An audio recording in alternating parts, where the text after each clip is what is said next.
Good morning, good morning, good morning. It's Tuesday, it's April 22nd, 2025. We are here for day one of the retrial of Karen Reed. Yes, the retrial. She started trial in 2024 on April 29th, 2024, and we are all back here again. So today we are going to get into opening statements. Remember, before opening statements, there's a whole bunch of jury instructions that have to be read. There's a bunch of them. So we're going to get through a whole bunch of jury instructions before we get to opening statements. So that's what's on the docket today. Last trial, again, April 29th, 2024, they had opening statements and then they just got to two witnesses, which were family members of John O'Keefe. The court has already gone to sidebar and on break this morning. So we've got about 3 minutes of court that we're going to watch, and then we're going to chat about some of the things that were filed over the weekend, what the Commonwealth was asking for, the rest of it, because, well, court's already on break. So we've got about 3 minutes of court to cover, and then we're going to be chilling together. So grab something to drink, grab a snack, because I've got a cold brew because they're already on break. So we're going to just give ourselves a little bit of zoom room. So let's roll the intro. Let's check out the first 3 minutes of court this morning, and then we'll chat a little bit more. It's good to see all of you. Replay crew, remember timestamps are down below. And for all of you that don't yet have the Law Nerd app will let you know when we're going live. We give ourselves a little bit of zoom room with court, so we're not just,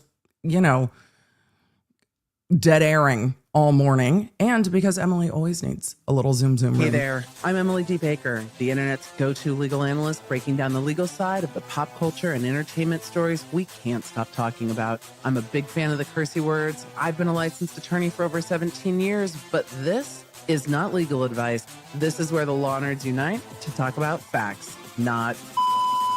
Let's get into it. Damn, Emily, hitting that button for the intro a little hot, aren't we? Just like coming in hot. Are we ready to go to court, or are we ready to go? Damn. Girl, give yourself a little grace.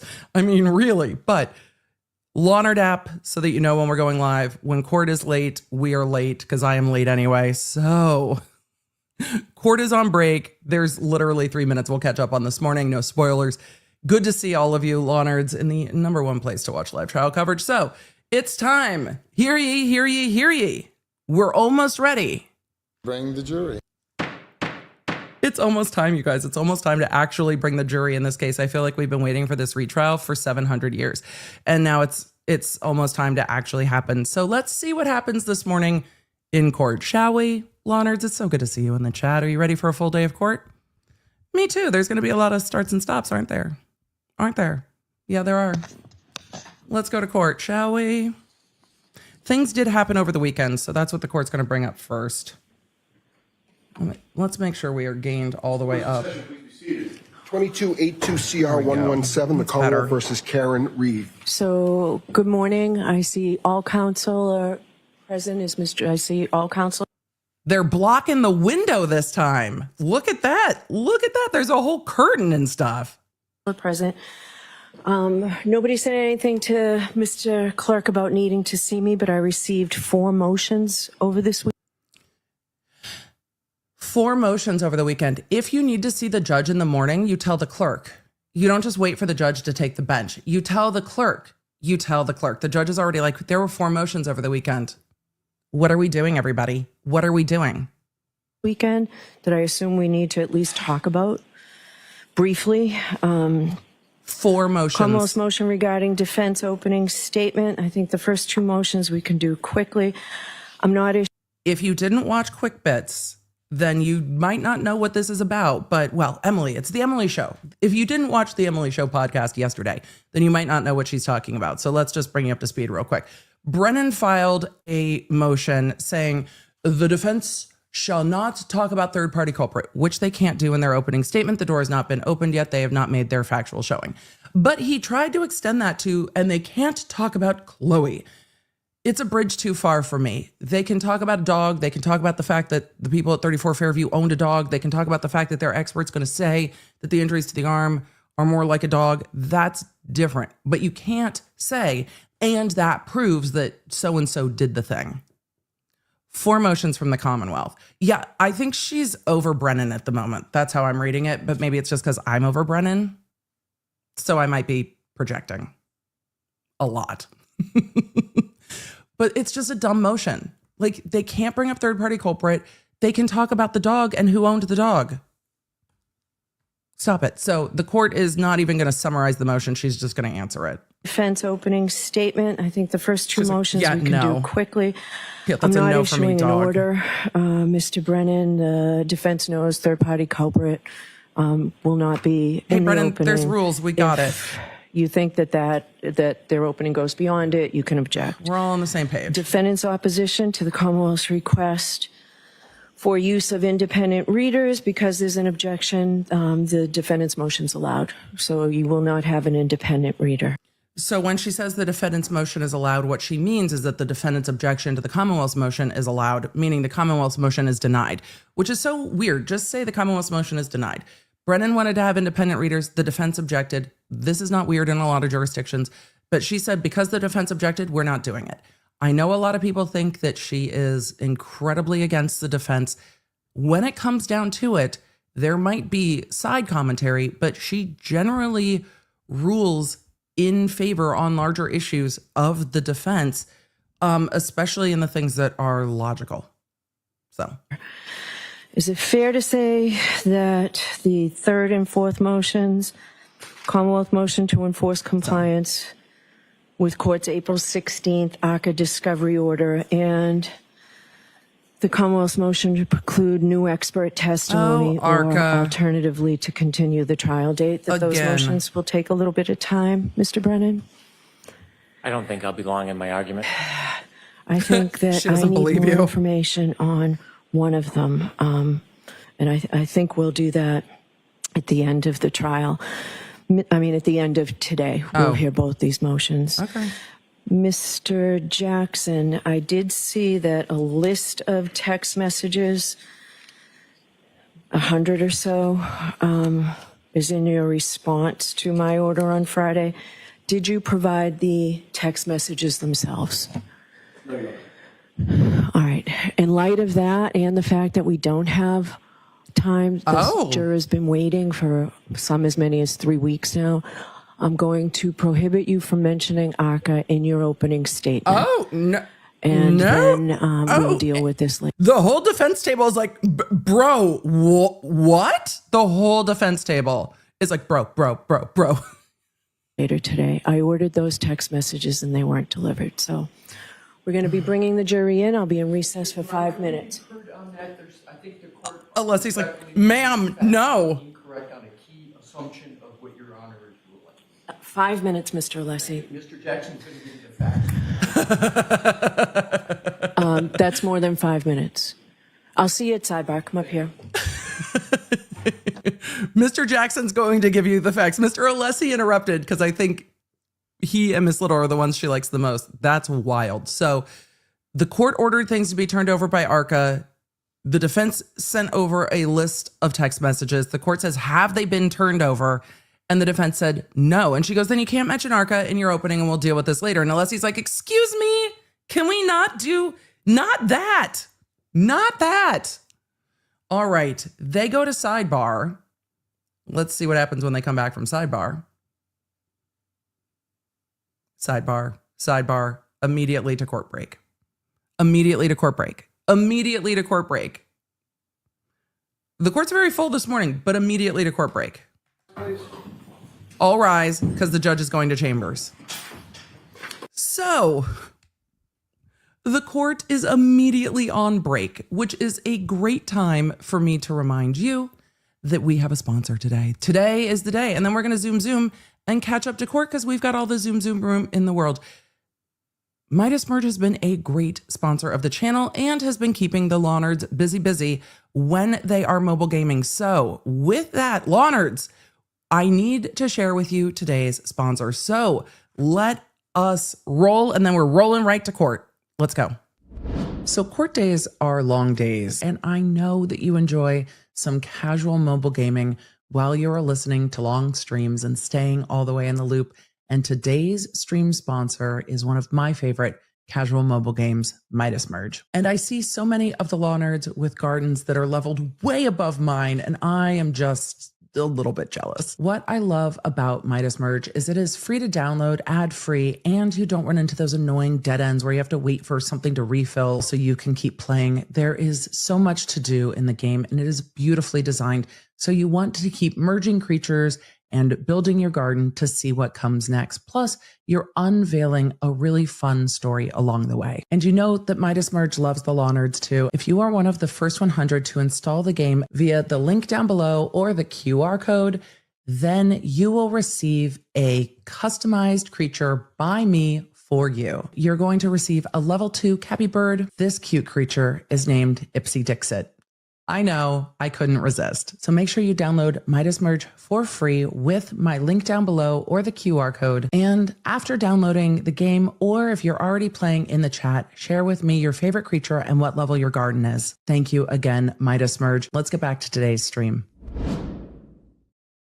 They told me I could name it whatever I wanted, and I figured all of you wanted it named Ipsy Dixit. And so it shall be. We have named the Midas Merge creature. So the first 100 of you will get that. Don't forget to download Midas Merge, but I couldn't resist. A lot of you are asking what just happened in court. Look, it is April 22nd.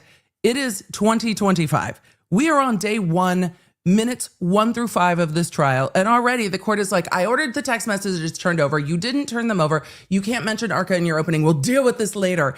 And then they went to sidebar, and then they went back to chambers. And Alessi was like, "Excuse me, Your Honor, I think that there's a misunderstanding of what's going on." And that's where we are picking up court, because this went off the rails immediately. It went off the rails immediately. Hopefully we get the hear ye's. Hopefully we get the hear ye's. I'm holding out for hear ye's. Hearken to these indictments. Alessi was already mad. Karen Reed of Mansfield in the county of Bristol, on or about January 29, 2000. No hear ye's? I'm backing up. The jury's coming in. Oh, all right. I zoomed too far. That's unusual for me. I'm normally a pretty good zoomer, but apparently not at the moment. So we got to back. Hear ye. Immediately to hear ye's. Immediately to hear ye's. Immediately. All right, we're going to gain the audio up. We're going to get, there it is. We found it. We're gaining up the audio. And then as the court gets into the opening jury instructions, we might put it on 1.25. I'm not going to lie. We might need to do that. Immediately to the hear ye's. Immediately. Let's go, law nerds. I'm so excited. I love the hear ye's. If we're doing this trial again. Hear ye. All persons having anything to do before the Honorable Beverly Cannoni, the Justice of the Superior Court, now holding in Dedham, within and for the County of Norfolk. Draw near, give your attendance, and you shall be heard. God save the Commonwealth of Massachusetts. This court is in session. Please be seated.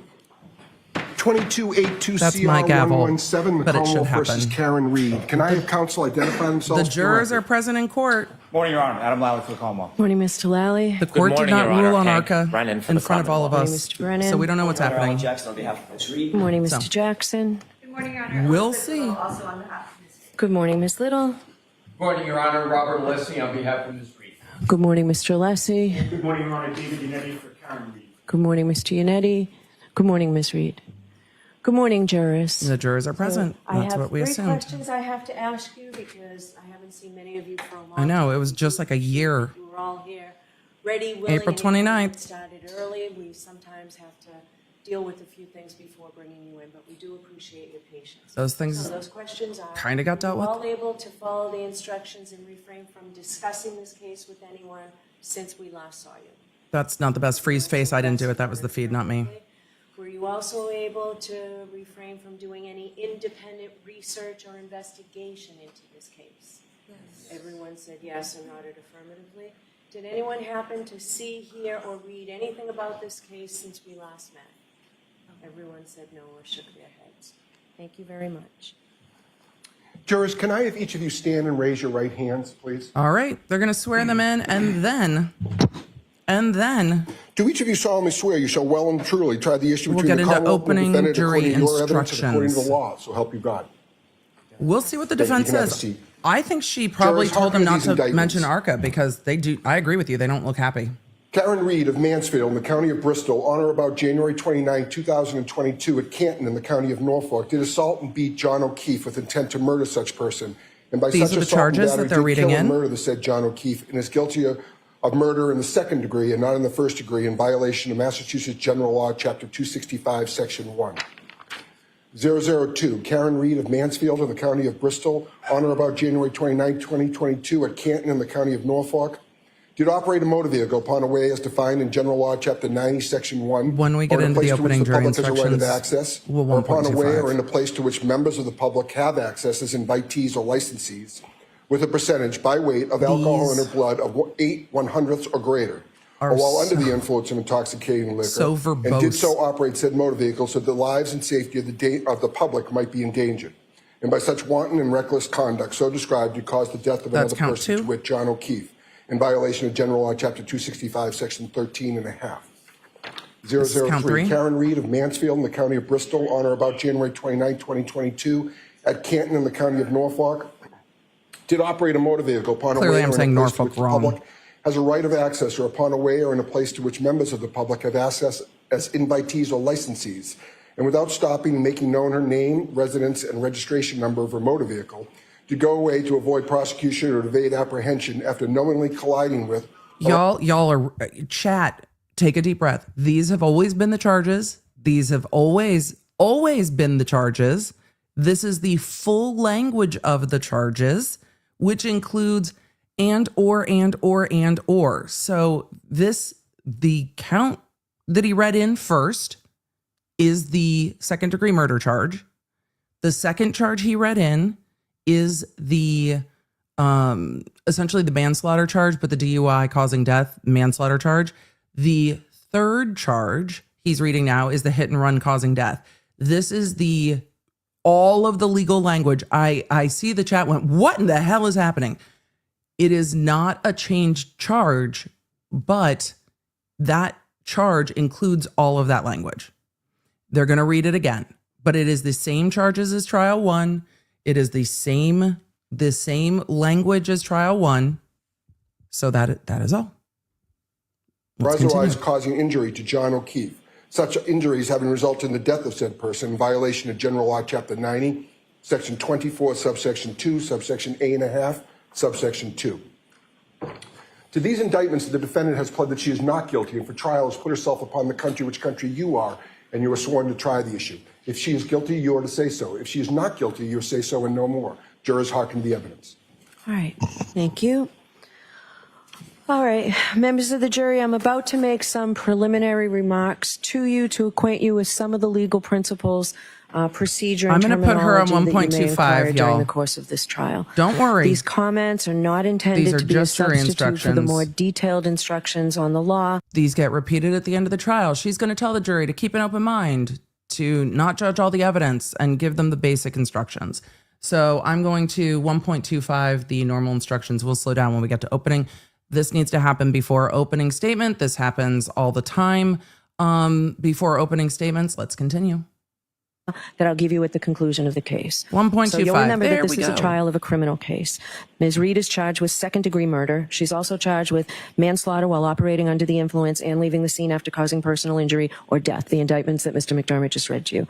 I'll describe the law in detail at the end of the case and the elements of these charges, but briefly, murder is the unlawful killing of a human being. And then we go in to order to opening. prove Ms. Reed guilty of second-degree murder, And at the Commonwealth opening, must prove beyond a reasonable doubt that we she do committed an prosecution unlawful first, then killing defense. and that it was done with malice.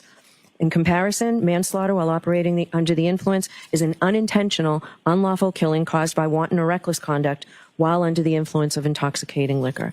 And leaving the scene of an accident after causing personal injury or death requires the Commonwealth to prove that Ms. Reed knowingly collided with John O'Keefe, that she caused him injury or death, and then she fled the scene.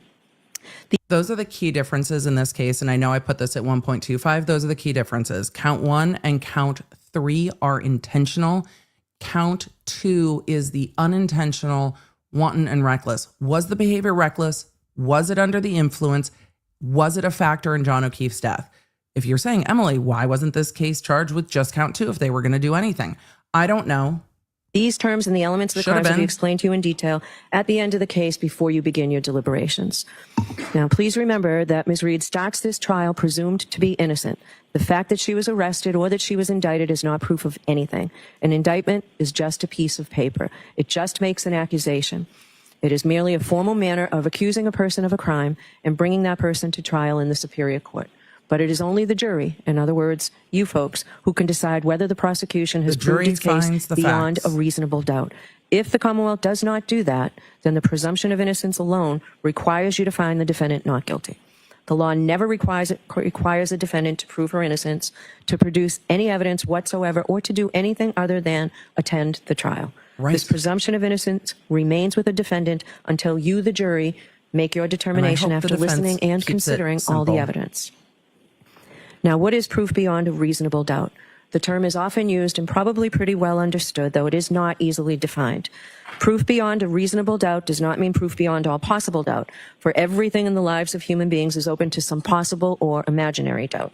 A charge is proved beyond a reasonable doubt if, after you have compared and considered all the evidence, you have in your minds an abiding conviction to a moral certainty that the charge is true. When we refer to moral certainty, we mean the highest degree of certainty possible in matters relating to human affairs, based solely on the evidence that has been put before you in this case. I have told you that every person is presumed to be innocent until he or she is proved guilty, and that the burden of proof is on the prosecutor. Like the abiding moral if you conviction evaluate is all the evidence and you in still have a reasonable doubt remaining, the defendant is entitled to the benefit of that doubt and must be stronger acquitted. than a lot of jurisdictions. It is not enough for the Commonwealth to establish a probability, even a strong probability, that the defendant is more likely to be guilty than not guilty. That is not enough. Instead, the evidence must convince you of the defendant's guilt to a reasonable and moral certainty, a certainty that convinces your understanding and satisfies your reason and judgment as jurors who are sworn to act conscientiously on the evidence. This is what we mean by proof beyond a reasonable doubt. It's a hard standard. Now, our system of justice depends on judges like me and jurors like you being able and willing to make careful and fair decisions. All people deserve fair and equal treatment in our system of justice, regardless of their race, national origin, religion, age, ability, gender, sexual orientation, education, income level, or any other personal characteristic. You have agreed to be fair, and I am sure that you want to be fair, but that is not always easy. One difficulty comes from our own built-in expectations and assumptions. They exist even if we're not aware of them and even if we believe we do not have them. Some of you may have heard this called implicit bias, and that's what I'm talking about. Of course, we judges have the same problem as everyone else, so let me share a few strategies that we have found useful. First, slow down. Do not rush to a decision. And yes, hasty decisions are more likely to reflect. Your Honor, we're going to slow you down for a minute. The jurors have heard this now at 2 or 3 times each. These are the same instructions they heard when they came in every day for jury instruction. So the jurors who are there for one day heard it once, for multiple days already heard it. This is the exact same set. So if you're like, I have heard this 17 times already, yes, it is the exact same instructions every single time. It's why they're written, because they are the exact same every single time. So she's talking about slowing down, keeping an open mind, listening to all the evidence, and it's hard to do. It's harder to do if you all watch the first trial, which is why they're picking jurors who didn't. It's hard to keep an open mind with what you know. So I am going to do my best this trial. I hope you are going to do your best this trial. I want to see what the jury sees and then point out what happened last trial versus this trial without using that as a decision-making factor. Based upon the evidence and the law, without sympathy, bias, or prejudice, I'm to the best of your ability as human beings. That we and understand when I finish these initial instructions, why the Commonwealth is doing Mr. this. Brennan will make his opening statement. Then Ms. Reed's lawyer, Mr. Jackson, can choose to make an opening statement or not. Because again, remember, the defendant has no burden of proof and doesn't have to prove anything. Her lawyer does not need to make an opening statement. Sometimes an opening statement is a summary of what the lawyer expects the evidence at trial will be. It is intended simply to introduce the main issues in this case to you. Next, the prosecution will introduce evidence in support of the charges in the indictment. I can't promise not to be biased. After that, the defendant may present evidence on her behalf if she wishes to do so, but she is not obliged to do so. Remember, it's possible to have an opinion and try to keep an open mind. It's possible to do both. You guys can do it. Lawyers do it all the time. You can do it. All right. After all the evidence, each side will have an opportunity just want to openings, offer Your you Honor. closing arguments about what conclusions you might draw from the Yep. evidence. Like the opening statements, the closing arguments are not evidence. They're merely intended to help you understand the respective contentions of the parties. Finally, after all the evidence and the lawyer's arguments, I will wanna see how instruct the you in Commonwealth detail on the opens. principles Are we of gonna law get a which you litany are to of apply in your deliberations what and when you how much retire it to was consider snowing? your verdict. Your verdict must be unanimous. Let me That's speak clear. briefly about our respective roles in this case. As the judge, my responsibility is to see that this case is tried orderly, fairly, and efficiently. It's also my instruction to decide any questions of law that come up during the trial and to instruct you about the law that applies to I've this seen case. a lot of It is you your ask duty to about the accept third law as I prosecutor not stated sitting to at the you, table. whether They're you probably agree with wrangling it or not. witnesses. It doesn't phase me at all. They're not making the opening statement. And they've got to line up witnesses for this morning, so, or this afternoon by the time we get there. So no, it doesn't change much for me. Evidence is that you do believe and what conclusions all the believable evidence leads you to. You will have to consider and weigh I'm the just ready for testimony of openings. all the witnesses who will appear before you, and you alone will determine whether to believe any witness and the extent to which you believe any witness. You can believe all of what a witness says, some of it, or none of it. It's entirely up to you. It is part of your responsibility to resolve any conflicts in testimony that may arise during the course of the trial and to determine where the truth lies. Ultimately, you must determine whether or They not get to pick the the court. Commonwealth has proved the charges beyond a reasonable doubt. They get to pick the truth. The lawyers have their own important saw role Weird in this Sister's trial. comment. They are, of course, advocates. Their job is to bring to your attention the evidence and arguments that best support their Same position. court. They may also object to evidence offered by the other side that may not be admissible under our rules of evidence. Similarly, we may engage in sidebar conferences out of your hearing. These sidebar It's so conferences are annoying. not intended to keep secrets I hate from the you, sidebars. but to allow the lawyers a little more time to argue their point. They are exactly the fuck to keep secrets from you. The lies. These sidebar conferences are not to keep secrets from you. They're exactly so you can't hear what they're saying. The lies. No, there's things you can't hear, and we say them so you can't hear them. If you could hear them, we would say them in open court. So that I may rule on what you may consider as evidence. If I agree with an objection to a question, the term I will use is sustained. You are to disregard that question, and you're not to speculate as to what the answer might have been. In the same way, you're to disregard any evidence that I tell you is stricken from the record. If I reject or overrule an objection, I'll permit the witness to answer. This happens a lot. You'll find this during the course of the faith, and you would have no objection had been made. Sorry. Please I do just not hold it against needed the to lawyers zoom. if they make an objection. That's the important part of the lawyer's job. The lawyers have to let me know when there is a potential issue about the admissibility of certain evidence under our law. You must decide this case solely on the evidence presented in this courtroom. This will include the sworn testimony of witnesses and may also include any exhibits that are admitted into evidence, any facts that I Trying to tell you keep have an been eye agreed to by on both sides, and any facts that I what's in indicate to court you and not may can be get confusing. taken as a matter of common knowledge. And it's one of the things I'm going to try to Questions do to witnesses, no matter how this trial artfully to make phrased, sure are not evidence. to make Only sure the we answers know that you receive from the what the witnesses evidence is in testifying this under case oath vis-a-vis are the last case. So, if a witness is asked, isn't it true that after you learned that your uncle left you money in his will, you poisoned him? And the witness's answer is no. Based solely on that question and answer, there is no evidence that the witness has an uncle, that the uncle had a will, that the uncle left the witness money, that the witness knew that he did, or that the witness poisoned him. Any information that you may have read, heard, or seen about the case outside of the courtroom is not evidence. My instructions to you and any other comments I may make, the lawyer's openings and closing arguments, and any comments they may make are not evidence.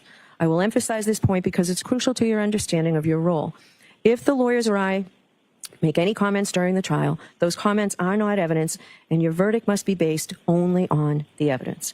In Massachusetts, lawyers are not allowed to make comments other than during opening statements and closing arguments. They are permitted only They to do ask it, though. questions, but they cannot comment on the witness's answer. If a lawyer comments, you are to disregard it. In this way, communication in the courtroom is not like everyday conversation. If a lawyer seems to agree or disagree with an answer, or if a No lawyer side expresses comments. confusion or any other reaction or emotion, you are to give no weight to what that lawyer does. In the interaction between a lawyer and a witness, you may consider only the witness's testimony as evidence. In a similar way, any comment I make is not evidence. But of course, you can't disregard what I say when I provide you with instruction or direction. Remember, however, I'm the only one who can instruct you or direct you in any way. Finally, on this topic, If one of the lawyers or I refer to some part of the evidence and that does not coincide with your own recollection, it is your collective Yes, recollection. I have the that you are judge to on follow in your 1.25 so we deliberations. can get through the opening instructions. In this case, I 'cause we're gonna anticipate that we hear will go by bus these to an area instructions that you'll again. hear about during Oh, they're the trial. talking about the jury You view. may consider as evidence anything that you Yay, observe jury about the view. layout of the area, including the scene of the alleged crime when we do go there. I will give you further instructions prior to our leaving for the view. Jury view. Now, in this case, I'm going to allow you to take notes. Any Field jurors trip. who wish to take notes during the course of the trial, except during the opening jurors could statements and answer closing questions. arguments, because remember, those aren't evidence. If you wish to take notes, you may do so once the evidence begins. Notebooks and pencils will be provided to you. The notebooks will be collected each day, and they'll be locked up, and they will remain confidential, and they're destroyed see at the this end of jury the trial. asking Nobody questions. sees them. You're not required to take notes. The choice is entirely up to you. Some jurors may feel that notes are helpful, particularly if the case involves many witnesses or complicated And it issues. will involve Notes many also witnesses. can help you remember specific testimony or evidence, such as times, places, dates, names, relationships, events, distances, things I'll be like that. taking notes. Other jurors may feel Let it that so I note can taking is a distraction and may let it interfere know with to you. hearing and evaluating the evidence. If you do take notes, I suggest you keep them brief. They are not and cannot be considered official transcripts of the trial testimony. However, bear in mind that although the court reporter is recording everything that transpires here, we do not have the capability. Chat, let of me providing know. you with the transcript I'm of gonna the take testimony at a the poll conclusion of the trial. if you guys have to rely would on take your notes or own not. memories of the testimony So don't put it in the chat yet. I'm gonna put up a by your poll. I want to know if you would take notes or not if you were sitting on this jury, because I'm curious how y'all feel about it. Would you just sit there and be like, just tell me what you need to tell me, or would you be like, I need to take notes or I'm falling asleep? I want to know. On the witness stand may play an important part in your assessment of his or her credibility. Do not let note-taking distract from an appreciation of all the evidence. If you have any trouble hearing or seeing during the trial, please raise your hand or let a court officer know, and we'll make any necessary adjustments. We generally take a morning recess at around 11 o'clock or so, but if you need a break at any other time, please raise your hand and let a court officer know, and we'll take a break. If you need to communicate with me during the trial, and I'm not suggesting for a minute that you need to, but if you do, please speak with the court officer or give the court officer a note to bring to me. Now, I'm going to address the issue of public interest in this case again, and the duty of this court and this jury to adhere to the rule of law, because it is so very important. John Adams famously said that we are a government of laws, not of men. And that the Who law- asked? All of you, many of you in the chat said, when do we get to the John Adams quote? There we are. We have gotten to the John Adams quote. must be deaf as an adder to the clamoring of the public.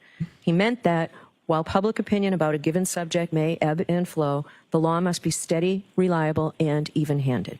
We know that on the subject of this case, there are people advocating for one outcome or another with great intensity, but unbound by any oath or even any inclination to follow the actual evidence. The law works in a different way, and the difference is crucial to our system of justice. This jury, selected for this trial, will hear and judge the evidence. You will decide what the facts are. Where the evidence is contested, you will determine where the truth lies. Susan Jane in the chat Ultimately, said, this jury will decide unpopular whether the opinion, but I think she has a good Commonwealth demeanor. has I carried its don't, burden of with the proving judge, that the defendant is with the guilty of jurors, any crime I don't think that's an beyond a unpopular reasonable opinion. doubt. She does have a good demeanor with People jurors. outside of this She building have communicates rights, with and we them know that well. they have They voices, like but this her. trial will She be decided is by considerate you. of them. I think An she has independent a jury, very good free from demeanor with the outside jury. interference, Remember, based only they upon the can't evidence hear her presented in breathing this into the courtroom microphone and sighing into the and the law. microphone. We This is the can. only way They to ensure can't. that every person So, who comes before the court no, receives I a think fair jurors trial. very much like It is her. just that simple and that important. So while public comment will likely continue, you must ignore it so that the rule of law will be upheld. And she told them all to Which ignore leads the me to the public. fact that it is the very best she important that can. during this trial, until you deliberate, you must not discuss this case with anyone. This includes your family and friends, is hard. and even your fellow jurors.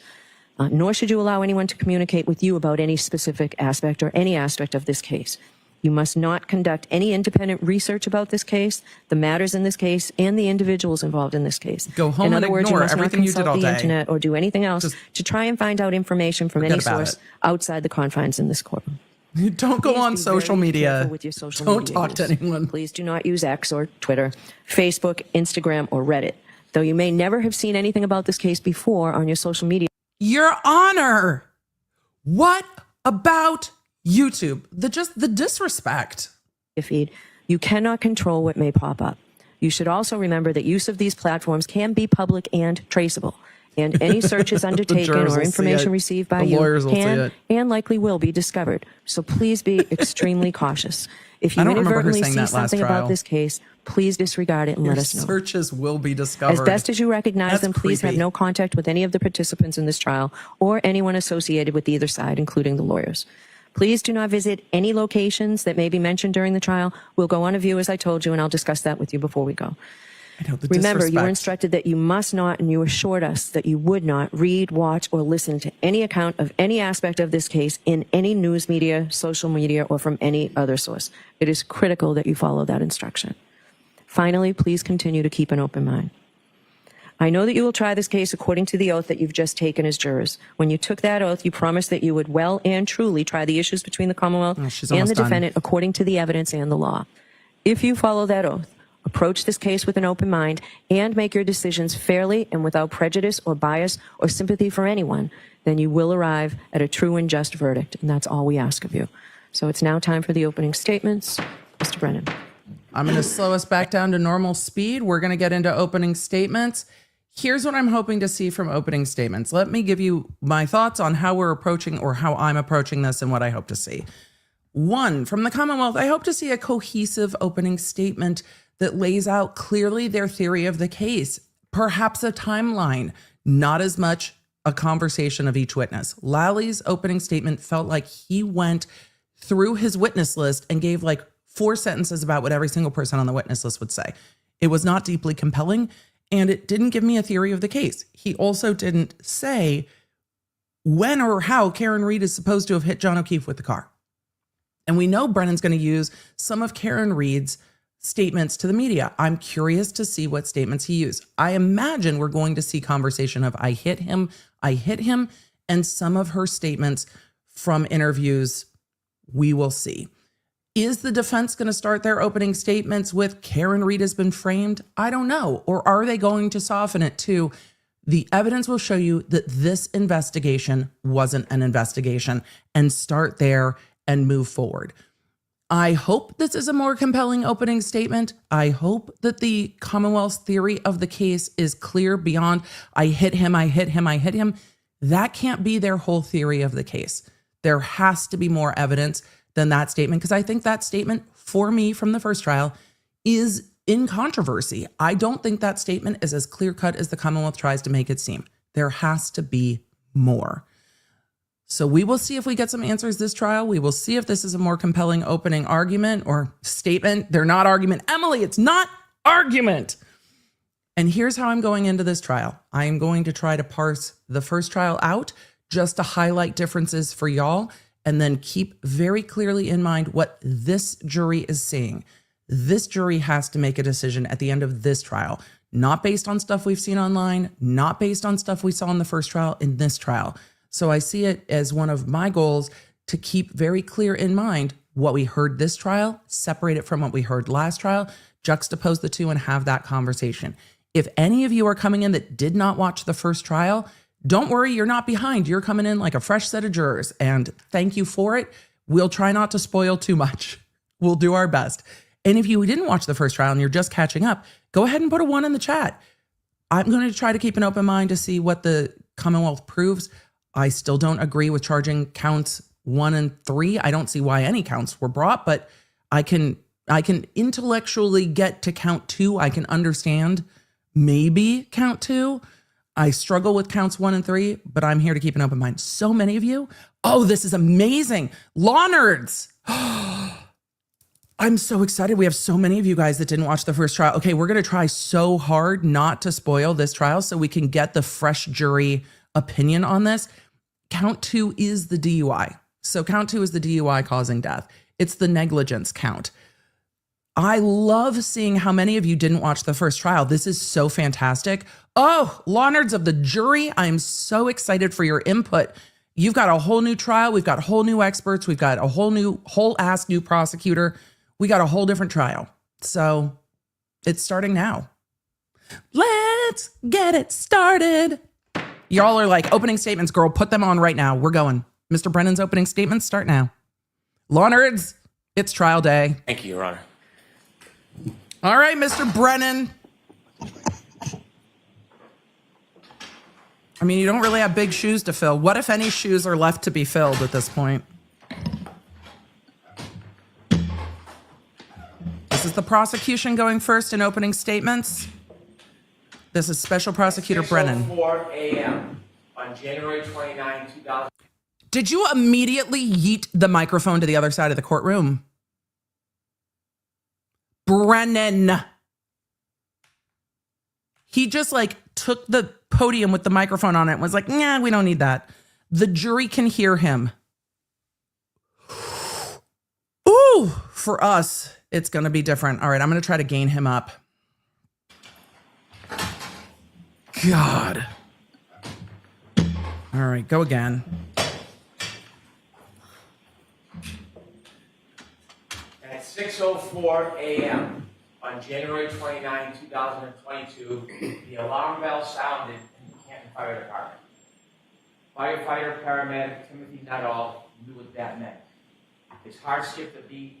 He raced to his equipment and he picked up his bag, which was meticulous.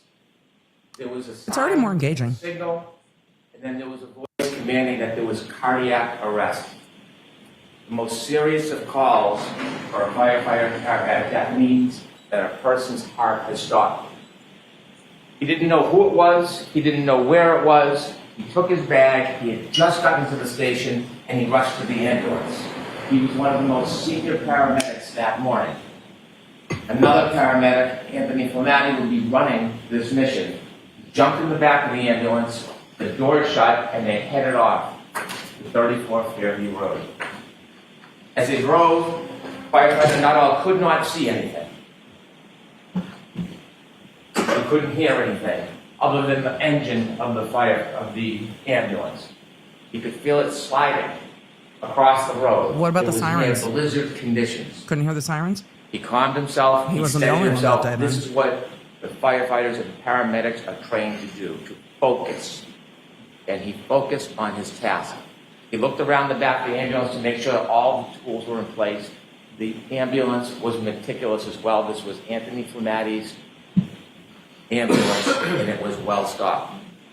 He calmed himself, and he thought about what was going to happen. What should he be looking for? What is his next steps? He played the scenarios through his mind, and every calm was above him. As the car pulled up to 34 Fairview, the ambulance, he stood at the back door, the doors open, and he stepped out into bedlam. He could hear a woman screaming and shrieking, the cold, hard air slapping on his face, and the wind, blizzard conditions swirling around him. You will hear him tell you how he trudged towards those screams Trudged? in the darkness to snow. And when he got there, he saw 3 women surrounding a man lying, not moving on the ground. He walked up to the man and he reached down and he tried to find any signs of life, pulse, anything. And he found nothing.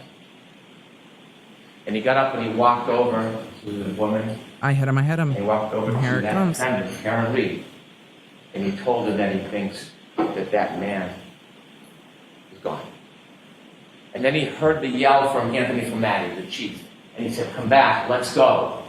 Because you'll learn that in the cold, even if somebody's heart stops, even if they're presumed to have passed, sometimes you can still save a life. I'm surprised So you didn't you'll go there. see on a dash cam video, you'll hear through testimony, he went back to that man who's John O'Keefe. He went back to him, and that crew, coordinated effort, they did everything they could to save his life. They got on their knees, they began CPR, and firefighter Nuttall will explain as he kneeled over John O'Keefe, he looked up, and the defendant approached him, and you'll see it on the video. Now, he wanted any information, because when you're We trying will? to save someone, you want to know, are they on drugs, medication, do they have a heart condition? And he looked up at Miss Reed, and he said, "What happened?"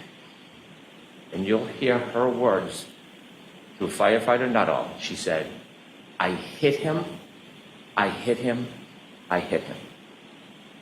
And it was at that time, with the words of the defendant, that now she that testimony is admitted gonna come out. what she had done that night, that she hit John O'Keefe. Now those words didn't mean anything to firefighter Nuttall. They weren't in context, they didn't reconcile with the injuries, it didn't help him in his treatment, Right. so he ignored it. They didn't reconcile with the injuries. Firefighter Nuttall is not a police officer.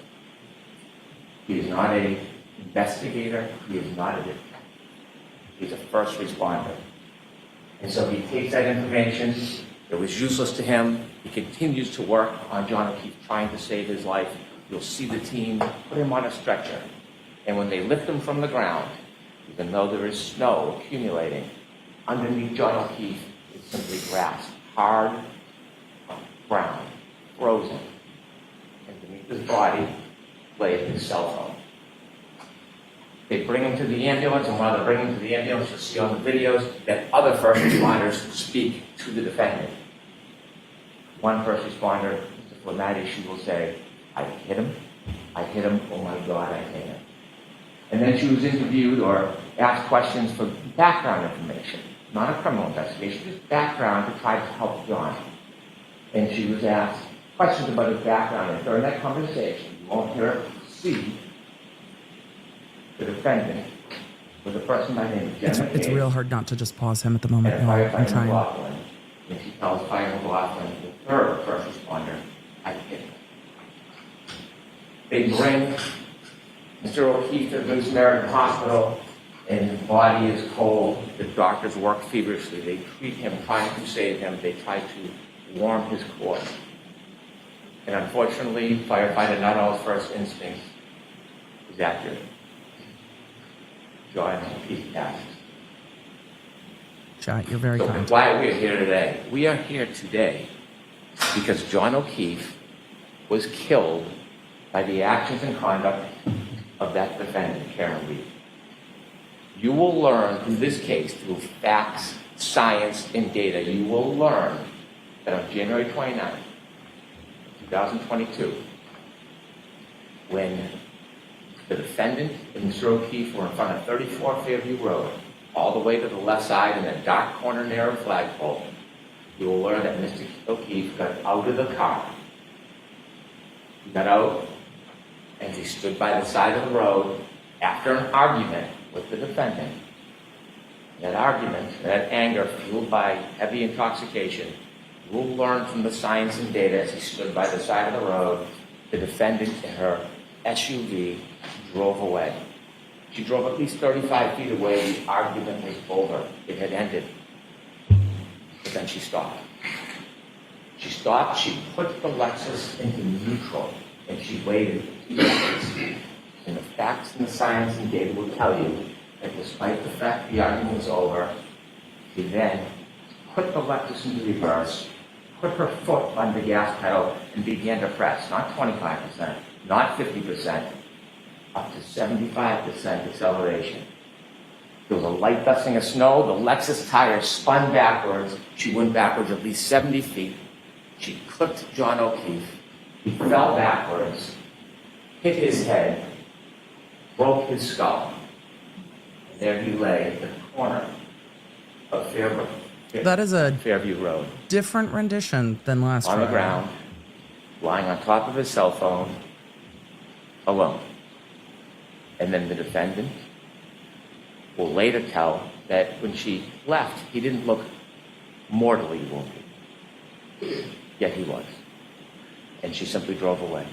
I wonder if that's the statement he's going to use. Now, before I tell you about the data and the facts and the science, and I From walk you through that, media. I'd like to tell you a little bit about John O'Keefe. John O'Keefe was a young man, a local kid, very well liked, loved.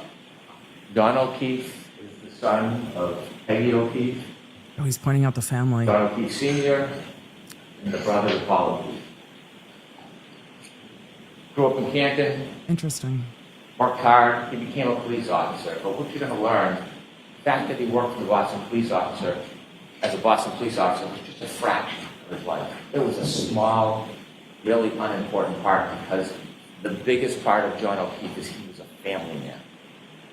Not in the traditional sense. You see, John O'Keefe never had biological children. John O'Keefe was never married. But John O'Keefe had a sister, and she had 2 children. And when the children were 6 and 3 years old, his sister unfortunately died. And shortly after, his sister's husband died. Now, John O'Keefe was a helper. He didn't sit by. He saw these 2 recently orphaned children, and he stepped in and he said he was going to raise them. So he put aside his career, he put aside his job, And he I moved in appreciate with that the he children and is raised actually them telling the up. jury They were about his John home. O'Keefe. They were his passion. Lally didn't at all. He's a new parent, successes, failures, like all parents. And he raised the children with the help of people in the community, with the help of his brother, with the help of his family. And they led a good life. Enter Karen Reed. Around COVID, the defendant and Mr. O'Keefe reacquainted, and they started a relationship. And you'll hear that even though the defendant had her own home, she was staying with Mr. O'Keefe a lot, 4, 5, 6 times a week. And to most of the world, it was a pretty good relationship. They spent time together, they did activities with the children together. She helped with driving the children, feeding the children. It was a steady relationship until about the beginning of 2022. And then things began to unravel. There was tension, there was arguments. In fact, just a few days before this incident, you'll hear that Mr. O'Keefe asked her to leave, but she wouldn't. You're going to be able to read text messages of their conversations on January 28, 2022, and you will see the tension and the unraveling of the relationship. You will read about the discord between the defendant and Mr. O'Keefe. You will see that when he would ignore her calls, they would become incessant. When he would try to push away, she would come closer. You will read those text messages and you will realize that this was the beginning of the end of this relationship. That night, they decided they would go out together. I want to tell you something about data and science before we get to that night. I mentioned that underneath John's body was a cell phone. A cell phone is an amazing piece of technology. Yeah, it tells on you. It carries extraordinary data.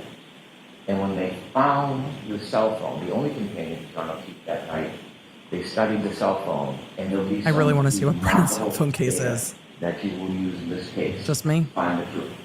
I want to mention 3 different things you will find in a cell phone that are critical to this case. The first is called location data. Ways we've all heard. Let's talk about how important cell phones are. Let's talk about butt dials, rehoming. Let's talk about the fact that John O'Keefe's cell phone is one of the only ones that still exist, his and Karen Reed. Where'd all the other ones go? I couldn't help myself. Sorry, y'all. Of Google Maps. Well, at some point that night, John put his Waze on, and Waze is like a breadcrumb that will show exactly where the phone goes, second by second. It is the strongest, most accurate location data that you can have. And that night, John was using Waze. It also will have healthcare data. Healthcare data will show when somebody is moving. Sometimes it's qualified as steps, but it doesn't necessarily mean somebody's stepping, moving their arms, walking, turning. It doesn't show what direction or how far, but it shows movement of a person. Okay. And the third thing, remarkably, there will be an expert in this case who found a data file on the phone, and it tracks the temperature of the cell phone battery. That will be critical to your analysis. Interesting. The temperature of the cell phone battery. That is interesting. And so with that, Should give you a better time. back to the timeline of that night. After the discord, both the defendant and Mr. O'Keefe decided I wanna they hear would all about meet that. at a bar called McCarthy's. Now, McCarthy's is a local bar of visitors. McCarthy's. And people are getting together in a celebratory mood. They go to McCarthy's and you'll see a video of McCarthy's. And you will watch both Mr. O'Keefe, friends, and the defendant drinking alcohol. And you will Drinks. count 8 vodka drinks that the defendant drank. They arrive at 8:50, they stay till 9:45. She consumed at least 7 of those drinks in less than 2 hours. The last drink, you'll see when they leave the bar, she puts it under her jacket, and they walk out and they go to another bar to meet other friends called the Waterfall. They reach the Waterfall sometime around 10 p.m. And when they go into the Waterfall, you'll see a video. And when I said celebratory mood, you will see a group of friends of John O'Keefe, many who are friends with Karen through John, and you'll see them clapping and happy and joyous as they're there. You'll see many hugs between John O'Keefe and his friends and the defendant and many of the people there. And they spend some time together, there's drinking, and they all do a shot. And that will be at least the 8th drink within 3 hours that you consume. You will see from the data, not just the cell phone data, but there's some other very important data. And the other piece of data that goes hand in glove with the cell phone is information on the defendant's Lexus vehicle chips. Black box in an airplane, or there's some type of event that captures a small amount of time.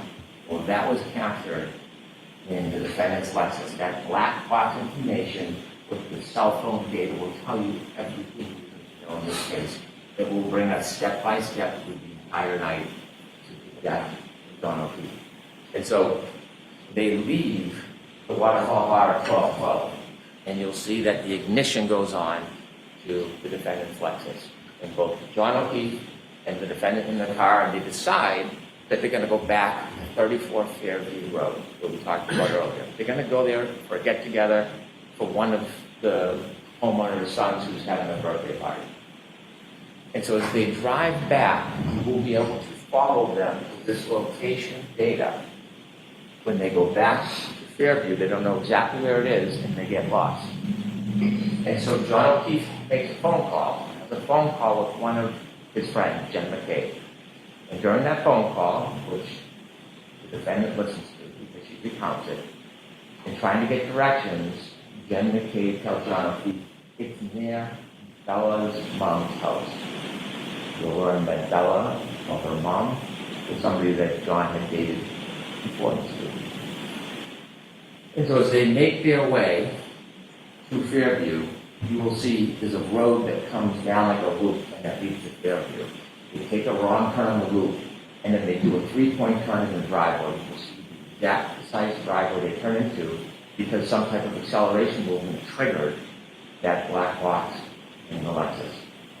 And that's important because that's 7 minutes before the collision. And you'll see from the waves exactly where the car was. You'll see from the black box the event of the 3-point turn in the driveway. They did recover more data. Before they get there. At Interesting. 12:23, a truck is coming the other way. And the witnesses in that truck will say they blinked the lights. One of them saw a man and woman in the car, John and the defendant. And then they followed the Lexus because they were going to the same house.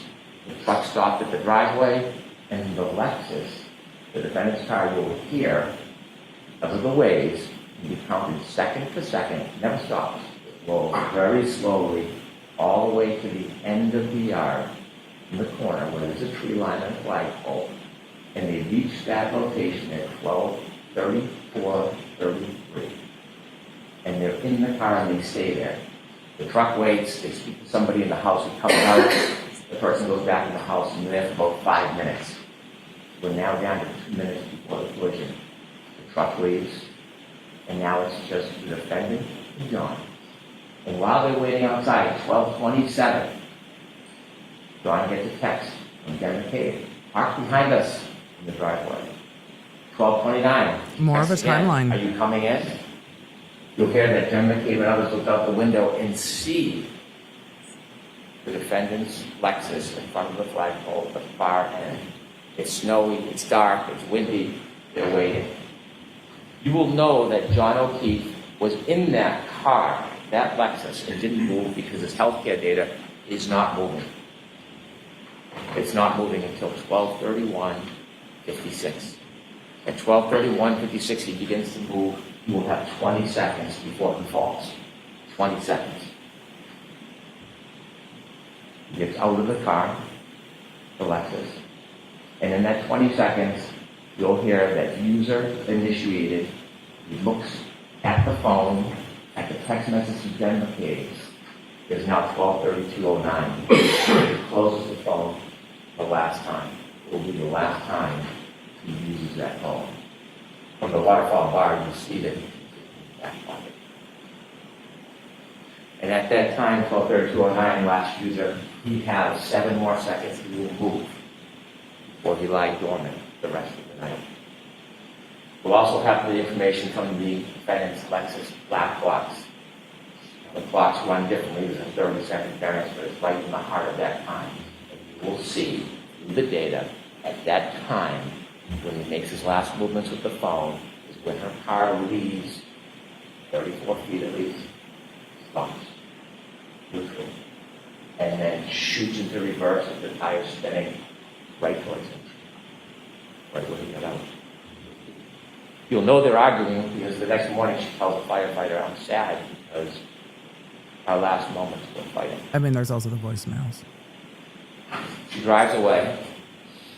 They said she's made later statements that when she left, he didn't look mortally wounded. That's He from the lied media on the interviews. ground on top of his phone, light dusting of snow, the snow now picking up, and he's just there. It's 12:37. Now, when he's in the car, before he gets to Fairview, the battery temperature of that phone is 77 degrees. 77 degrees in the warm car. Now that he's been outside the car for 5 minutes, drops to 72 degrees. She drives to his house. She makes a phone call at 12:33 after she's left Fairview. She calls again at 12:36:33 and leaves a message. You'll hear it. And you will hear the anger and rage in her voice. She leaves a message. John, I fucking hate you. Pardon my language. You will hear the simmering. Now the part in my When language? she leaves that message, he lies on the side of the road. He gets another text message that's unanswered. Okay, where are you? 12:45. Battery temperature, 61 degrees. Wow. So, he gets almost 40 calls from the defendant that night. His phone rings, but he never answers.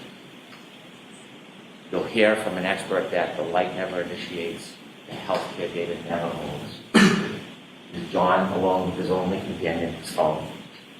At 12:53, cell phone drops to almost 60 degrees. 12:59, the defendant leaves another message on John's phone. Now, she hasn't spoken to anybody. Nobody has spoken to her. But her message is out. You'll learn the message says, John, nobody knows where you are. And this is where the plot in the cover-up begins. What? The What? evidence will make clear that she knew he was there.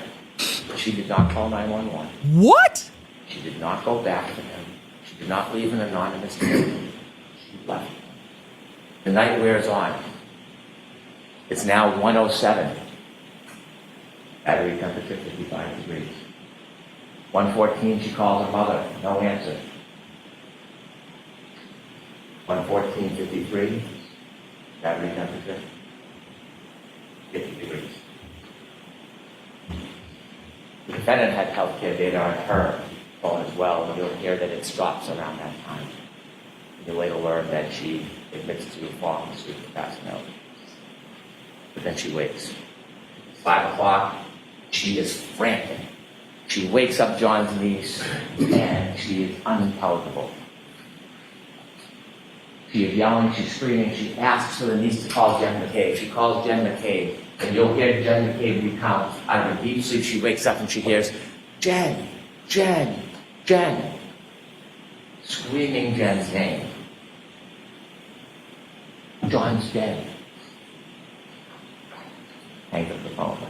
Jen McCabe Interesting. calls back.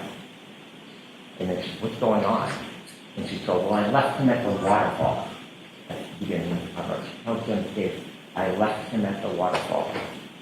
Jen calls back and says, you saw you up front. You did leave him at the waterfall. She hangs up. She then minutes later calls another person, Kerry Roberts, a friend of John O'Keefe. Someone who's not friends with the defendant, but they know because they helped raise the kids. Remember, in They opening, you interacted. can use anything that She you had will nothing see to do with the in night testimony. before. Wasn't So he at the can bars, was home use with her statements. family. She calls her and says, I think John got hit by a fly. I think he's dead. Now, Kerry, with that information, calls 911. She calls hospitals. You can hear her voice. She's concerned.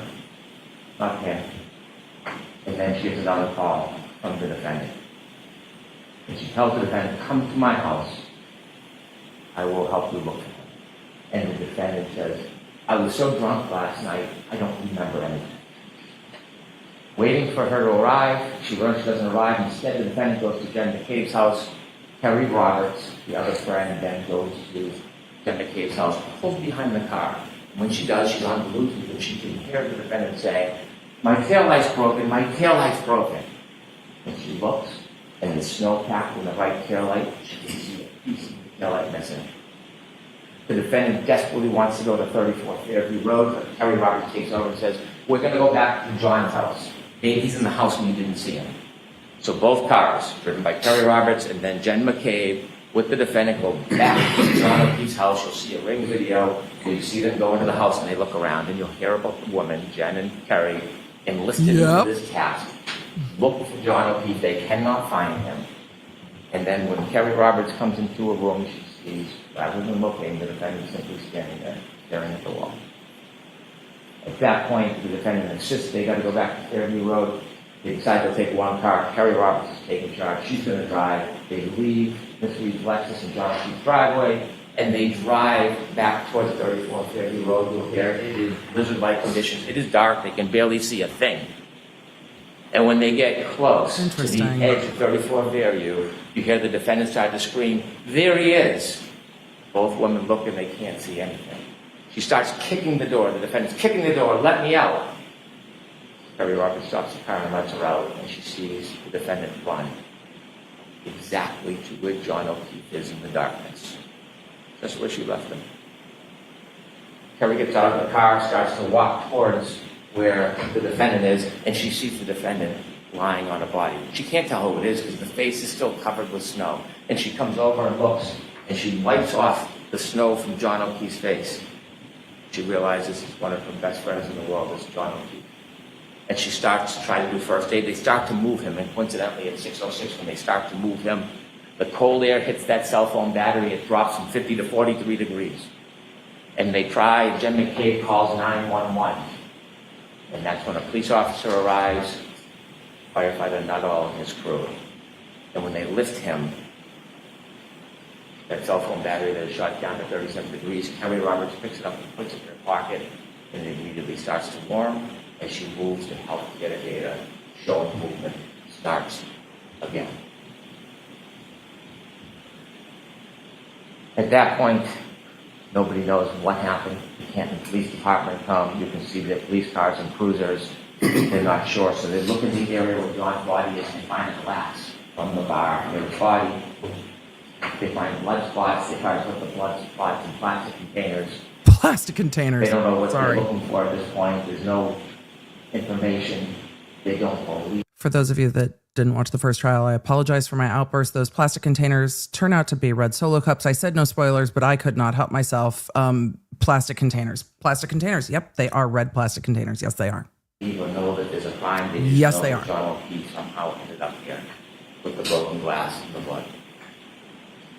And so that morning, you can see the work of the Canton Police Department to try to uncover a little bit around his body to see what they could find, which was very little. And then, Kerry Roberts goes and picks up Peg O'Keefe, tells her the news, and they go to the hospital. They go to the Good Samaritan Hospital, and Kerry Roberts is walking. We're getting the whole morning. Peg O'Keefe is going to go see her son, with her husband. And as she walks down the hall, Karen Reed is also at the hospital. See, there was some reports of maybe she was upset or suicidal, so they sectioned her. They put her in for evaluation to make sure she was safe. They did do that. You'll hear Peg O'Keefe tell her she walked down the hall to go see her son. The defendant was screaming, is he dead? Is he Peg dead? O'Keefe going to testify? As she walked by Karen. That's coming in through the brother. She stopped and she said, Karen, what happened? And you'll hear that Karen was excited and yelling, is he dead? Stops her excitement. Becomes stolen. Doesn't say a word. Okay. Peggy pays respects to her son. And then she has to go back home because she has to tell the children. Now, while she's out, the Canton Police Department sent an officer to the house to make sure the children are safe because they're alone if they're home. And when the officer pulls in, he doesn't notice anything, but you'll see in the dash cam video, notices something. That tail light has a big missing piece to it. They can't find the children. Ultimately, Peggy comes home, a friend can take it down, and they bring the nephew home, and he is distraught. And then Peggy hears a knock on the door. It is... Is Peggy the testifying? defendant and her father. They want to come in. They come in, no condolences to Peggy. And they ask, can we go upstairs to John's room? And she's busy consoling her grandson. They go upstairs, they're upstairs for about 15 minutes. They come down, and quickly they leave. Now they got there from the defendant's father, drove his wife and the father to that house. But when they leave, they take two cars. They take the Lexus with the broken tail light with them back to the defendant's Peggy's John father's O'Keefe's house. mom. She did not testify the last We trial. learn that when police start getting some of the information, they learn about the broken tail light. They learn information that she had told people that she had. She did not testify the last picked trial. her. They She's went sitting down in the to see blue her, sweater in court. and on their way down, they decided they would get a warrant to take the Lexus. When they get down to Dighton, where the car is, you'll hear from Trooper Buchanan, who took a look and see the missing tail light. They went in and spoke briefly to the defendant. They took the car, they brought it back to Canton. And so, what you'll learn from the forensic evidence that will help with the science and data is that not only was the cell phone left behind, but also around that area, broken tail light was littered around John O'Keefe's body. Littered around that area. When they got into the hospital, they noticed there was a shoe missing. As time went by, snow melted, they dug with excavations, they found his shoe on a little berm on the border between the street and the grass. You'll learn days later when they did a plant excavation, they found his hat frozen into the ground. I think they're going to call Peggy. Ultimately, they would find over the course of 10 days that the snow melted almost all every piece of that broken tail light in that area. Like as witness one. Hat, the sneaker, the glass.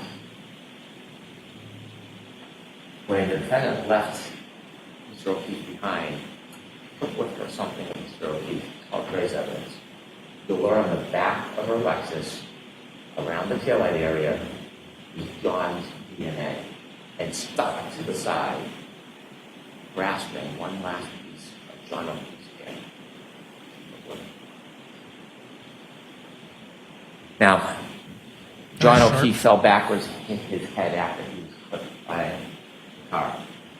And you're going to hear from a very renowned doctor, a neurosurgeon, who's treated thousands and thousands of head injuries. Now tell me more about your new The expert. wound on the back of the head, when he fell backwards, on the cracked the skull, it's called a basal fracture. It created an injury called counter-coup. After he was put by a car and fell backwards and hit his head on that hard rock ground, remember there's no snow, it's just a dusting at this point, the back of his brain hits the back of his skull and bounces up. When it bounces up, it leaves marks showing that impact. And this neurosurgeon will tell you, treated thousands of patients, that this injury, to a reasonable degree of medical certainty, is counter-coup caused by falling backwards. That's too technical for opening. When the medical examiner for the state looked at it, they generally said blunt force trauma. They had it undetermined. So we brought it to the renowned neurosurgeon who does exactly this. You're also going to hear from an active reconstruction. His name is Judd Welcher. Does not work for the state police or local police. He was hired to take a look at this case and the data. He will come in and explain to you exactly what I talked about, how the data from that black box coincides with the cell phone and the movements of the car, the moments before, during, and after the defendant struck John O'Keefe with her car. Now, just a few more things I want to share with you. There are 3 charges against the defendant in this case. The first one, second-degree murder. When most people hear murder, they instantly think shooting somebody, stabbing somebody, bringing deliberate premeditation. Or I will Second degree. start doing the law. I'm not going to scramble in that area, but I can tell you clearly, we are not going to try to prove that Karen Reed tried to kill John O'Keefe. We're not going to try to prove to you that she intended or wanted him dead. That's not second-degree murder. What we'll prove to you is she engaged in an intentional act, driving back at him at that speed, in the storm, in the darkness, knowing that he had just gotten out of her Lexus. She intended that act, which would cause a plain, strong likelihood of death. That's what will prove to you second-degree murder. Also, operating under the influence of alcohol, manslaughter will prove to you that she drove her Lexus recklessly.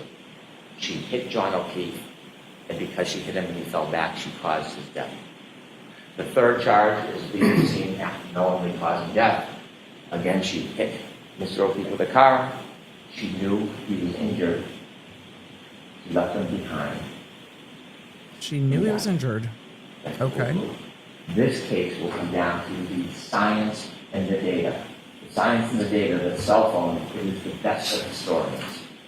It doesn't suffer from intoxication. It doesn't I'm surprised they aren't memory leaning loss. into her words. It doesn't suffer from emotion, pride, or prejudice. Okay. It is facts. It is data. Science and And data. that facts and data will lead you to the truth in this case. But after Ms. Reed was charged, she began what you'll learn as a campaign. A campaign to make public statements. Oh boy. 2020 Nightline, Fox 25, a documentary. And we've had an opportunity to get many of her statements in the footage, and we're going to show much of it. And her statements to you will confirm what you already know from the science and the data, what you will already conclude from the facts independent about what she did that night. Her word simply confirmed that your judgment is sound. And you're going to hear from her own lips in many of her statements, her admissions to extraordinary intoxications, her admissions to driving the Alessi, her admissions to being angry at John that night. And I dare say her admissions that she told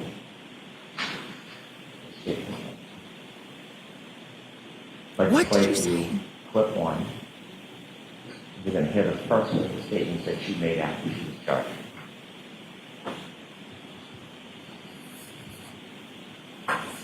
Dateline, October 18th. I didn't think I hit him, but could I have clipped him? Could I have tagged him in the knee and incapacitated him? He didn't look mortally wounded as far as I could see, but could I have done something that knocked him out and in drunkenness and in the cold didn't come to again? And this would have been the moment you dropped him off at the party. Yeah, would have had to.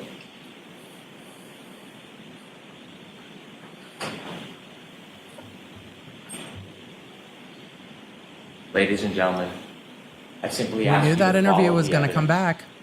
Follow the science, follow the data. Ignore speculation, surmise, conjecture. Stay true to the evidence. It will lead you to the truth.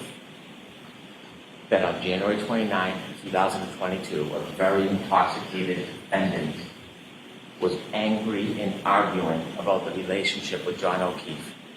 And after the fight was over, she left, but she brought the fight back to him in the form of her SUV. She clipped him, he fell backwards, he broke his head, and then this man who helped, a lifetime of help. Chat, they don't was have to left play the whole thing in at the opening. corner of that yard, left to die with no help. The facts, the data, and the evidence will bring you the truth, and the defendant's own words will confirm everything you've already concluded. All right, thank you, Mr. All Jackson. right. We're going to get into Jackson's opening statement. At the end of that opening statement, I think it was a much better statement than Adam Lally.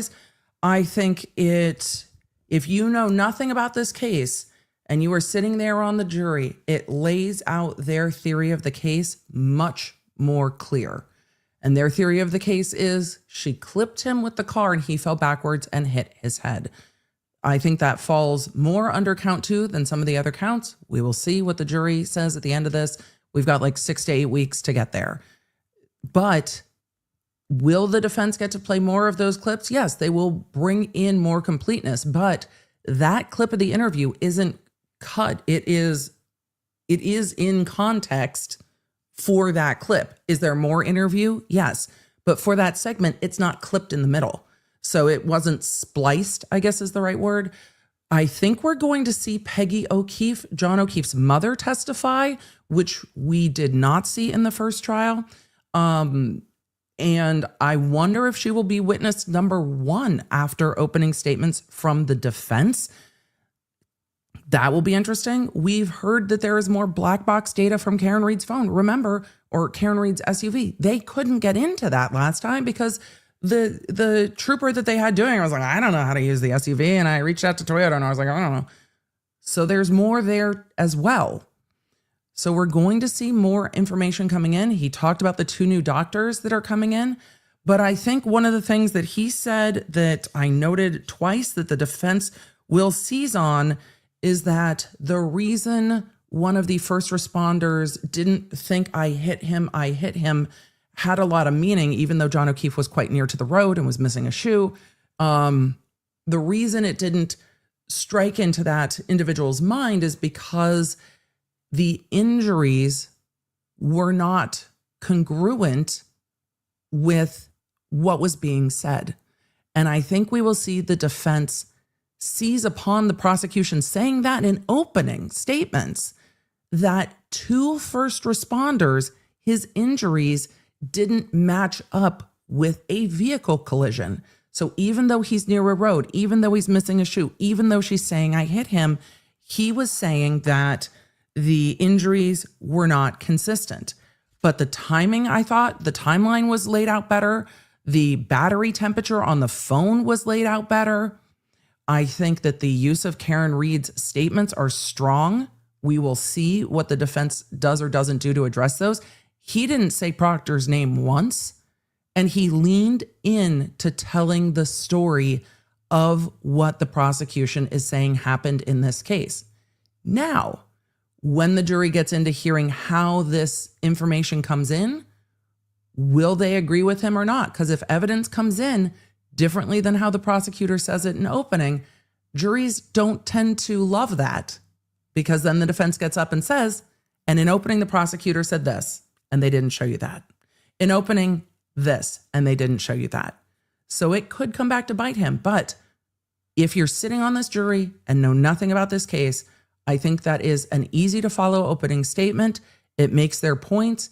It puts a theory of the case forward and argues how this happened, which we did not see last time, and uses that Dateline clip, I think, very effectively. We'll see if the jury feels misled when they see more information. Will they or won't they? But does it frame the case for the jury so they can follow it? Yes, much better than last time. It frames the case much better than Lally did.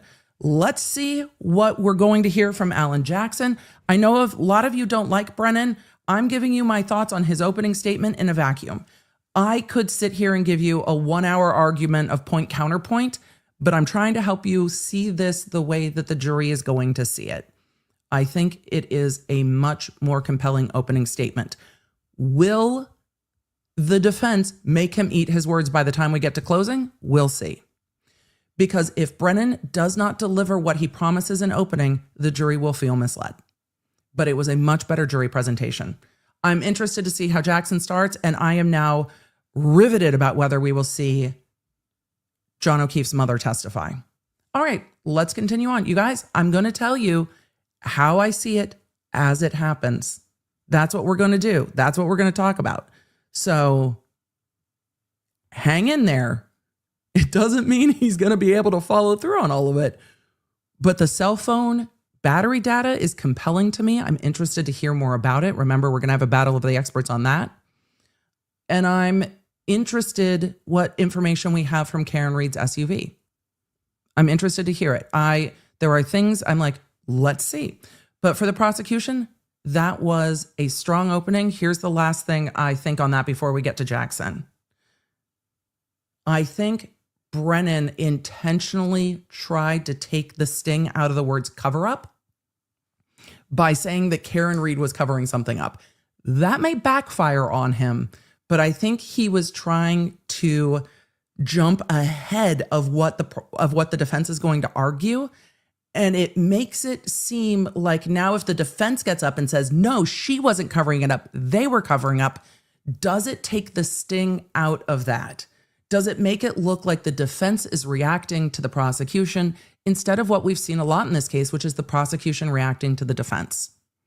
We'll see how it goes, but I think they tried to get out ahead of cover up so that it looks like the defense is saying in opening, nah, we didn't cover it up, you did. However, by the time we get to Trooper Proctor's texts, is any of this opening statement going to matter? We'll see. We'll see. Seamus asked a great question in the chat, and then we're going to go into the next opening. Can the defense use her interviews without her testifying? The defense cannot use her interviews without her testifying, but the defense can argue that the complete segments need to be brought in.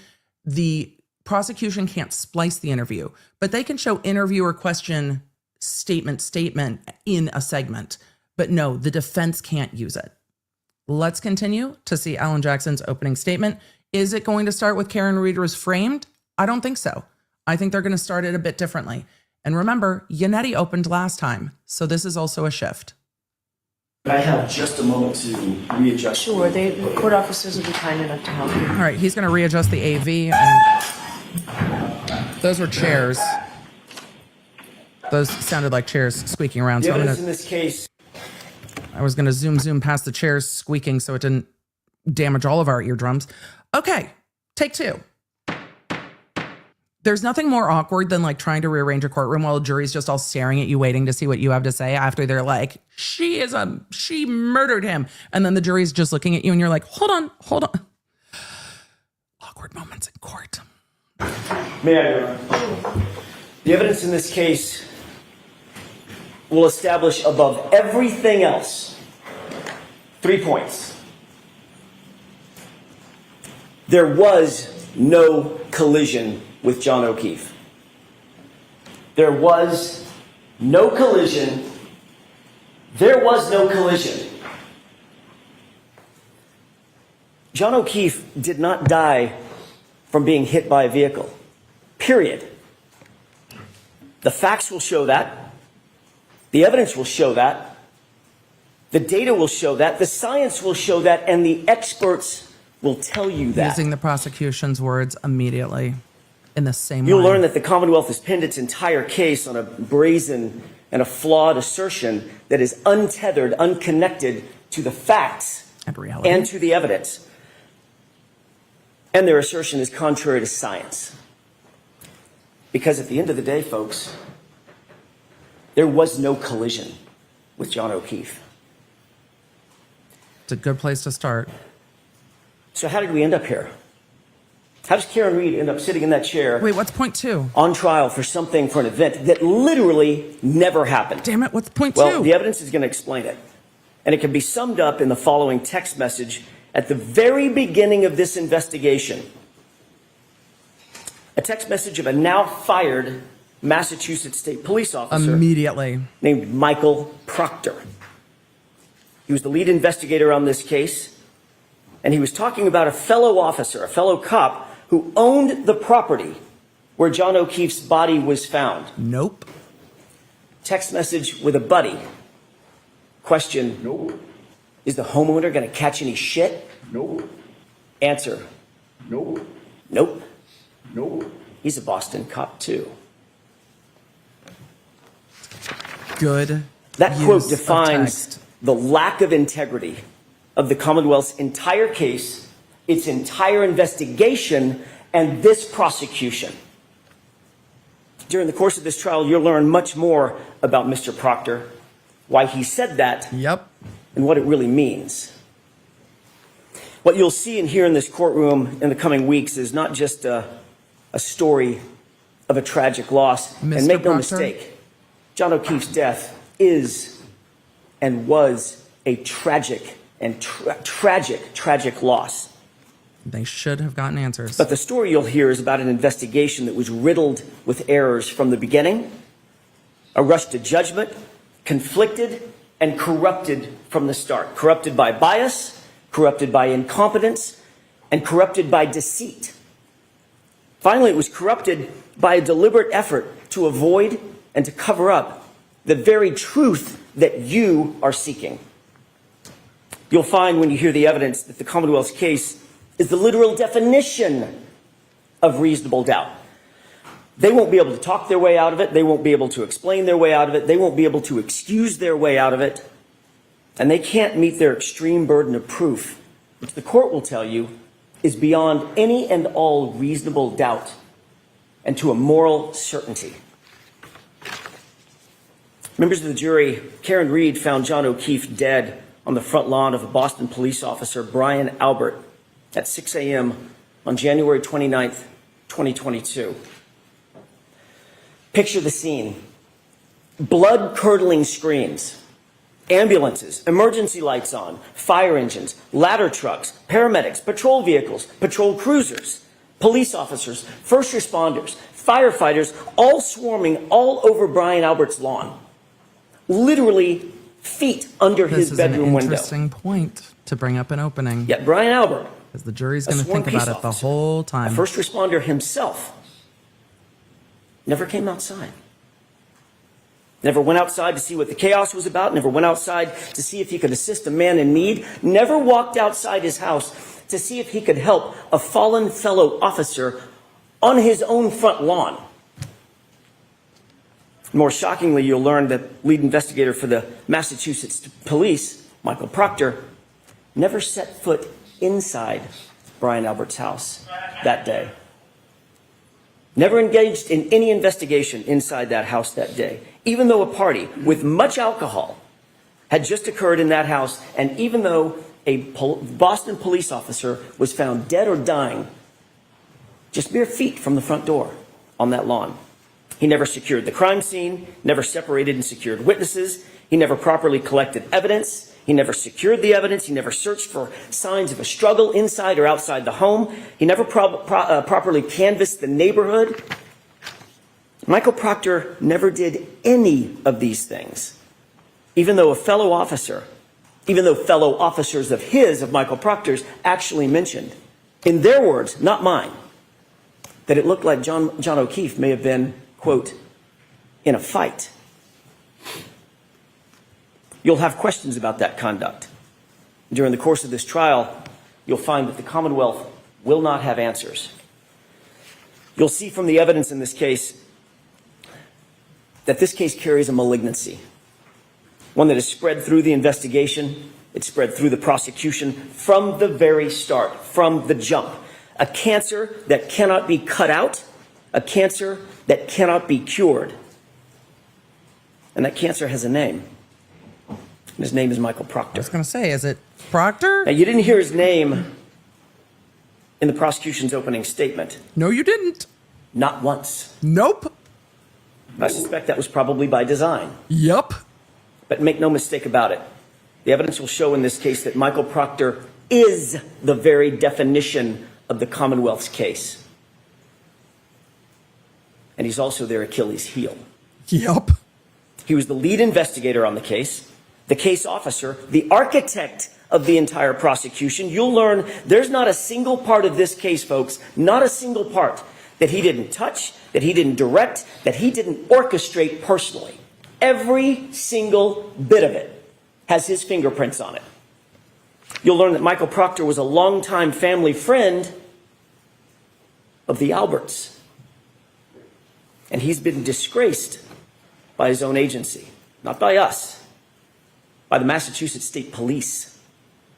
Investigated, suspended, and fired. I think it's smart that they lean into this. The evidence will show that Massachusetts State Police found him guilty, found Michael Proctor guilty of bringing dishonor to the department for his conduct, not in some other case, Dishonor on you. not in some tangential case, in this case. Yep. The investigation of Karen Reed. Conduct that included bias in favor of his friends, the all-powerful Albert family, and bias against my client, Miss Reed, the outsider.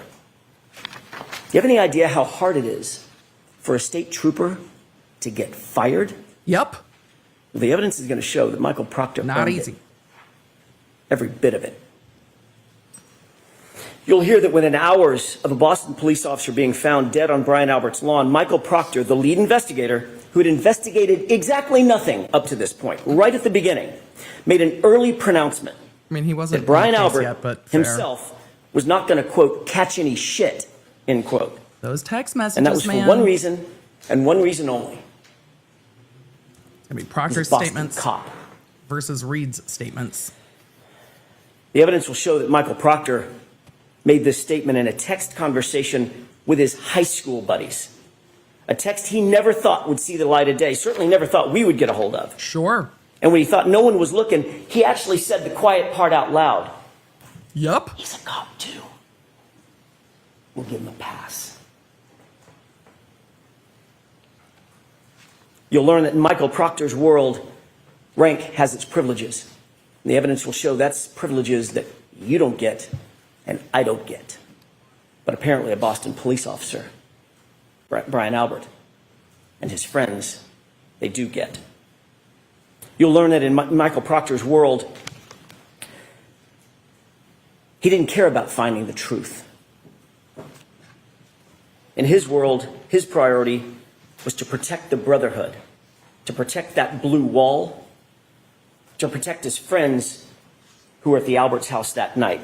Maybe if we're arguing blue wall, the whole defense team doesn't wear blue ties. I want to take a step back, if I could, and spend the next few minutes talking a little bit more detail about what the actual facts in this case will show, not based on speculation, not based on surmise, not based on guesswork or conjecture, but the actual true facts that you will learn through the course of this trial. On January 28th, 2022, it was a Friday night. John and Karen had made plans to meet up with friends for drinks. It was a happy and normal night for them. They were affectionate, they were loving, they were in good spirits, nothing out of the ordinary. They started at a local watering hole called C.F. McCarthy's. You've heard that name before and you'll hear it again. And eventually they made their way over to the Waterfall Bar and Grill, another bar where they ended up. When they got to the Waterfall Bar and Grill, the Albert family was already there, already heavily drinking. You'll learn that this was no ordinary family, the Alberts. The Albert family was a well-known Canton family. Some might even describe them as a very powerful Canton family. Brian Albert was there at the waterfall. You'll hear that he's a longtime Boston police officer. His wife, Nicole Albert, was there with him. His brother, Chris Albert, a powerful Canton politician. He sits on the select board. The select board actually governs the police department, the Canton PD. He was there. His wife, Julie Albert, was there. Their daughter, Caitlin Albert, was there.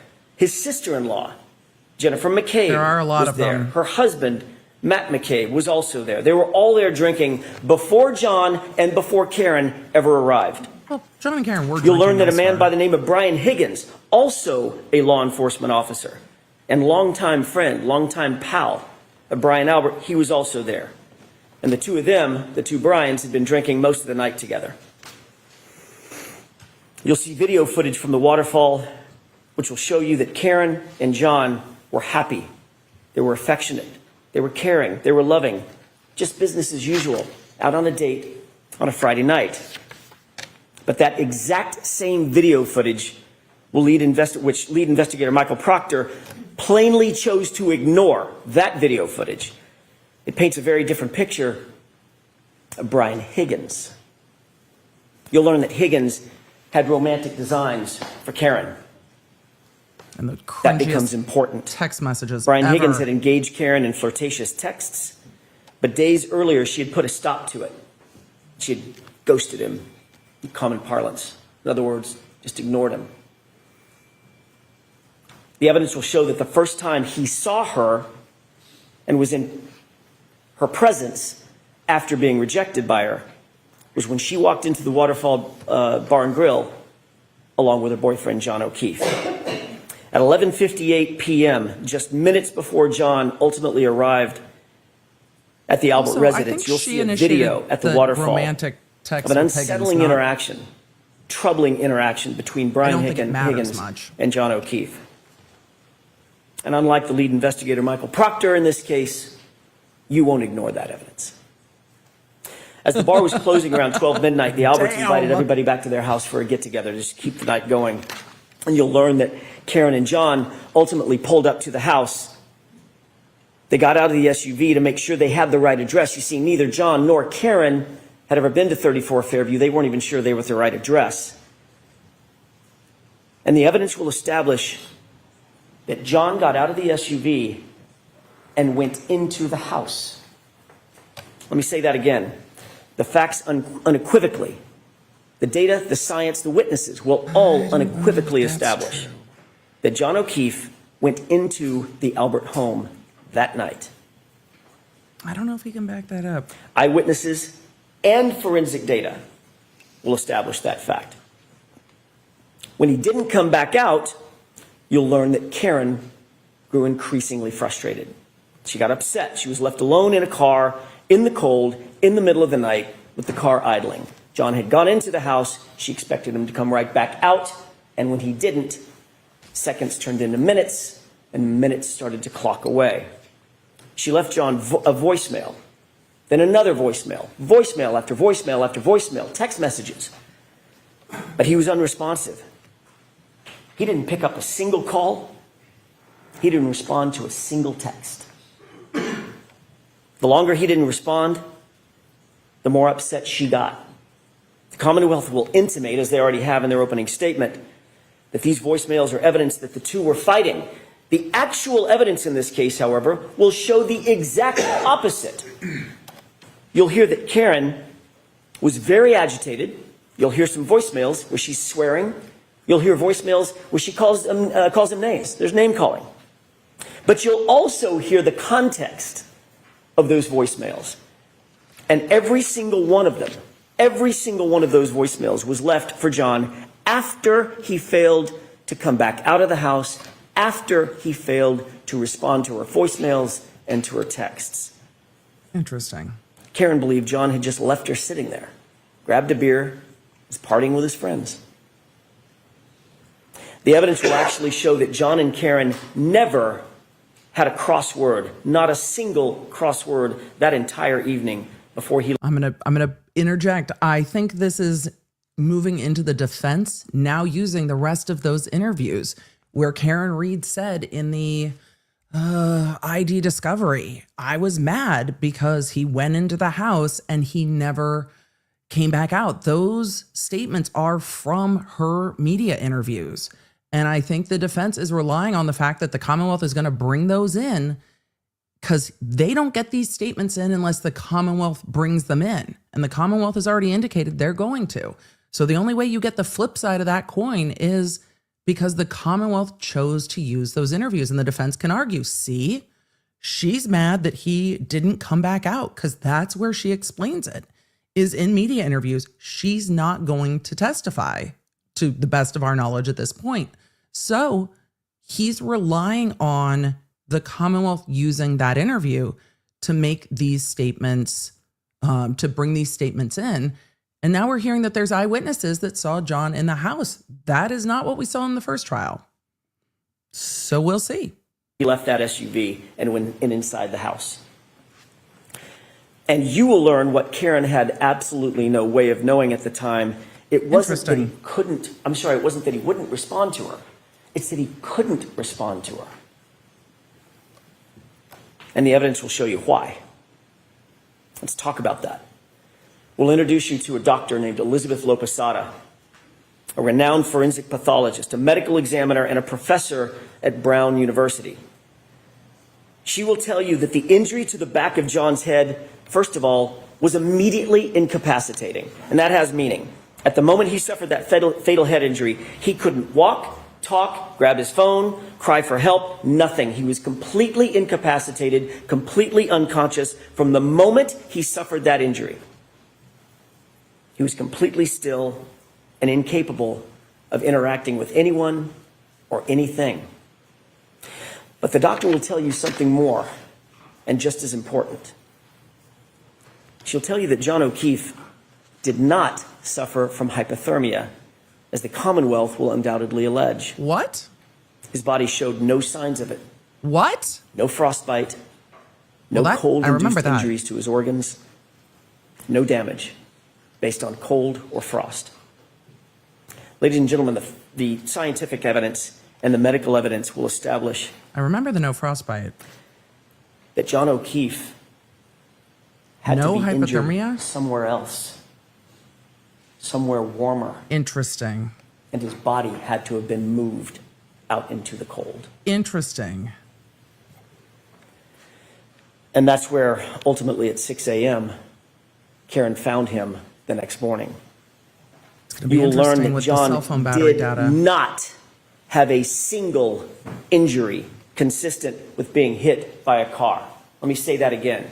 The evidence will establish that John did not suffer a single injury on his body consistent with having been hit by a car. Not one. You'll learn that John's torso, his ribs, his chest, his arms, his hips, his legs, his knees, his ankles, his feet, all of them, no broken bones, no fractures, no contusions, no torn ligaments, no internal injuries, not even a bruise.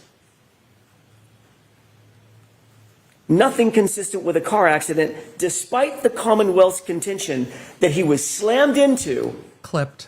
by a 6,000-pound SUV. They said clipped this Not time. a bruise. Dr. Lapasada will tell you with medical certainty that, in fact, John was not struck by a vehicle. Medically and scientifically, he could not have been struck The coroner by a says vehicle. it's not consistent. Therefore, as Everyone I says said, it's not consistent. there was no collision. She will tell you that the patterned abrasions on John's right arm, the patterned abrasions you see over my left shoulder,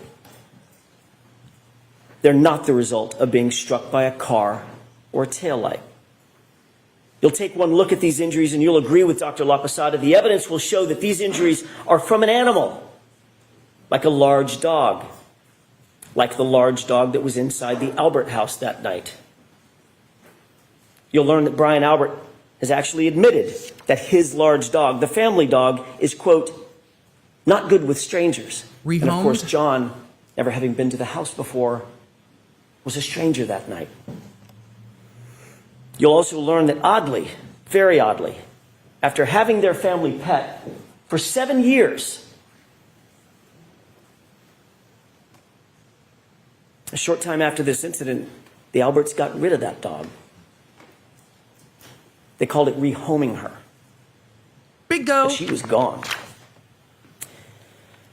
Dr. Lapasada will also tell you that the injury to John's head was not the result of He also falling called the backward dog onto a it flat in all of his lawn, cold testimony. or otherwise. It was very off-putting. Rather, Dr. Lapasada will tell you with medical certainty that the injury pattern to his scalp was produced by an impact from a raised or ledged surface, a surface that does not exist on Brian Albert's front lawn where John was found. Interesting. The medical evidence will establish no hypothermia, no injuries from a car strike, no collision with a motor vehicle.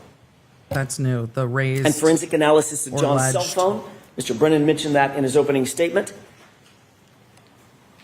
The Commonwealth's own expert will ultimately support the exact facts that I just told you, including the temperature data.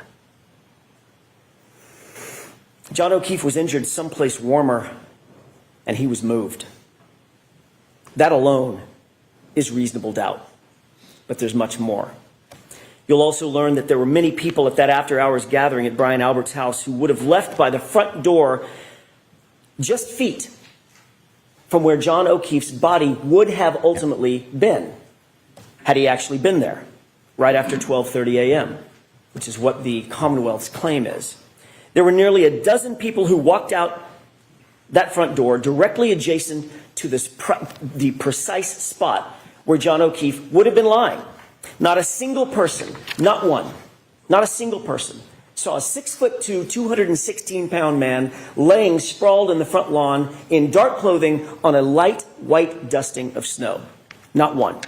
Then the evidence will also show that every one of those same people drove by that same spot, not walked by it, drove by it to leave the house, and still not one of them saw John laying in the yard when they left between 1 a.m. and 2 a.m. in the morning. But you know who else you'll find never saw a body on that lawn? The snowplow driver, a completely independent witness, charged with plowing the streets in Canton that night. You'll hear that Michael Proctor, oh, he's not done yet, Mr. Proctor. You'll hear that Michael Proctor wrote a report where he claimed that Fairview had not been plowed that night. You'll learn that that was completely false. That was a lie. Michael Proctor did not want any more witnesses. He didn't want the truth. And he falsely claimed that the road was never plowed. You'll learn that he wouldn't look for the plow driver, but we did. And we found, and we'll introduce you to, Brian Loughran. He plowed Fairview that night, and what he's going to tell you is that there was nobody on that lawn at 2:30 in the morning. You'll learn that Brian Loughran passed by 34 Fairview, traveling right next to Brian Albert's front yard, and at 2:30 a.m., John O'Keefe was not there. But you'll see that the plow driver also provides some other troubling information, troubling testimony for the Commonwealth. You'll learn that after making that pass at 2:30 a.m., he showed up with his plow an hour later. He stopped at the entrance of Fairview. He was looking up Fairview to decide whether or not to plow it, but he saw an obstruction.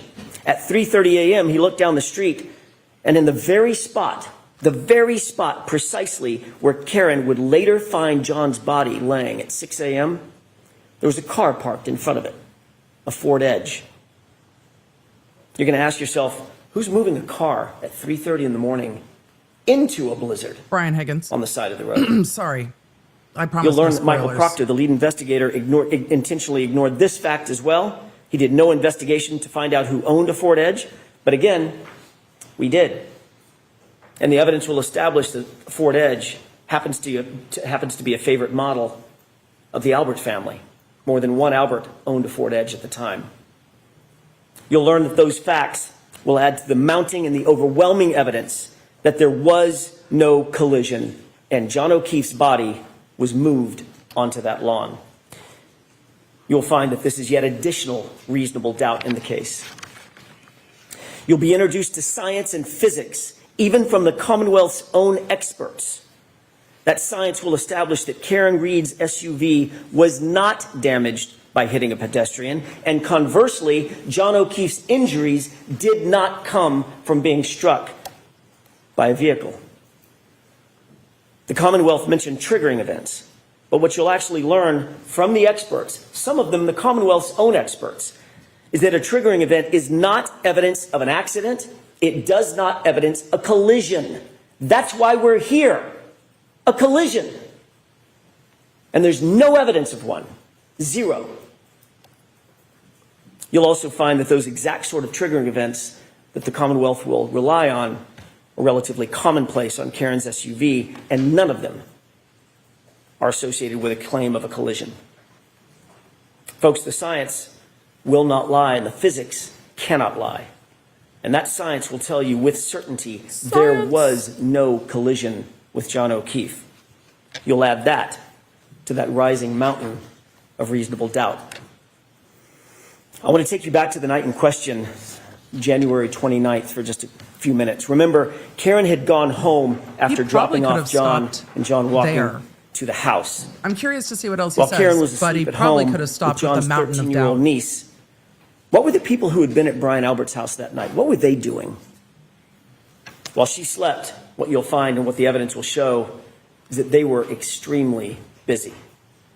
You'll learn that after a long night of heavy drinking, Brian Higgins left the Albert residence, but he didn't drive home. No. Rather, he drove over to the Canton Police Department, where he kept an office. The weirdest shit At about ever. 1:25 a.m. Not a Canton police officer, but he kept an office there. Why go back to his office at 1:25 a.m.? Why go back to the Canton Police Department at 1:25 in the morning on the night of a blizzard? You'll learn that while there, Higgins made a call at 1:30 a.m. Higgins will later deny that he made that call. You'll find that curious. And his explanation for that late night visit to Canton PD, you'll find that it changes nearly every time he's asked about it. It's getting close to argument. You'll learn that after everyone left Brian Albert's house, but Brian Albert actually claimed he had no contact with anybody else except his wife. No contact. Bring the butt dials. Until he woke up the next morning. So he says. Then you'll learn that that, too, is a complete lie. His phone records establish that he placed a call to none other than Brian Higgins at 2:22 a.m. Higgins called Albert. Shortly after Higgins completed that late night visit over to Canton PD. We switched people. You'll wonder, what did they possibly need to talk about at 2:22 a.m. that night? It's close. The evidence will establish that Brian Albert called Brian Higgins first. Brian Albert then disconnected that call when Higgins didn't answer it. Seconds later, Brian Higgins returned the call. Brian Albert then did answer that call. They spoke for 22 full seconds, had a conversation, then they both hung up their respective phones. I'm not going to spoil You'll learn it. that when they were asked about these For everyone calls who and, did this Friday. and conversations, both Brian Albert and Brian Higgins lied about it. Because damn. Both of them. They said they never had a call with each other. But then ultimately, when they were confronted with their own cell phone records and they could no longer deny the calls, they were asked independently, explain yourself. Uh-huh. And they both came up with the exact same explanation. They did. A butt dial. This is not bullshit. It is not bullshit. The evidence Y'all- will make you y'all question, are like, what? why did Albert and Higgins speak at 2:22 a.m.? And why were there so And why did they both try to many cover up that phone butt call? dials? Why? You'll also learn after this incident and within days of one another, both Brian Higgins and Brian Albert, both police officers, both trained investigators, Just their phones just disappeared. Just got rid of their phones. it's so weird. Both of them. Just bye. Where'd the phones go? And what else you'll learn, Brian Albert got rid of? Shortly after this incident, Brian Albert got rid of his house, the whole thing. Just sold it. His childhood home, a home that had been in the Albert family for generations. No dog. He literally sold it. No phone. Mere months after this incident. No house. Dog rehomed, phones destroyed, Damn it.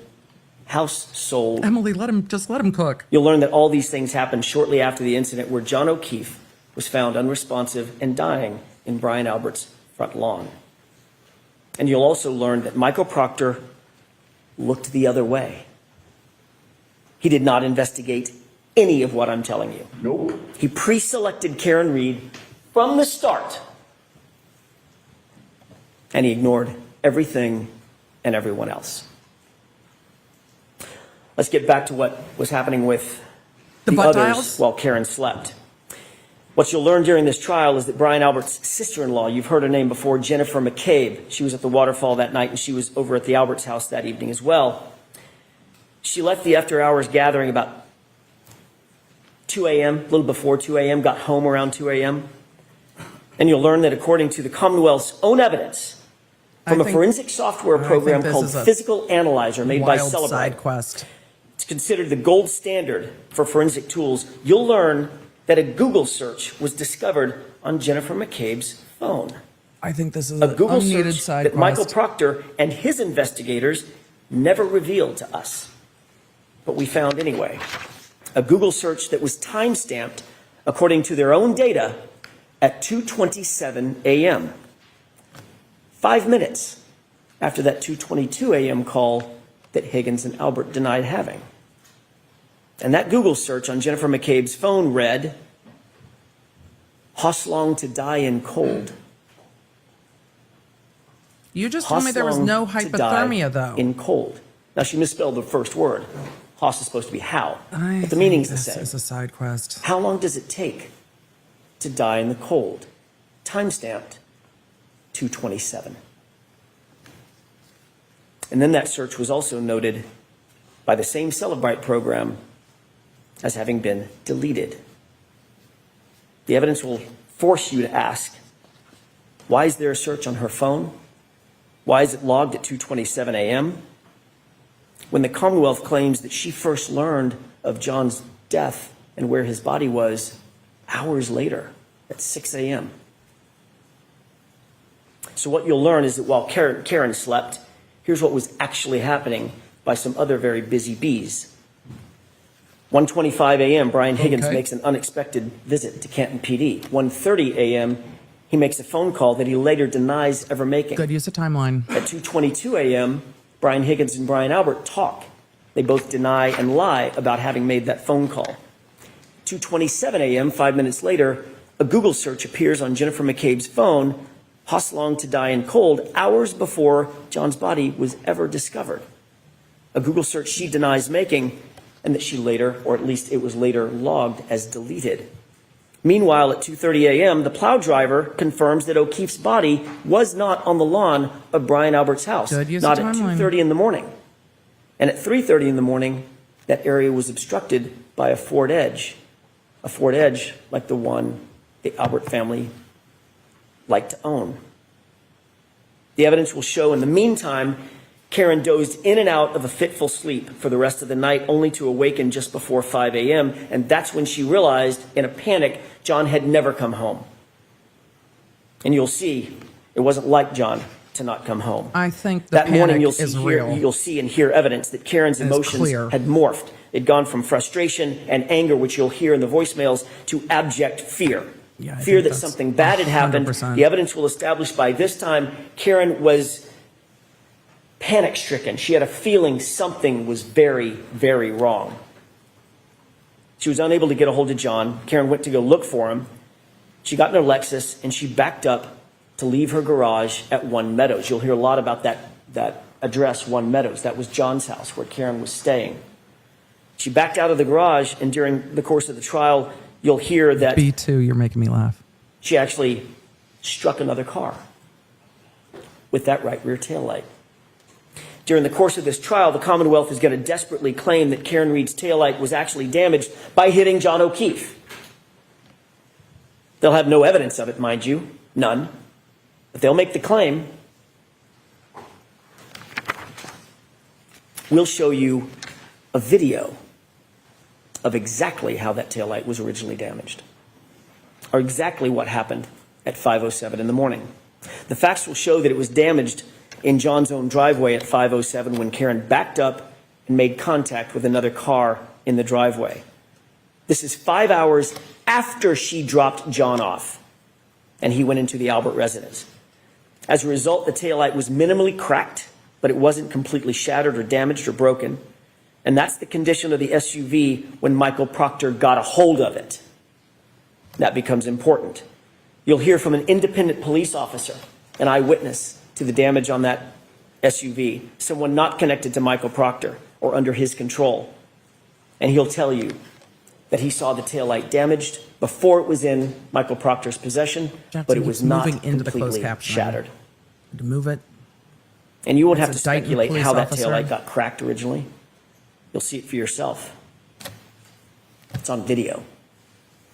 You'll learn that part of the reason that Karen's Lexus hit that car at One Meadows is because she backed out looking for him at a time when she was absolutely panic-stricken and grief-stricken. Where was John? Why hadn't he come home? What had happened to him? Is he hurt? Is he passed out somewhere? Her mind was reeling. The evidence will establish she wasn't giving anything away. Everything was on the table. What could have happened to John? You'll learn that when she woke up and he still wasn't home, she was just racking her brain for what could have happened to him. And she was worried about possibly the worst. He had gotten out of the car. He'd walked to the house. She was confused. And later, when she found him at 6 a.m. on the lawn, where she last saw him going toward the house, her mind started reeling, oh my God, did a plow hit him? Did I hit him? Could I have hit him? What could have happened? What could have happened to him? And that video clip that you saw, Yep. out of context, when she said the words, he did not look like he was mortally wounded, she's not talking about at midnight. She's talking about at 6 a.m. when she found him. That's what she was talking about. Your job will be to make sure that the evidence isn't presented to you too cute by half.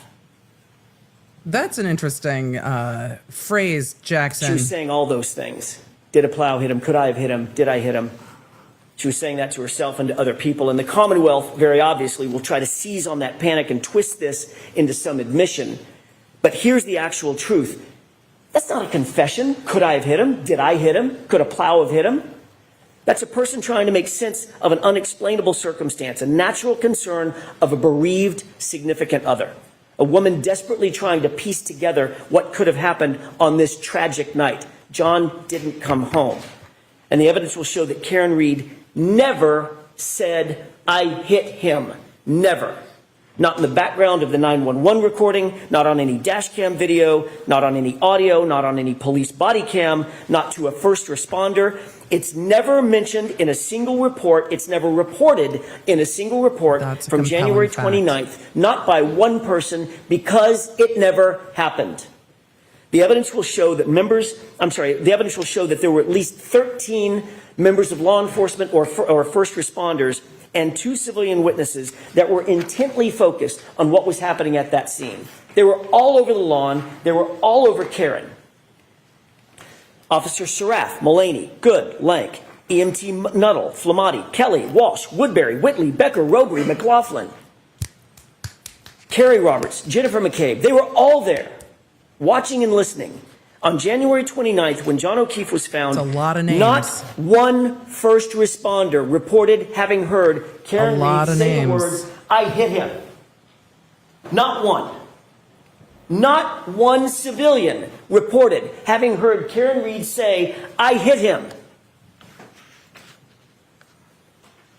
The facts will show that the first time this improved statement was ever claimed to have been made was some 24 hours later by a single EMT in an interview. Now listen to this. In an interview coordinated by a Canton police detective named Kevin Albert. He's waiting for the jury to like say it out loud. Did you all just yell Albert? Did you all yell Albert at home? Did you yell it? And remember, Chris I've forgotten Albert, that fact. the other brother, is a board selectman to whom the Canton Police Department reports.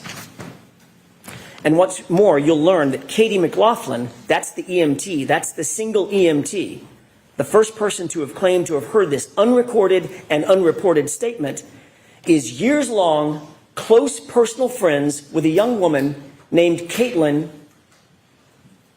He's waiting. Albert. He's waiting, letting them fill it in their head. It's a powerful strategy. Brian Albert's daughter. During the course of this trial, you'll become familiar with and you'll realize that the Alberts are indeed a powerful and indeed an influential family. And that will mean something.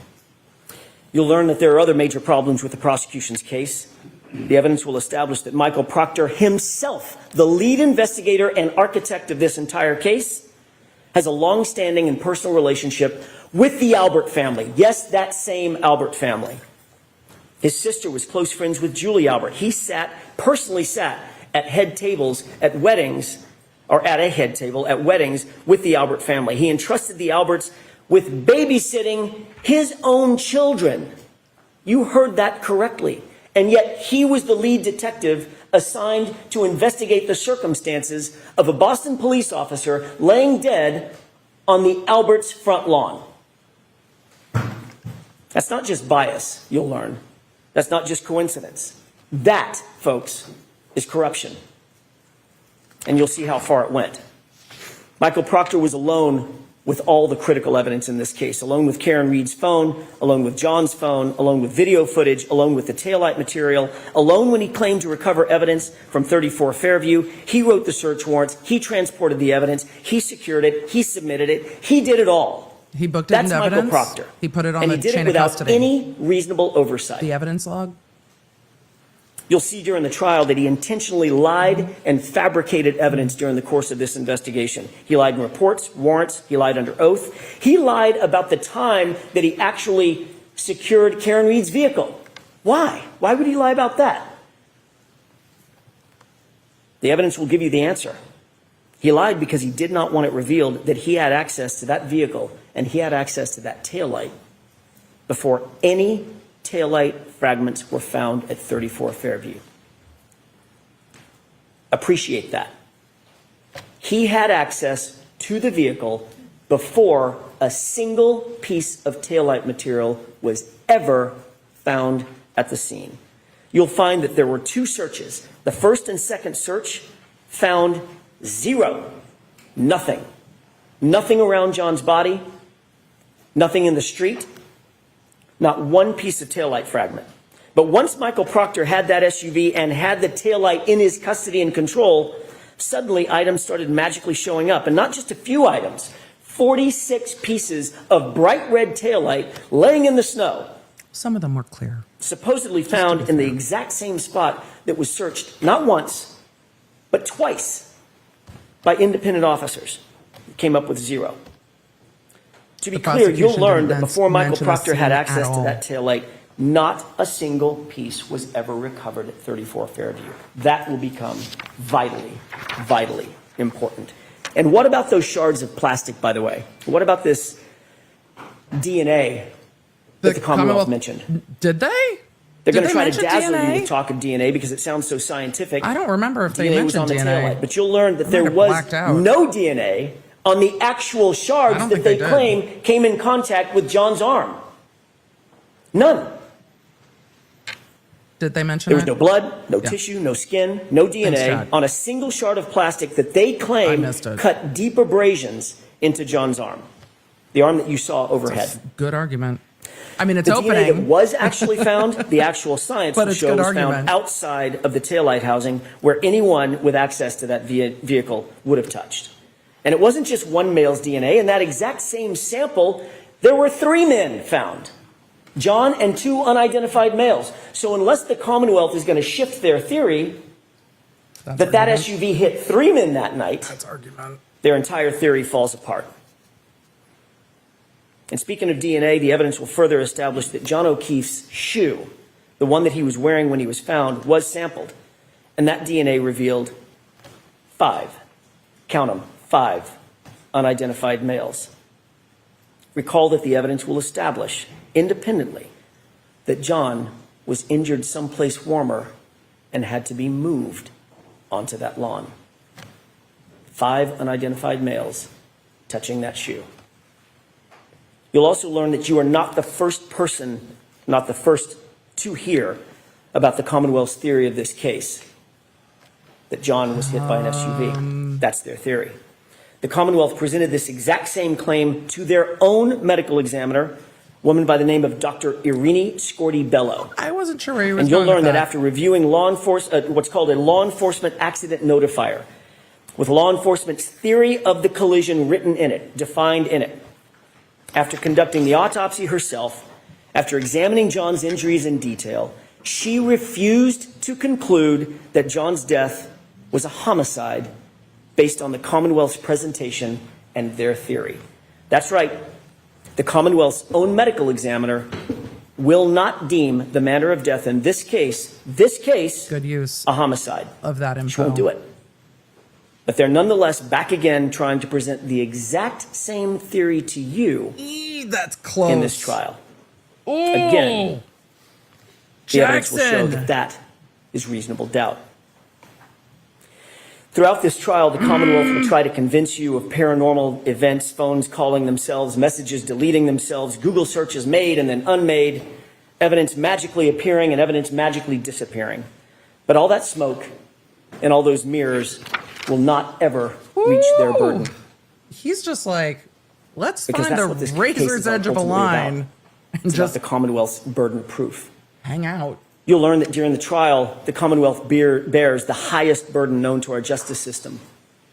They must prove every element of every charge beyond a reasonable doubt and to a moral certainty. And you'll learn that moral certainty means the highest level of certainty known in human affairs. It's not a small thing. They're not going to be able to do that.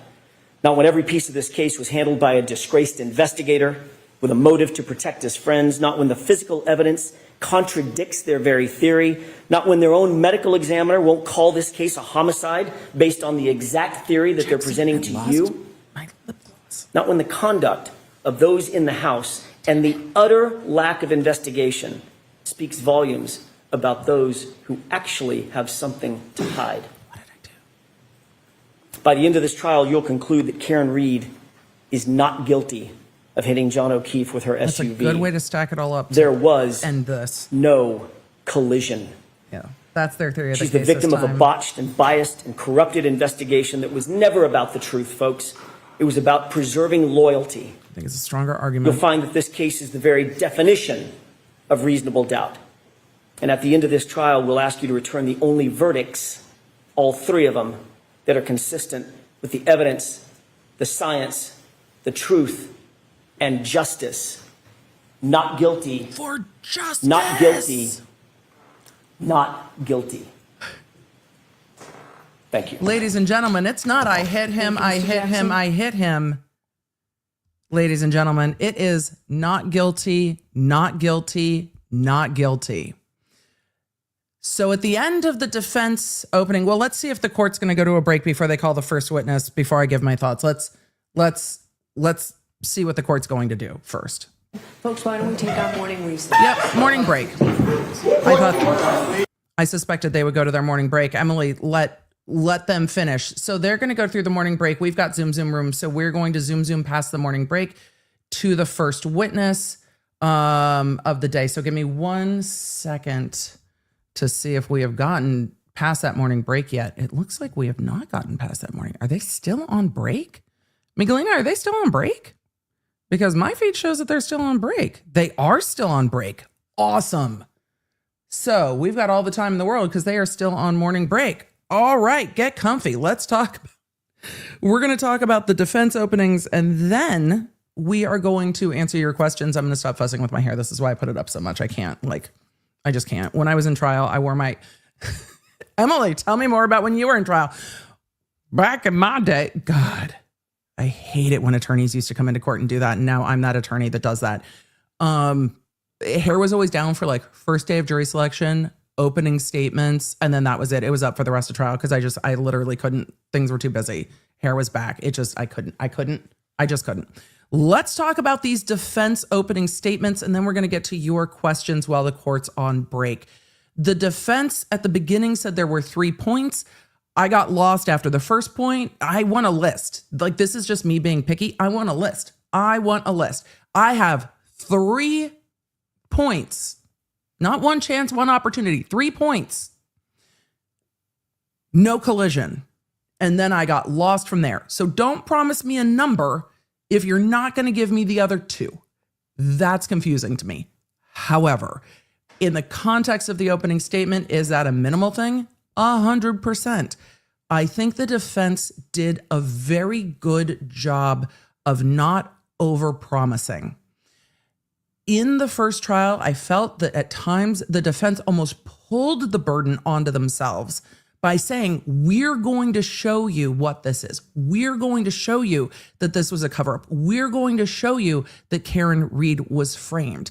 It almost pulled the attention onto what the defense was going to show you, not what the prosecution failed to show you.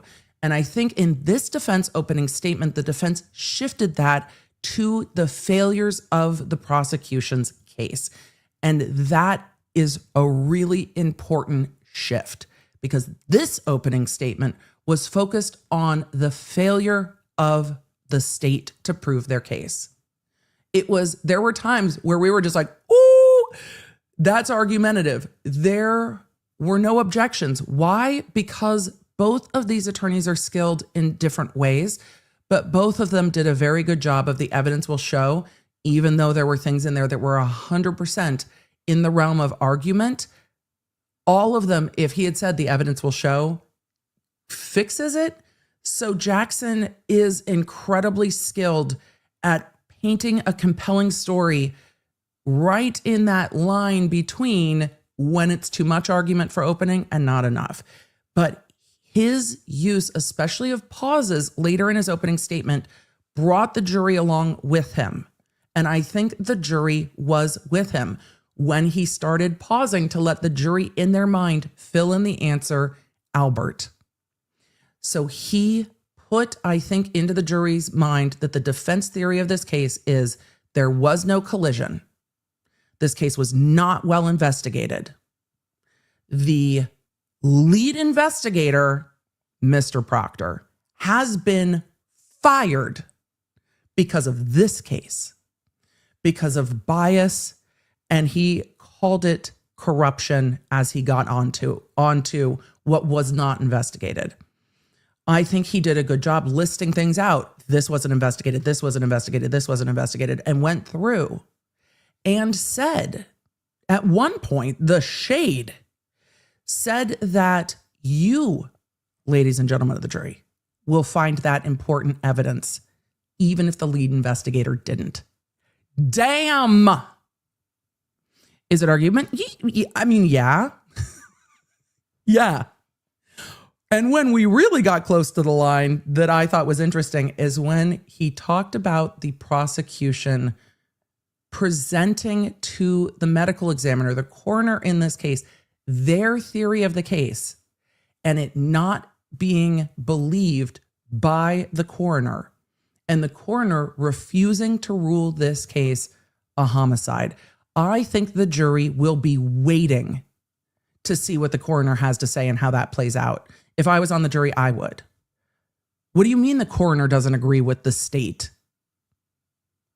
What? So you've got no collision, no investigation. The coroner doesn't agree with their theory of the case. And then he said, and now they're back again. He framed it to talk about they presented it to the coroner and they're now presenting it to you. But I have to wonder if he was trying to draw an objection from Brennan or not, because it was like, sir. But the way he phrased it, he's referring back to the coroner. They presented this case to the coroner and the coroner didn't agree. And now they're back again to present it to you, leaving in the jury's mind. And you're going to agree with the coroner, of course, because science and logic and physics. I thought it was a very effective opening. And at the end, he got back to no collision, no collision, no collision. Not I hit him, I hit him, I hit him. And I think in the middle of that, we got some of Jackson's argument. See, it's supposed to be opening statement, and yet. Talking about Karen Read's demeanor in the morning, the evidence is going to show all of that. The evidence is going to show Karen Read's demeanor. And it's already framing for the jury, when they start hearing, I hit him, that it's not in any reports. That the interview, when it's disclosed for the first time, that individual is a friend of the Albert family, and that interview was set up by a member of the Albert family. It already starts to frame to the jury, question those statements. Question the I hit him. And then it gives context to the statements that Karen Read made in the clip that the Commonwealth played, which is where the Commonwealth has to be careful. Because if you're the jury sitting there and the Commonwealth is playing, he didn't look mortally wounded, and the defense gets up and said, she's talking about when she found him at 6 a.m., are you looking at the Commonwealth going, that's not what you said? And sitting there going, damn. But what was new information to me is that the defense is going to argue now that there are no signs of hypothermia, which is not what the coroner says. But they are arguing that their medical expert will say that there are no signs of hypothermia here. And he said repeatedly, John O'Keefe was injured somewhere warm and moved. He did a good job of keeping the language simple. And I think pulling out things that the jury will have in the back of their mind. Your opening should be a roadmap for the jury. So as you're going along with evidence, they have context for it. And you're like, oh, this makes sense. Oh, this makes sense. What you don't want your trial to be, and I say this all the time, but a trial is like building a puzzle. And your opening statement should be showing the front of the box to the jury so they know what the whole picture looks like. So as they have different pieces, even if those pieces are out of order, they know where to put the pieces in the puzzle. And then you get to the end and hope that they've built a complete puzzle. Pieces missing, not guilty. Puzzle complete, guilty. And so the picture on the front of the box from the defense and the prosecution in these opening statements could not be more different from each other. This is not a case where they don't agree that John O'Keefe was injured. They don't agree that John O'Keefe had a head injury. They both agree on that much. But how that happened, these timelines could not be more different. And I wonder if the way that the defense used repetition and language will stick out to the jury's mind more than the way that Brennan used his timeline. Because the defense opening has but dials. Look, you're curious. And bringing in curiosity, those are the questions the jury's going to want answered. Oh, butt dials, home's gone, dog's gone, phone's gone. And that curiosity is going to last, I think, longer in the minds of the jury than what the Commonwealth said. And I think the Commonwealth's opening here was much better than before. But did it raise your curiosity? Did you get to the end of the Commonwealth's opening and go, oh, the statements, I think, of Karen Read, the Commonwealth used to great effect. But did that deflate almost immediately? We'll see. But I think there are some takeaways for the jury, and the repetition was good. No collision. The Albert family. I hit him's not in any report. I think that's a big deal. The Albert didn't come out of the house. Curiosity. And I think the jury's going to go looking for those answers. And I think this time the defense pushed those answers onto the Commonwealth. What are they going to show you? Where I think in the first trial, the defense pulled those answers onto themselves. She was framed. This is what we're going to show you. I think they did a good job pushing that burden where it belongs. No investigation, no collision, bias. Nope. All of it. Proctor being fired. Good opening statements. I think they were good opening statements. We'll see how Brennan's demeanor holds up as we start getting into witnesses. His demeanor in opening statement was different than his demeanor arguing before the court. So we will get to see more trial demeanor. I've got some curiosity here. I really do. I'm interested about the things that we didn't see in the first trial. Karen Read's SUV black box. Tell me more. Also, why couldn't your expert get it the first fucking trial? Seriously? Cell phone. Tell me more about the battery temperature. Why didn't we hear more about that? Because the battery temperature of the phone is going to go a long way to whether or not John O'Keefe was somewhere warm. And the defense is arguing he was somewhere warm, then moved. Well, the phone wasn't moving, and I think we can agree on that much. So what's the battery doing on the phone? Very interested about that. We've got new medical experts about the injuries to John O'Keefe, and we heard in defense opening that they say that their medical experts will say that the injury to the back of his head came from an edge or a ledge. We'll see. They also said he wasn't moving after that. So if he had struck his head on the curb, he would still be by the curb. I'm very interested to see where we get with that new information. The no hypothermia. I don't think the hospital staff agrees, but I'm interested to see. So we've got 6 to 8 weeks. Buckle up, law nerds. For all of you new here, here's a few reminders. Do the likey, subscribey things. YouTube appreciates them, and so do I. Also, I'm in a battle with my 13-year-old about whether I'm a YouTuber or not. So thank you for helping me win that disagreement with my 13-year-old. The goalpost will move at some point, but you know how it is. Second, we built an app. We built an app to keep you in the loop. So if you head to lawnerapp.com, if you are new here and want to keep in touch with this trial or want to know when certain witnesses are on the stand or want to go watch it without commentary and then come back if something happens, lawnerapp.com. The second that Trooper Proctor is on the stand, I will let you know. Do not worry. When the civilian witnesses you want to see come on the stand, I will send you a notification. So if you're like, I got to get shit done, I don't want to hear 15 witnesses talk about the snow, but I really want to be back for, we'll let you know. Because we got 6 to 8 weeks of trial and you guys have shit to do. I get it. When they get into an entire day of marking pieces of plastic, we'll let you know if something happens that you cannot miss. So we built it for you to help ease the FOMO of trial. If you can't watch all day long, I get it. If you want to pop me in the background, that's fine. But yes, the app is free, iOS, Android. The notifications are the best. I love it. We'll keep you in the loop. All right, let us get to witnesses. We've got witnesses. We are back to court. We didn't get to questions. I'll get to questions. And I will start answering them in the chat too as we're listening. So are you ready? Are you ready for witnesses? Are we ready for witnesses? I'm ready. I'm ready. I'm ready for witnesses. Let us go. I want to see. Oh, hold on. Emily, did you spend last night looking at who the first witnesses were in the first trial? I did. Some of you might have seen me in the chat around the YouTube yesterday as I was prepping for this and doing laundry because, Lord, it was needed. Last trial, they did opening statements. This was April 29th, 2024. Opening statements, then Paul O'Keefe, Aaron O'Keefe, and Canton police officer Seraph. Those were the first 3 witnesses on day 1 last trial.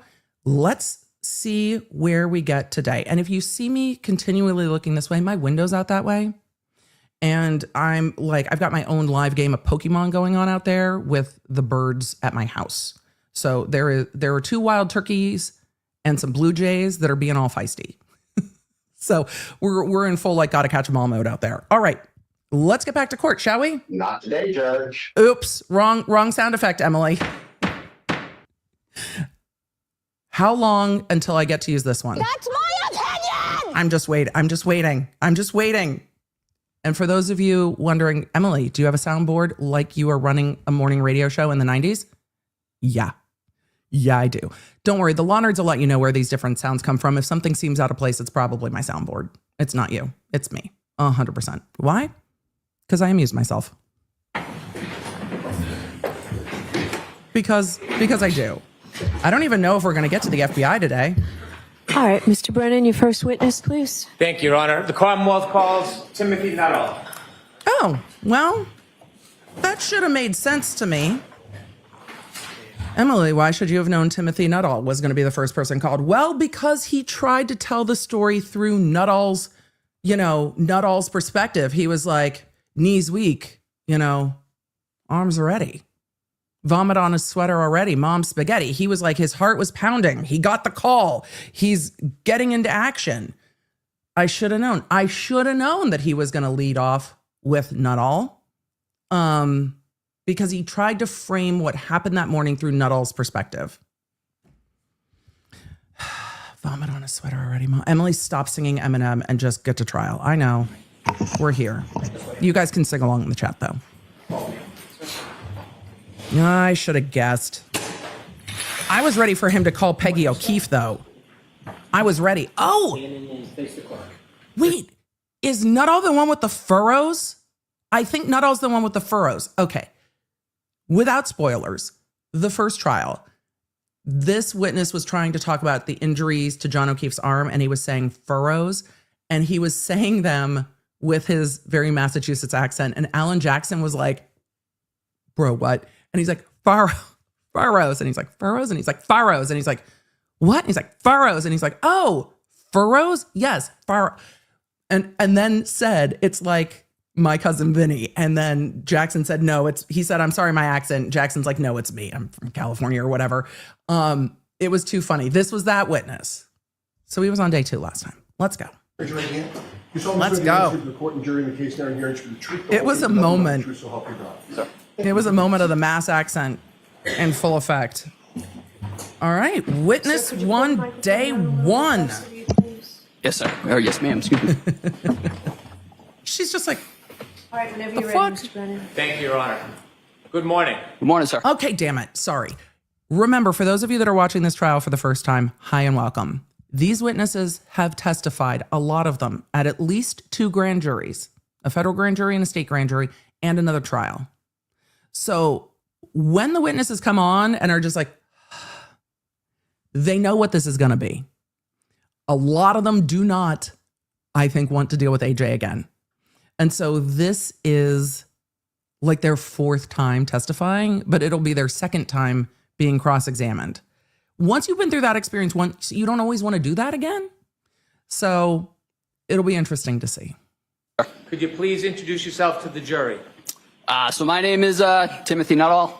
I'm 28 years old.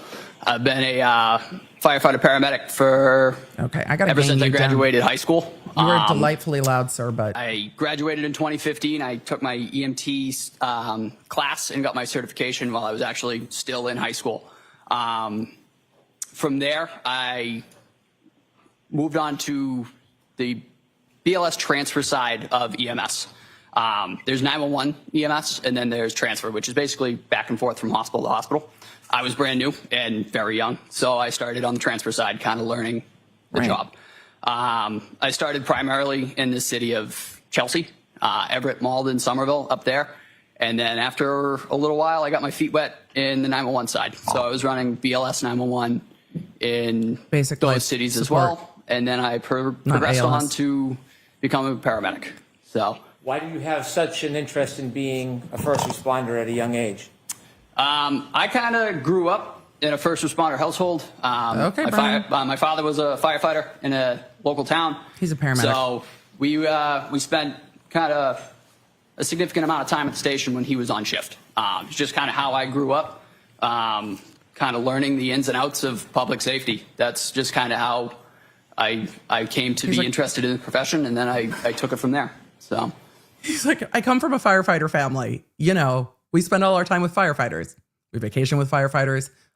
All of my friends as kids are other firefighters' kids. Like anyone from a firefighter family in the chat or have a firefighter family. He's just like, was at the station, cookouts, people are, that's what you do. You spend all your time around firefighters.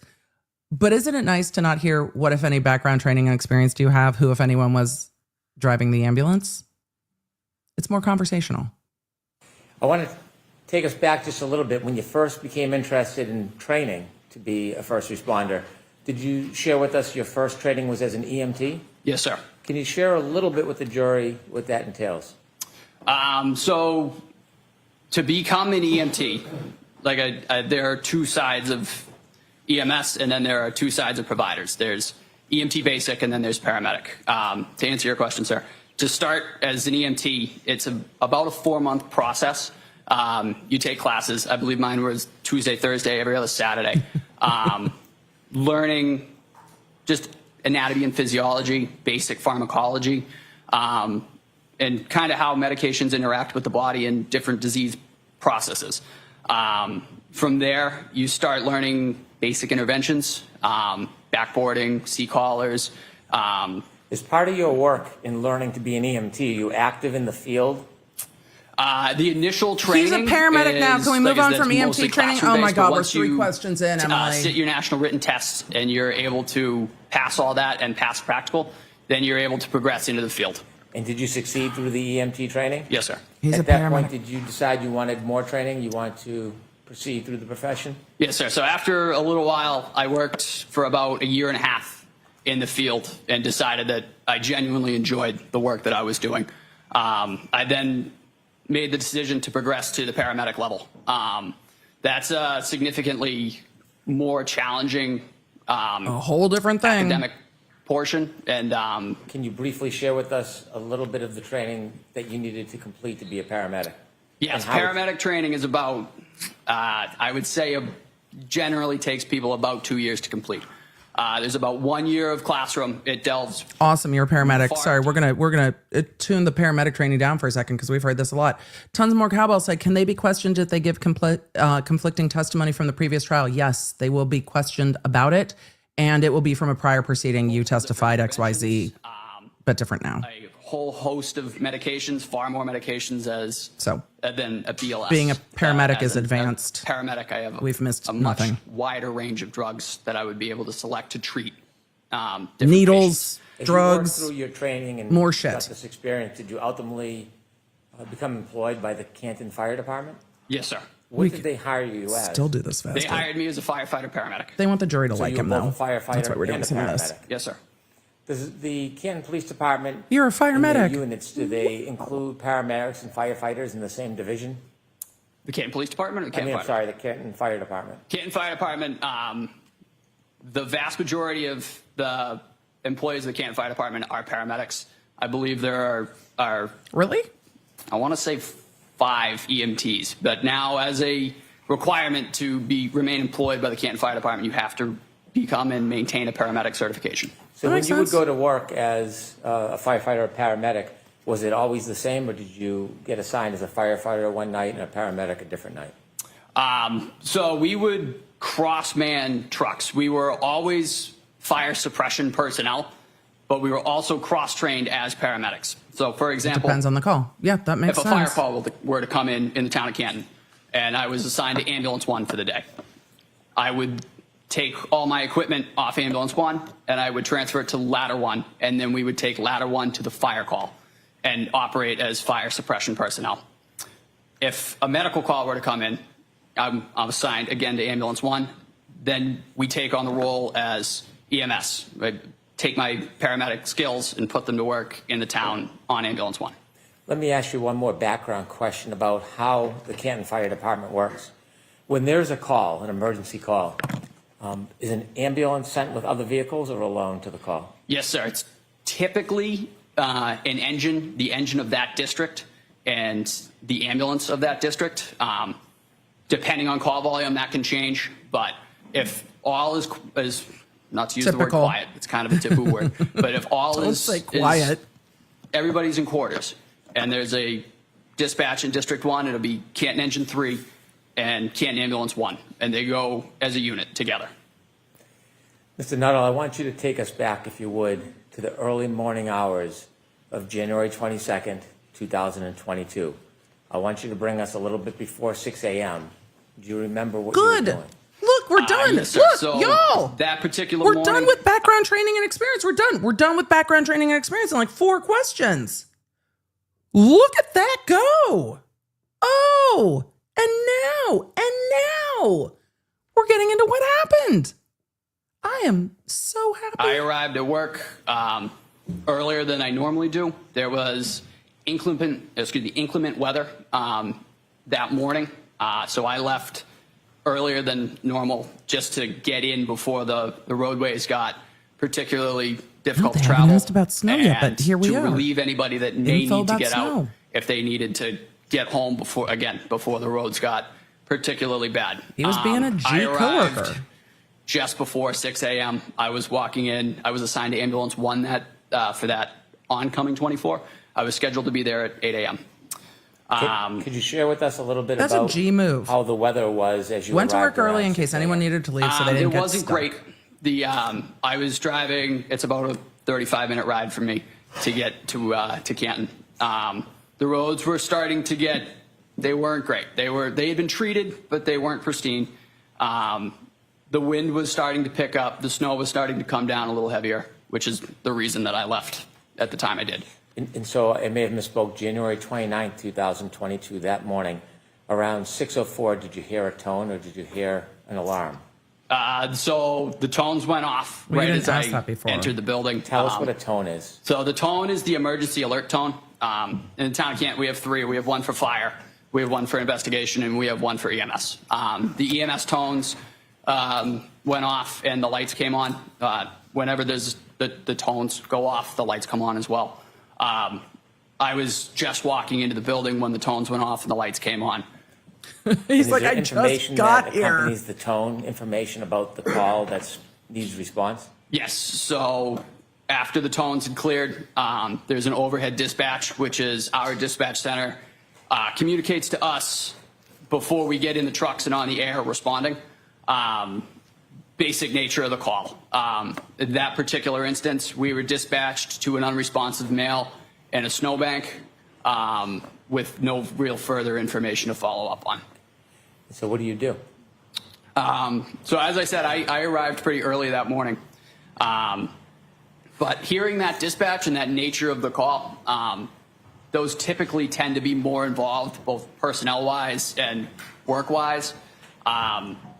The crew that was working that morning Was getting off at 8. on the truck, and it was firefighter paramedic Anthony Flamati and firefighter EMT Matt Kelly. Were those Matt the ones Kelly getting has off at since 8? become a paramedic, but at the time he was an EMT. I need to know so everybody's off the schedule. bat, that crew, not to say that they were at a disadvantage, but paramedic Flamati was the only paramedic on that So ambulance. what did you do? So I made the decision. I checked with the shift commander, and I jumped on ambulance 1 to just give a second set of hands as being a paramedic myself, just being able to hopefully help if there was any advanced interventions that needed to be done or needed to be performed. What And happened? just a second set of hands. What happens next? Did you So, say, let's go girls, like I got in the Shania back of Twain? the truck. I was actually still in civilian clothing I want to know. at the time because I had just walked in the door. So I got in the back of ambulance one in the patient compartment. The other two gentlemen were up front driving to the scene. I actually had to don my turnout gear because, again, I was in civilian clothing. I wasn't quite ready to So you were changing go. So while I they had were to put driving. all my structural turnout gear on, and then my Canton fire jacket. Once I was sufficiently dressed for the call, I started prepping all the gear that we might need for a call such as that, for an unresponsive male in the snow. In this case, it was our first in bag, our airway bag, and our cardiac monitor. Everything was all together. They're all in 3 separate bags. But on the way there, I just got in. I didn't know how their night had gone, so I just took a real quick look at everything just to make sure everything was there. That's fair. And everything was exactly how it needed to be. So I was able to just grab all 3 bags, put them on my person, and get ready to, so as soon as the ambulance was on scene, just step off and go to work. Not knowing much was like, information about what you're getting going organized. to confront, what goes through your mind as you prepare before you get off the ambulance? Just basic scenarios. I mean, again, unresponsive male in the snow could mean several things. Yep. Not having much to go off on the dispatch was, it left much to be desired in terms of what we might need. So in gathering all the equipment together, it can kind of cover all the major bases, if you will, in terms of what we were expecting to meet once we got on scene. How was your focus before you get off the ambulance? I was ready to go. A dispatch like that, any unresponsive male in the snow, it can kind of up the level because you just don't know what you're walking into. You know, it could be anything. Right. In the back of the ambulance, you can't Drugs, see outside. alcohol, heart Could attack. you tell anything about the weather conditions based literally on the could way be the anything. ambulance was moving? Again, being in the back, as you noted, it just seemed to be taking a little bit longer than normal. I really had no visibility at all. Like I said, I was in the patient compartment. It's Emily, very were you a limited terrible visibility in the EMT? back. Yes. Why? And it's limited 'Cause I get visibility. motion There's sick like AF. a peephole that's maybe 1.5 by 1.5 to kind of peek up Maybe front. think about But that. Again, I was so Before you busy say getting everything back of an together. I ambulance really sounds good. didn't notice, but I did note it took a little bit longer. We were going not slow, but we were going cautiously.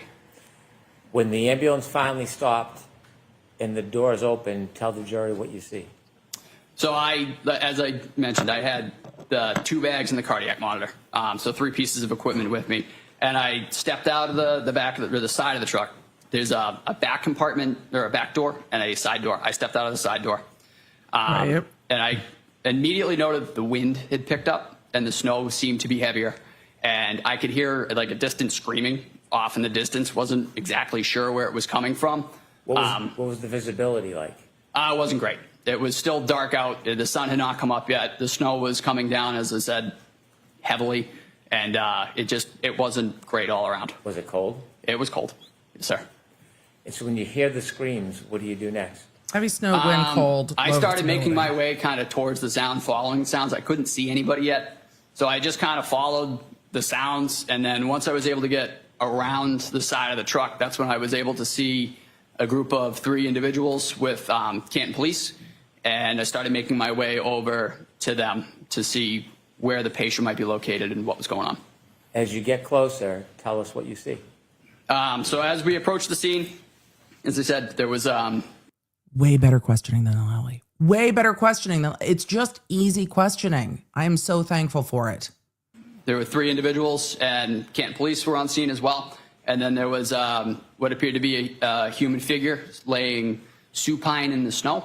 I'd say about 6 to 8 feet, kind of where the sidewalk met the front lawn of a residence. What does supine mean?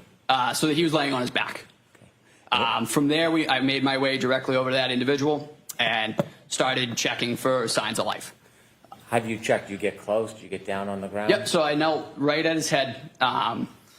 Typically, to check for any signs of life, it's just as you see in TV or anything like that. You check the carotid pulse, and you check for any signs of breathing or anything like that. Where's the carotid pulse? So the carotid pulse would be right in the neck. Like and just real quick, 2 seconds, you can check either side. They're on both sides.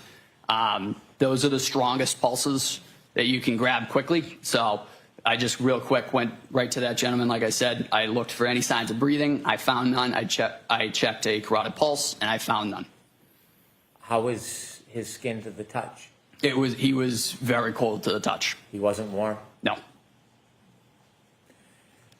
So after you touched his cold skin and you felt the carotid artery, is that how you Yes, sir. Carotid artery. did you come to any initial... It's also supposedly. Not Sorry. supposedly. Did you come to any initial quick Glad we assessment cleared it or up. conclusions in your mind? So I found, like I said, I checked for signs of life, the carotid, the signs of breathing. I found none. He's cold. From there, There's we no had pulse. ascertained that there is no signs of life. As I was checking that, the other two individuals on the ambulance came and met me, and they began doing the same thing, just to check. I mean, sometimes you can look and you can miss. So the other paramedic, Anthony Flamati, started checking my work, and then we kind of went from there. But I found no signs of life in my initial. So firefighter paramedic Flamati arrived to this person after you did? Yes, sir. I was the first one to actually put hands on the individual and check for signs of life. Did you later learn the name of this man? I did. And what was that? John O'Keefe. After you found no signs of life for John O'Keefe, did you get up and go to speak to anybody? I did. So as being a second set of hands on the call, it's really not my call, like in terms of treatment modalities and how Right. we want to progress. It's literally not his So call. after I found no signs of life, I kind of got up to kind of look around real quick. I went over to the individuals, the three individuals that were there, and just said, "Hey, I just have found no signs of life. We're gonna see the next steps." And as I was saying that, that was when Anthony Flamati, who is the lead paramedic on this, made the decision. This is a workable cardiac arrest. Let me ask you two questions. The first is,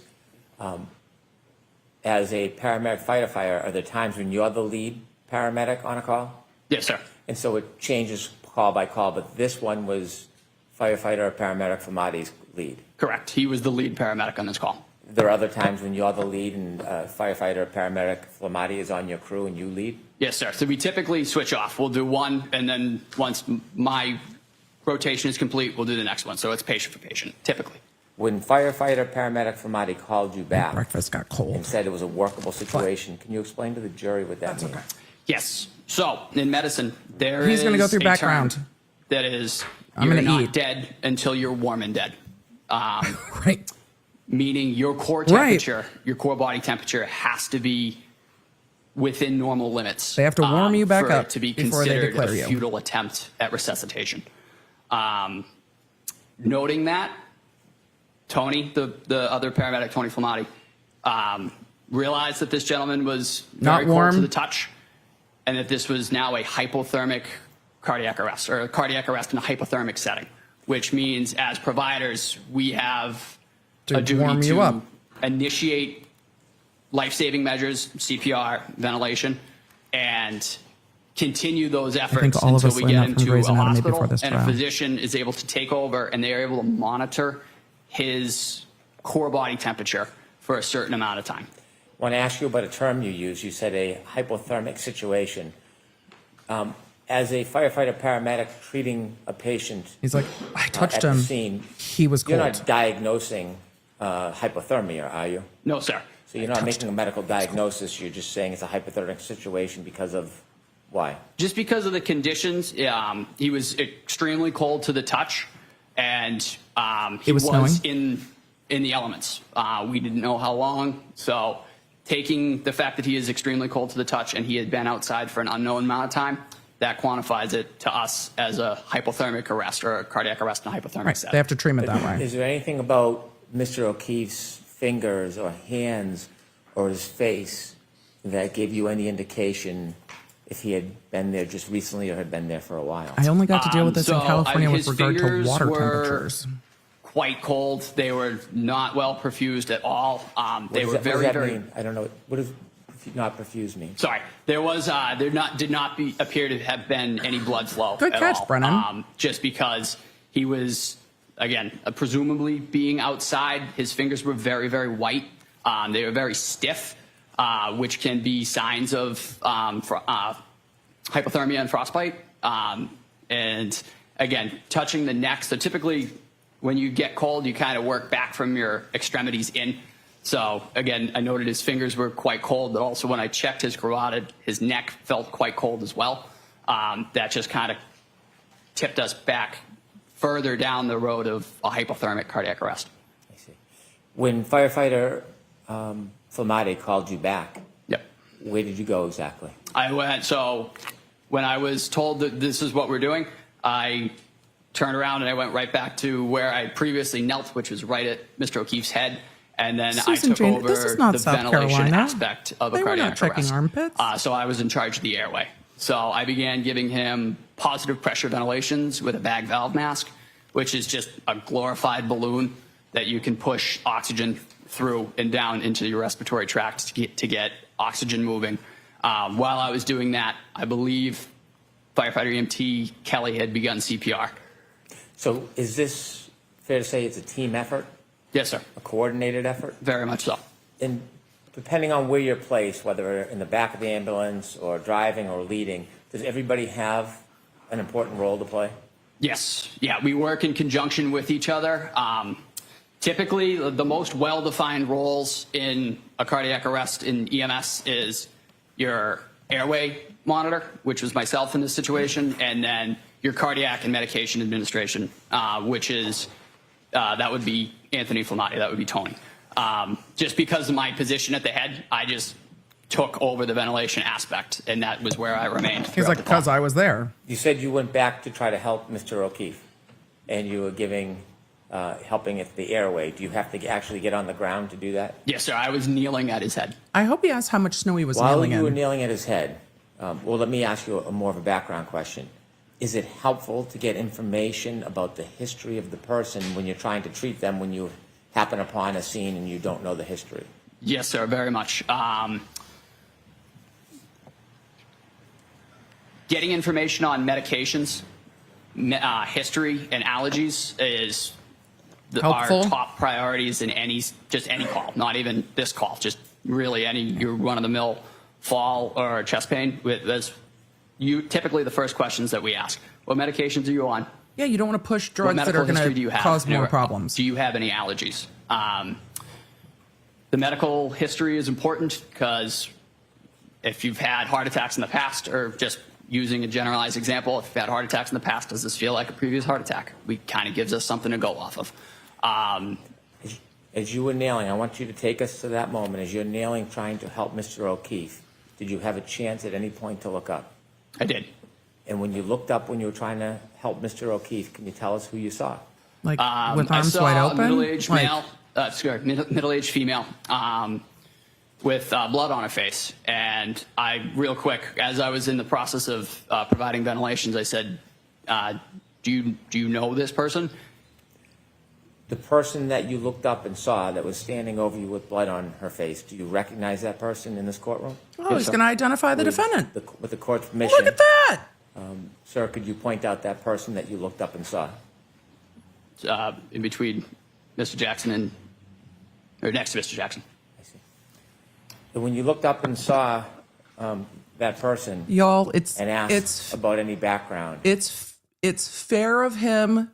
Chat, we can be offended. It's fair of him to refer to someone in their 40s as middle-aged. He is 28. It is, 28 now. This was a few years ago. It's fair. I know we are all attacked. We are all still very young and all of it. But it is fair of him to identify her in her 40s as middle-aged. It's fair.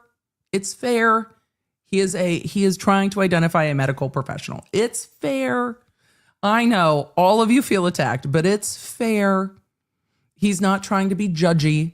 I mean, and he can't sit there and be like, well, middle-aged, but I mean, her skin's great and we love the hair. Like, medical perfect. It's appropriate for the paramedic. I know. what did she say to you? I hit him. I'm going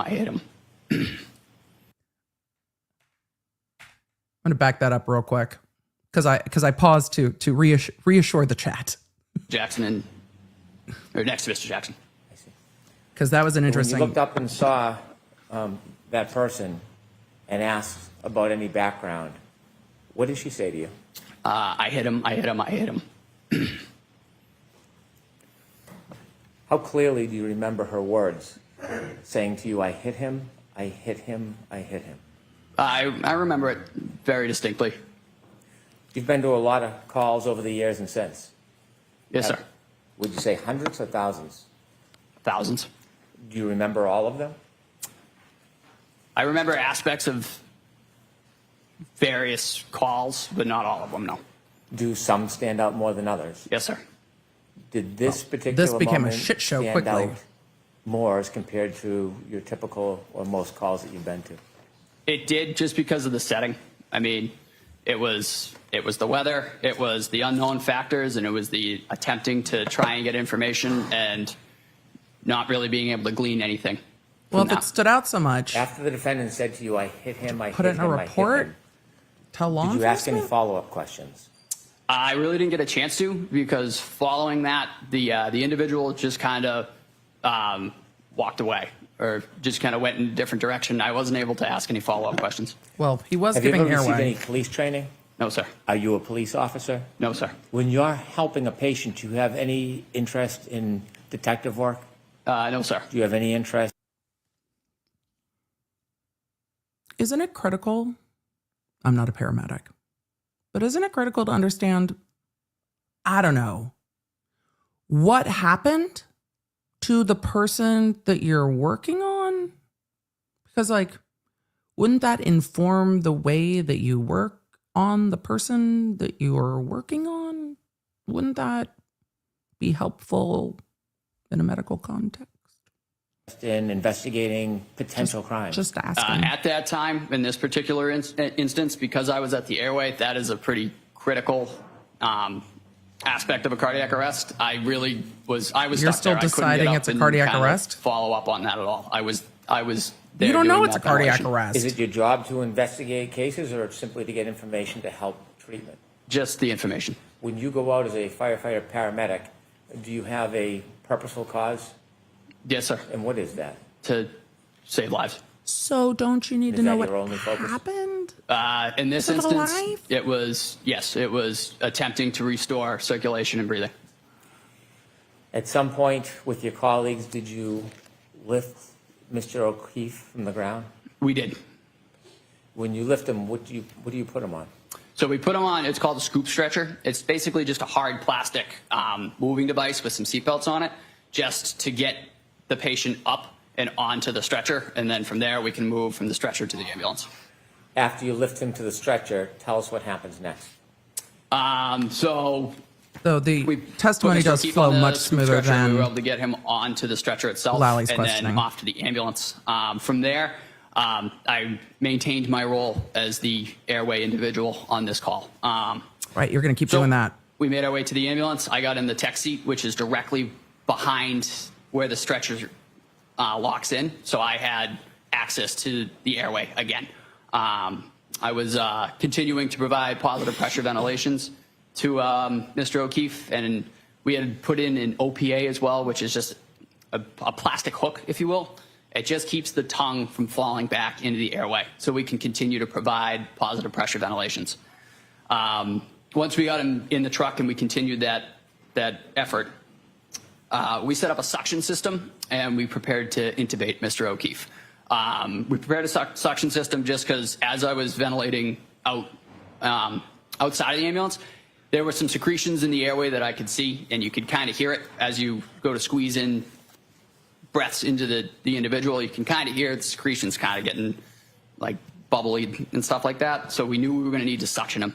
So we got him in the truck. We really quickly suctioned him, and then we were able to intubate him successfully to definitively give him an advanced airway and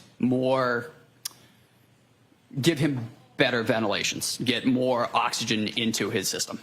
Now, you mentioned that he wasn't warm, he was very cold. No, he was still very cold. What does the team do to try to assist with that? The most basic thing that we did, we turned the heat on as high as it would go.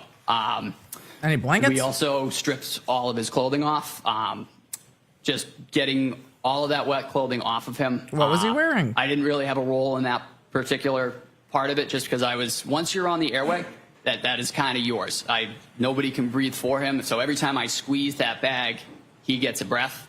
So I'm kind of tied to that airway for the duration of the call. So when your colleagues are stripping the clothes off him, is your attention on the clothes or more on the airway in your job? No, I'm maintaining the airway. If an endotracheal tube is dislodged for whatever reason, it is typically more difficult to get one in. So the integrity of that tube staying where it is and not being dislodged, that is another key aspect of airway management. As you're doing that, do you notice what anybody else, any of your colleagues are doing to help?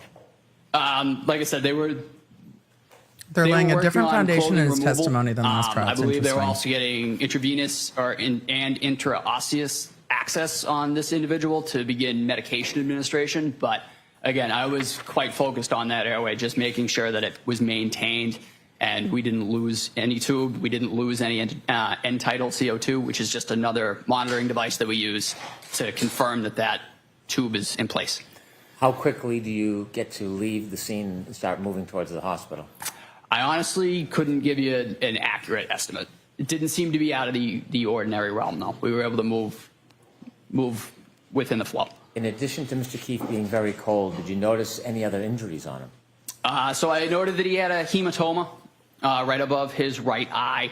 Could you explain to us what that is? Yep, it's just, for lack of a better term, it's just a big egg. He had a pretty good bump over his eye. And you said his right eye. Yes, sir. Did you know how that hematoma was caused? No, sir. No idea?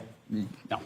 In addition to the hematoma above his right eye, what other injuries did you see? There were also several scratches on his right arm, just below his shoulder and traveling down his right humerus. They terminated right about his right elbow, just above it. Those scratches, have you also described them as abrasions? Yes, sir. Furrows. Is there any difference in your mind? They're furrows. Scratches and abrasions? Furrows. No, these were they were deep and they were not bleeding, but they were notably deep. Did you ever describe it as furrows? I did. And in describing those scratches, do you have any idea how they were caused? No, sir. And did you notice any other injuries on Mr. O'Keefe? No, sir. Those were the only ones that we noted. As I mentioned, we suctioned a little bit of blood out of the back of his airway as well. I believe it was blood, mucus, and saliva. But those were the extent of the injuries that I was able to note. Did you notice anything about the back of his head? Actually, yes, I did. I My apologize. chair's fighting there with me. seemed to be a little bit of matted blood around in his hair around there. Really didn't see anything too obvious at the time. He was also placed in a cervical collar as well, following intubation, and that was kind of there just to maintain his cervical spine. But there was, like I said, there was noted to be a little bit of dried blood on the back of his head. At some point, did you finally make your way with Mr. O'Keefe to the Good Samaritan Hospital? Yes, sir. And just share with us what happens when you get there. So after we got there, we handed off care to Good Samaritan Medical's physicians and ER nurses. We were able to give a report to the physician of just basic what we've done, what we've given for medications, in my case, what he was intubated BRB. with, and how he was being ventilated, how well he was being ventilated, and any other further pertinent information. Typically, we noted that Tony was the lead paramedic, so that is typically his. He kind of holds the room for a minute when we get in there, gives a big rundown, and then we back off and let Good Samaritan take over. When the defendant told you that she hit him, did that have any significance to you? No, sir. Did it reconcile with the injuries that you saw before you that Mr. O'Keefe was suffering from? No, sir. Right? So at that point, was that information That part, insignificant? did it reconcile in with the perspective injuries? Of your care? Okay. You know what? Maybe it's time for What role did that stand-desk. information play in We your fix the chair. care? After the defendant told you she hit him, how did that contribute? It's still information. It really didn't help him. He's near the at road. time. Again, I wasn't able to chase anything down from that. I just kind of took it, noted it, and moved on with my aspect of the cardiac arrest. Noted it to who?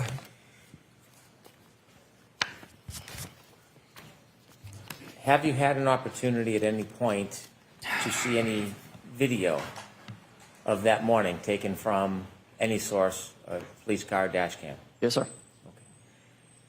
All right, I'd like to introduce a video stream.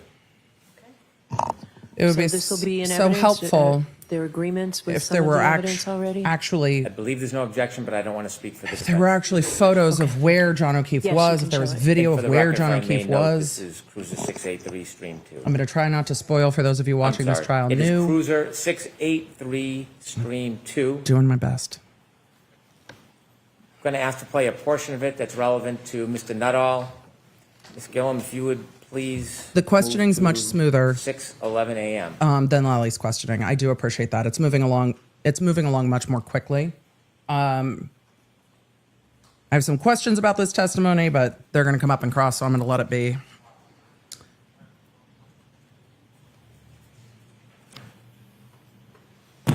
Oh, look, weather. Don't worry, we're going to see a lot of dash cam video in this case. Please stop the video. A lot of this dash cam video. Mr. Nuttall, do you see the red lights reflecting on the left? How Yes, can sir. you see Do you know what those shit? red lights are? Presumably those would be ambulance 1. Yeah, so not what you presume. Do you know what they are, sir? And those are the lights for ambulance 1. Do you see the weather conditions as it's depicted on this video? Yes, sir. Oh, as you stood outside, was it same or different to how it appears on this video? That is the same.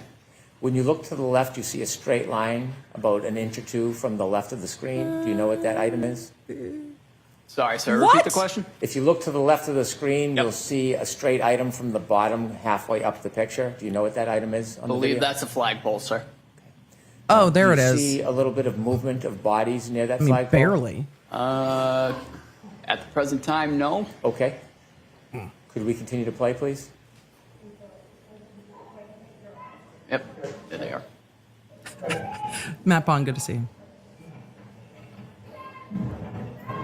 For those of you watching this for the first time, I'm going to try not to talk over this. I'm going to back up a little bit because I was saying hi to Matt Bond in the chat, but this is where you can start to hear the level of noise. The audio is being recorded from inside this car.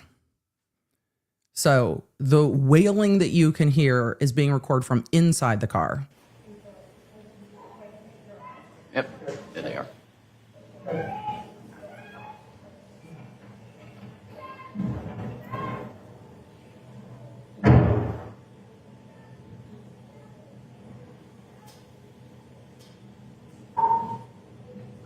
Could you stop, please? Did you see the first person in line now behind the person with in front of the person with the blue hat? I'm sorry, sir. Could you back it up like 10 seconds? Certainly. The hard thing with this dash cam is where the pole is. The periphery of the dash cam does not show the area where everything is happening to the side of the car. It remains incredibly frustrating. I gained it up.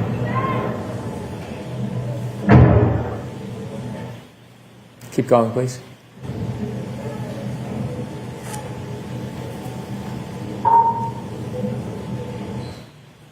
Do you know who that person is? I believe that's me, sir. Okay. Could you please continue? Who? Is this your first assessment? Yes, sir. This is ascertaining any signs of life or... This is, I think, the cleaned up dash cam.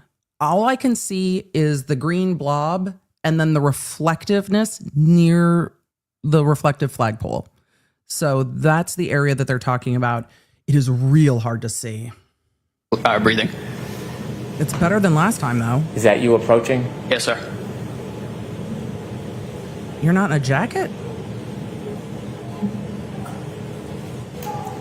Is that the Could you jacket? stop, please? After informing you return, is that after firefighter Flamati called you? So right after that, when I turned around, that was when Tony said, hey, we're working this. Okay. Please continue.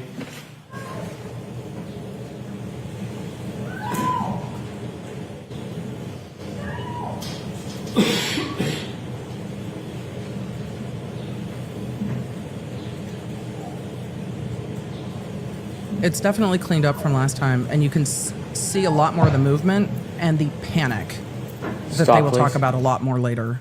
And do you see a person come over to where you are? Yes, sir. Is it at that point or another moment when the defendant said, I hit him, I hit him, I hit him? It was right there, That's sir. leading. Could you continue, please?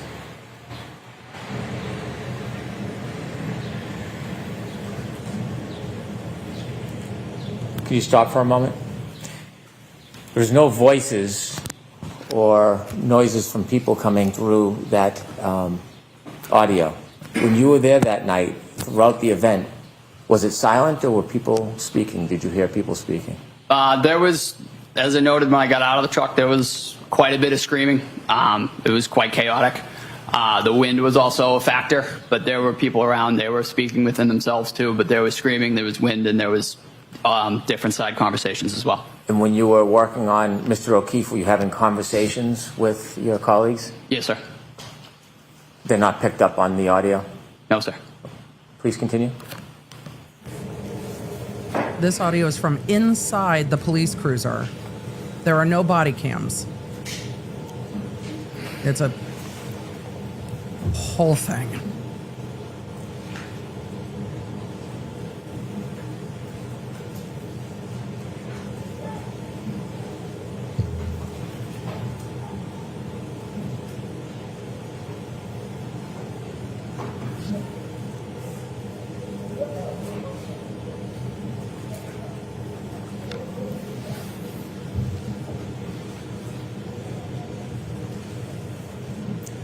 Sir, are you still at the flagpole?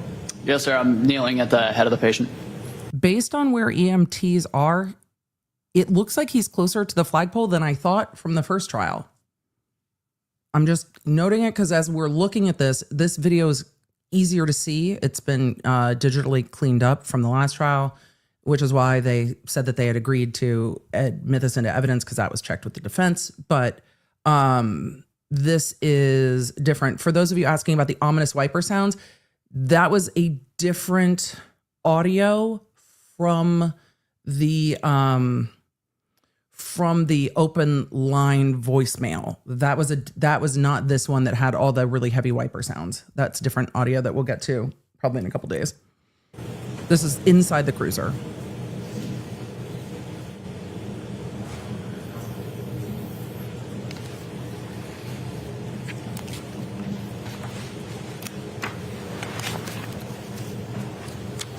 So this is the dash cam inside this cruiser.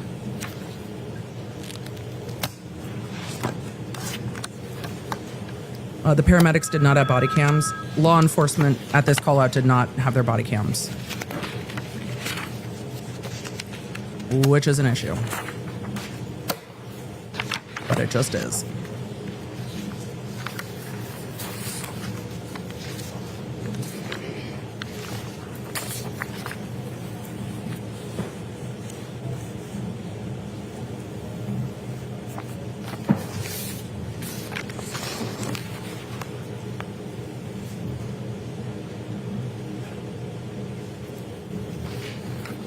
That's the stretcher.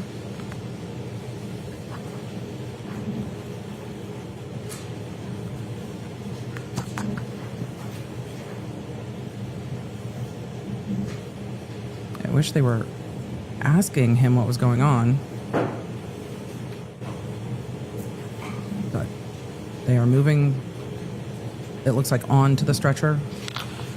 Are you included in that group of first responders? I am not, sir. I have actually exited to the side with the bags. I believe I'm entering the ambulance at this point. Okay. And where's the ambulance? Thank you. We can conclude the viewing. And the ambulance is in front of that SUV down the road. With the court's permission, I'd like to approach and show a few exhibits to Mr. Nuttall. They've been shown to the defense. Yes. Thank you. May I approach? Yes. Thank you. Don't worry, we'll see more of that dash cam with other witnesses. If you're like, where's the rest of it? We'll see it. For those of you that are going to ask, that is the court reporter doing verbal dictation. I'll show you a photograph. Yes, sir.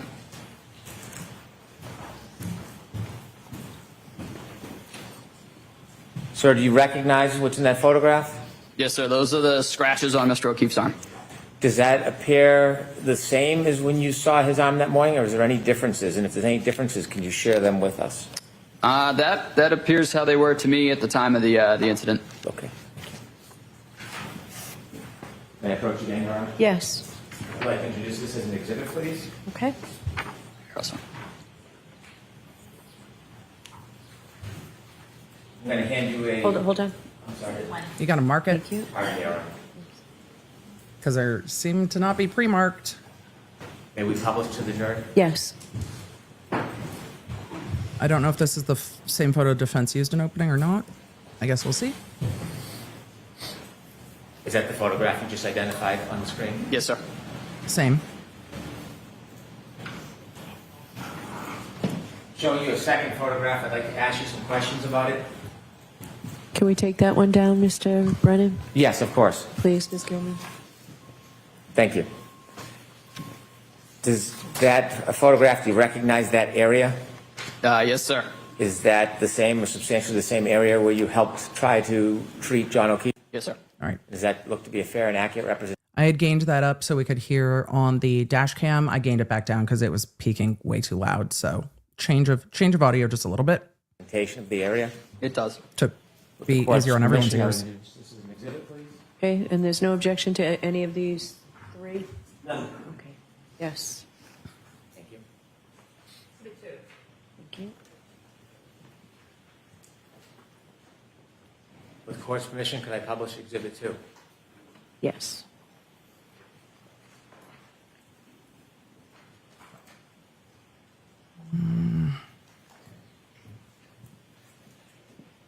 And sir, that's what you recognize as the area where you were helping to treat John O'Keefe. How do you recognize Yes, sir. shit in that photo? I've left one last photograph in front of you.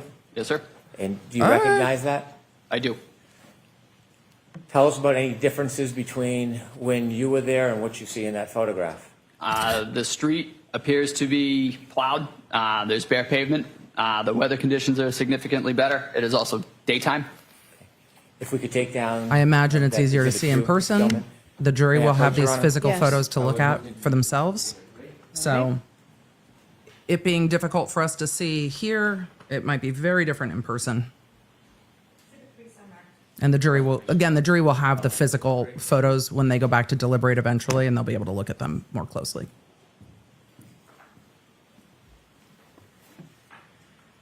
Well, that's a better photo. Where was that That's the photo you photo? just identified. Yes, sir. Okay, we can take that down. Thank you.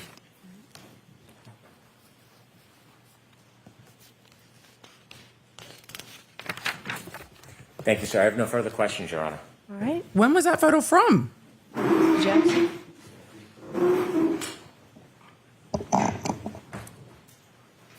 This is the most dramatic chair screeching in the world. All right, y'all ready for cross-examination? You ready? Let's go.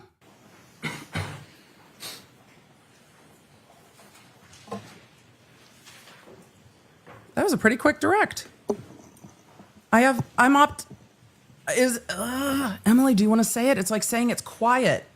I'm going to be patiently optimistic that direct will be less painful this trial. I'm going to just say it. I'm going to say it. I'm cautiously optimistic that direct was not painful. I'm hopeful. We'll see. Thank you, Your Honor. May I? Yes, please.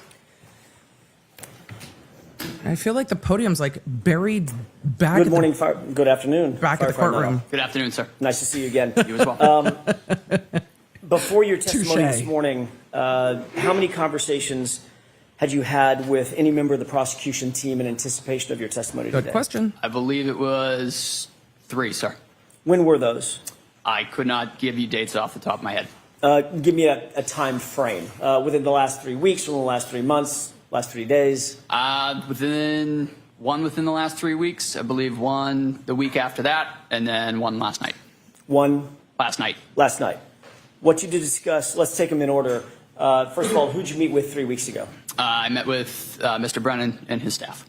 And when you say his staff, who else? I honestly couldn't tell you, He's sir. like, I have Mr. no idea Lally? who they were. No, sir.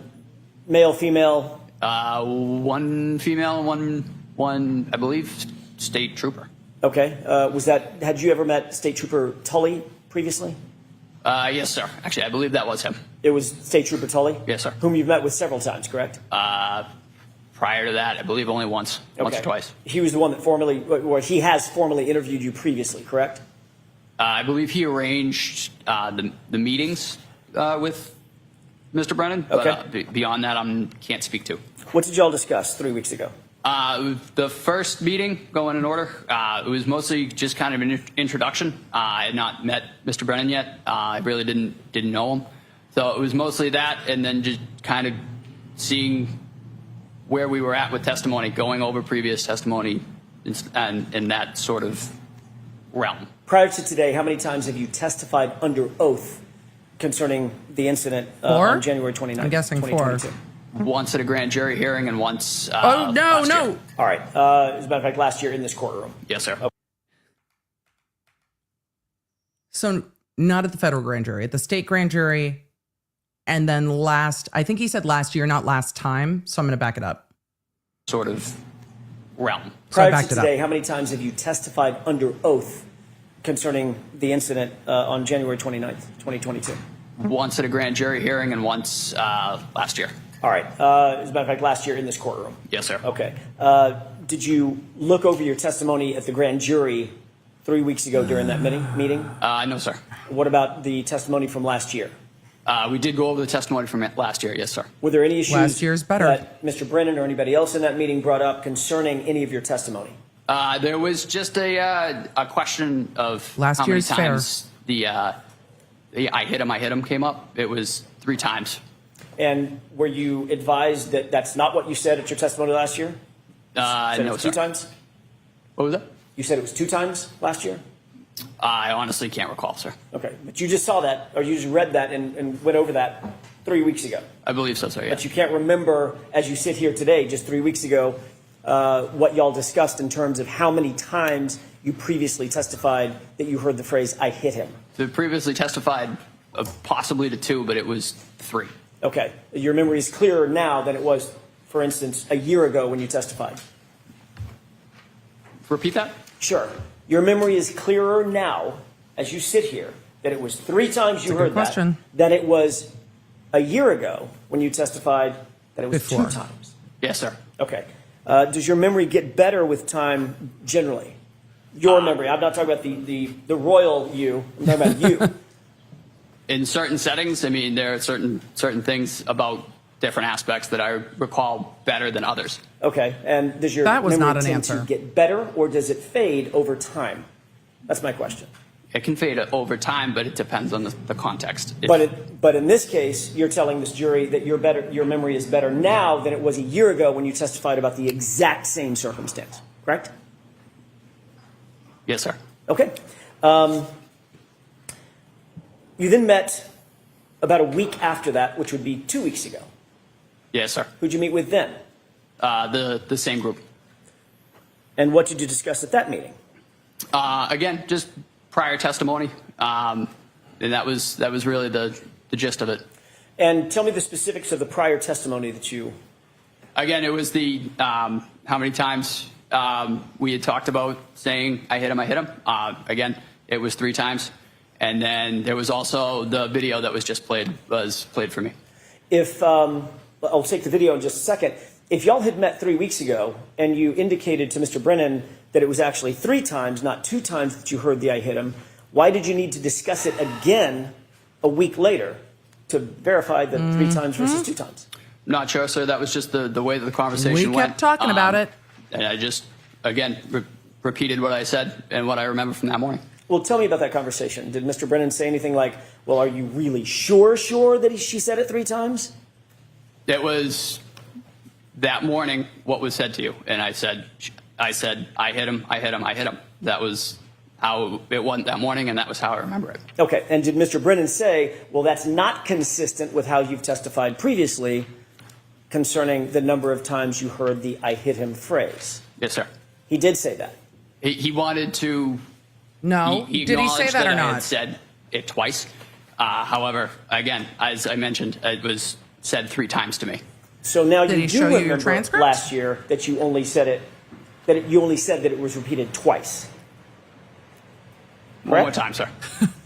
So now Right. you do recall that last year when you testified, it was inconsistent with how you're testifying today. Let me put it that way, correct? I believe I said I hit him twice on the stand last year. Right. And if you're saying I hit him 3 times instead of twice, that firefighter Nuttall is inconsistent with your testimony today, correct? You Yes, agree sir. with that? But that is how it went that morning, sir. Okay, that's not my question. Let me see if I can do it again. Not answering. So I'm asking you. You can't even ask and answer to object to that. For everyone who asked, can they use prior testimony against them? And what does that look like? This, it looks like this. This is what it looks like. The prosecutor is allowed to interview their witnesses. They're allowed to talk to their witnesses. None of that is a problem. It's being highlighted to the jury. Well, last time you said I hit him 2 times. Now you're saying I hit him. You heard her say it 3 times. But you've now had 3 conversations between 3 weeks ago and now with DA Brennan. What did he say to you? Why all of a sudden now is it 3 times when before it was 2 times? And we're going to get to whether or not it was memorialized in a report. So that's how this goes. If you testified last year, Yes, sir. but you heard the phrase twice, and now a year goes by and you're testifying in front of this jury this year that you heard it 3 times, those 2 statements Those are not the same. inconsistent with one another, correct? Yes, sir. Okay. That's all he's asking. Did you talk at the meeting 2 weeks ago about any other inconsistencies with your testimony? Not to my knowledge, sir. Well, you were there. You say not to my knowledge, meaning. No, sir. We did not. Okay. So it was just about the like number you were of there, I times wasn't. that you heard the phrase, I hit him. Well, Andy correct? showed him the video. You cleared that up in the 2 meetings, 3 weeks ago and 2 weeks ago. What did you talk about last night? Mostly What just time I needed to be here? Tell the truth, stay calm. making sure that everything was as it had been. I mean, and by that, I mean, it was 3 times and that we were continuously making sure that everything was the way that it had happened that morning. Everything was the way that Mr. Brennan wanted it to be. No, sir. The way that it was in, I remember it and I recall it happening. Okay. So he asked you 3 weeks ago about how many times you heard that phrase. Yes, sir. You changed your testimony at that time and said it was 3 times instead of 2 times. We agree on that, correct? Yes, sir. Then he called you a week later, or met with you a week later, and again reiterated, They making talked about it a sure lot. you stick with that testimony that it's 3 times, not 2 times, If correct? that's what Yes, you sir. remember, why And talk then about it 3 last night times he is the called you point just here. to make sure one more time you're going to stick with that testimony that it was 3 times, not 2 times. This correct? is sir. witness 1. Just a second. May I have just a moment, Your Honor? This is witness 1. And the defense is pointing out for the jury, witness number 1, and that statement, I hit him, I hit him, I hit him. And the testimony is already inconsistent from prior testimony. And when you talked last night, did you assure Mr. Brennan, nope, Weird. nope, when we come in tomorrow, I'm certainly going to say That's it was the 3 strategy times, not here. 2 times. No, sir. I told him I would tell my recollection of that morning. Okay, and did you tell him that what my recollection is, I'm going to tell the jurors it was 3 times that I heard it? That was what I heard. Okay. Did you tell him that's what you were going to say today? No, sir. You didn't? I told him I was going to tell him what I remembered from that morning. Which was what? I hit him, I hit him, I hit him. Which is how many times? 3 times, sir. And that's inconsistent with what? I believe a year ago. Okay. Now, you also talked about, I want to get back to the other thing that you talked about. He's going to keep pointing out that at some point, inconsistencies either in the because the state meeting leans 3 into weeks this ago, statement the so meeting much. 2 weeks ago, or the meeting last night, you were shown a video. Yes, sir. Which one of those meetings were you shown a video? I believe the second one. Okay. That's what he said. Were you shown the entire video? No, sir. Just the clip that we saw? Yes, sir. Okay. What did y'all talk about in relation to that video? Mostly nailing down who was who in that video. Okay. Being the other fair. personnel on scene, where I was, and that was about it.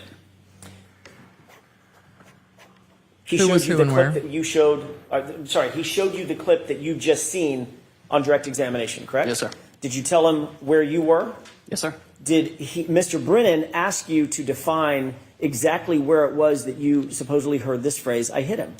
No, I was able to give that to him, sir. Okay. And what you told him was that moment when you see my client walk over sort of to the left of the screen, correct? Yes, sir. And you defined that's the point at which she said, I hit him, I hit him, I hit him. Yes, sir. And that's in response to your question. I want to make sure I'm clear about this. You asked, do you know him? Yes, sir.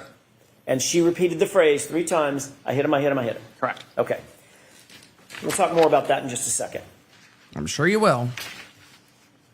Did Mr. Brennan ask anything He's else like, about "Well, that specific you will." video? No, like I said, he kind of asked me to point out different individuals on the scene, and that was really the extent of it. You saw that same video last year when you testified, correct? No, sir. You didn't see it last year? Not to my knowledge, no. In preparation for your testimony last year? I did not. Did you see it before your grand jury testimony? No, sir. Okay, so this is the first time that you've seen it. Yes, sir. And you were able to establish for Mr. Brennan exactly when it was that you believe you heard the statement based on your view about 2 weeks ago of that video. No, that was the way that I remember it. Right, That not morning. a trick question. My question is much more simple. You were able to establish after than 3.5 years now, exactly where you were and where Miss Reed was and who else was around at the time that you believe you heard those 3 statements in order. I hit him, I hit him, I hit him. Yes, sir. Okay. Oh boy. I imagine more is going to come up about that. You testified last year as well that there is a normal protocol for removing clothing from a patient, and it's essential to just discard it and get it away from the patient so that you can concentrate on the life-saving measures that you're undertaking, correct? Yes, sir. That could be done you said in the ambulance, it could be done in the hospital, it could be done in situ, out there in the field, correct? Yes, sir. But the point is you want to get as much clothing off of the person as possible so that you can assess that person's physiology. Yes, sir. I mean, they're probably not going to do that. Not really in the a lot of snow. care taken to preserve the clothing from an evidentiary standpoint in your view, correct? And we're trained to try and, just to take example of a shooting, try not to cut through the Bullet entrance holes. wound Yeah. of the clothing. Fair enough. I mean, when you're literally trying to save someone's life, your job is to get the clothing off and get it out of the way. Yes, sir. You're not sticking it in an evidence bag and sealing the evidence bag, things of that nature. No, sir. So, Alan Jackson, this is Canton. Nobody's sticking it in an evidence bag, sir. The questions you're asking. I'm expecting so much. it might end up on the ground. Yes. Right? Might end up with some debris on it. Yep. Might end up in the floor of the ambulance. Yep. Sir. Could end up in the floor of the hospital or on the floor of the hospital. Is that right? Yes, sir. Okay. And if it's tossed wet in the pile floor of clothes ambulance, on it the may- floor. The clothing may well pick up debris from the ambulance. Sure could. Oh, yeah. Yes, sir. Or the debris from the floor of the hospital or wherever. Bet it Yes? picks up more Yes, if sir. it's Okay. wet. You testified Real wet. previously at the grand jury. What was in he April wearing? of 2022, correct? Yes, sir. I believe so, sir. Okay, so this happened in Yes, I'm January wiggling now that I'm 2022, standing that up. same year in the springtime. I'm ADHD, You I testified do at the that. grand jury, April 20th, I think it was. Yes, sir. Does that sound right? Yes. Okay, I want to take you back to that. Wait, you're telling me the grand jury was April 20th, 2022. The first trial was April 29th, 2024. And we are here on April 22nd, 2025? How is this all happening in April all the time? Testimony for a second. You testified at that hearing that Mr. O'Keefe was, quote, dressed appropriately for the weather. You remember that? Yes, sir. All right. It was obviously well below freezing at that time. Yes, That night that you responded. it was. We've just seen the video. It looks cold as hell, right? It was chilly. All right. The wind was howling. Yep. It was snowing. Is that right? Wait, Yes, sir. it was You what? testified that John O'Keefe, quote, had a heavy coat on and possibly 2 other layers of clothing. Yes, sir. In April 2024, you reiterated your very specific memory of and you even called it a puffy heavy This coat. time you weren't that he was asked. wearing, which was then removed so that you could assess his injuries, correct? Yes, sir. All right.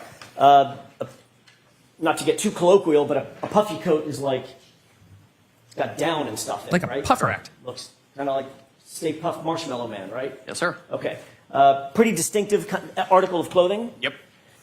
And you testified last year that Mr. O'Keefe was wearing that clothing, which you had to remove or somebody had to remove in order for him to be properly assessed. I did testify that way. Yes, sir. Okay. And you mentioned that your memory of that big, heavy winter coat was as clear as your memory of other specifics in this case, correct? Yes, sir. I asked you that exact question, didn't I? You did. And I said, your memory of him having that big puffy coat on, which stood out in your mind, was just as clear as the other specifics that you've testified to about the case. Yes, sir. About that night. For all of you And asking what turns out happened you to were a coat, completely wrong about his clothing, correct? no coat. Correct. Matter of fact, he wasn't wearing a coat at all. No, sir. He wasn't wearing a winter coat, correct? Nope. He wasn't wearing a heavy winter coat, Wait, what? Wait, what? correct? Correct. He wasn't wearing a puffy, heavy winter coat. He was not. Yet you testified that he was wearing all of that, and that was clear in your mind at the time. Goes Sir. to memory. Chad, I see you saying hi to Runkle. Hi, Runkle. Did Mr. Brennan bring that up Witness one. during the meeting 3 weeks ago? He asked about Well, you didn't say that earlier. what I had meant when I said You didn't say if there was any other inconsistent. Well, Emily, to be fair, it's not inconsistent. He's just wrong. He wasn't inconsistent in his testimony. It just wasn't what the evidence shows. I guess that's technically not an inconsistency. It's just wrong. appropriately dressed. So you did talk about something other than just the I hit him, correct? Yes, sir. When I asked what y'all talked about, why didn't you tell us that? To be perfectly honest, sir, I did not remember until right now. So your 'Cause memory it's is not fading even inconsistent. after 3 weeks. Yes, sir. Well, Got it. The fact is, I didn't remember till just now. well, let me ask you a different question. Did Mr. Brennan tell you what Mr. O'Keefe was actually wearing No, sir. Actually, I believe you did. last year, didn't I? Yes, you did. Yep. Short sleeve T-shirt and a little thin wool hoodie, right? Yes, sir. Wasn't wearing a hat. No, sir. Wasn't wearing, as a matter of fact, didn't even have a shoe on, correct? I Not to don't my knowledge. know if he knew that. And I wonder if obviously, he knew that. goes without saying, but I'm going to ask it anyway. That's not being appropriately dressed for the winter. No, sir. Right. He remembers what he remembers. You indicated that you did notice jury gets to make certain of that what injuries they on will. Mr. O'Keefe's person. Sir. Once you got him back in the ambulance, obviously it's lighter, meaning brighter lights. You have more equipment in the back of the ambulance. You can better assess somebody's more light. well-being, correct? Yes, sir. And you indicated you had a, quote, much better picture of what we were dealing with, correct? Yes. You noticed once in the back of the ambulance that he had trauma to the right side of his head. Correct. And as a matter of fact, when you were pointing at it, I'm doing that on purpose because you pointed to the right side of your sort of forehead above your right eyebrow, correct? Yes, sir. Okay.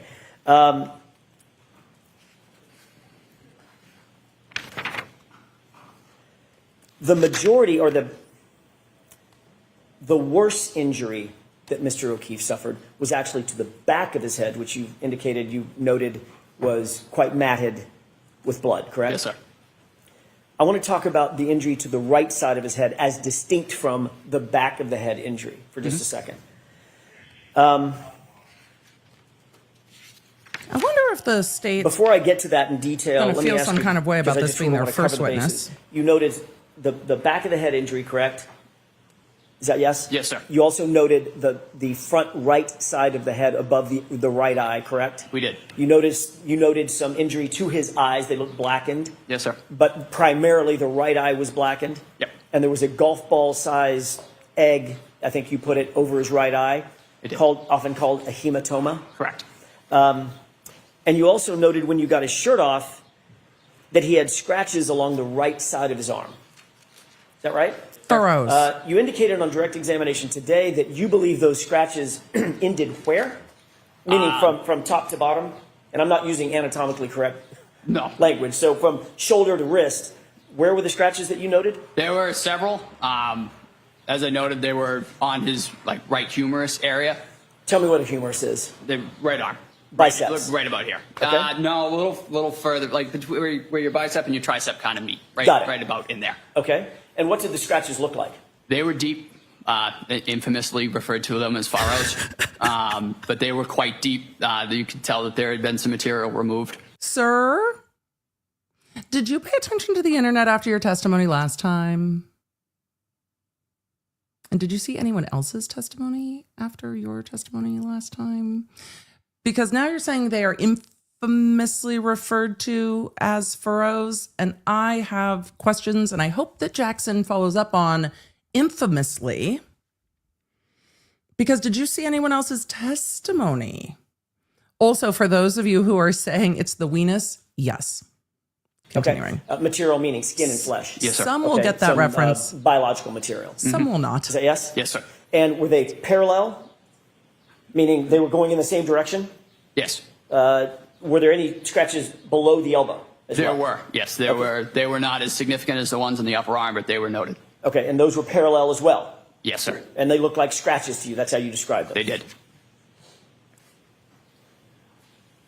Infamously referred to as furrows. I want follow up on that. Last year, when you described those scratches, you curled your fingers up, exposing sort of the nails, and drew it across your biceps. Is that what you were using to describe what the sort of scratches looked like? I just kind of used that as a landmark, to be honest with you, sir. It was just kind of how I quantified it in my mind. Okay, but what you did was you did this motion. Yes, sir. As you said, Furrows. there were furrows, and remember there was an embarrassing moment for me. Both of us, sir. I couldn't understand the word furrow because of the accent, right? Yes, sir. All right. Okay. Let's talk a little bit about the hematoma above the right eye for a second. I think it's fair of Jackson to say we were having a misunderstanding, and he's saying I was trying to demonstrate what I meant by furrows because you weren't understanding me, not that he was making a judgment call about the mechanism of injury, if that makes sense. He's like, I was trying to get the word across because I was saying a word and you were not understanding the word. And so I was trying to like act it out, like spell it with your P's. And I appreciate that Jackson isn't attributing him trying to make a determination that that was caused by nails or something, as he's saying, no, it was literally to clear up the miscommunication. That's basically damage to subdural blood vessels that causes acute swelling, right? Correct.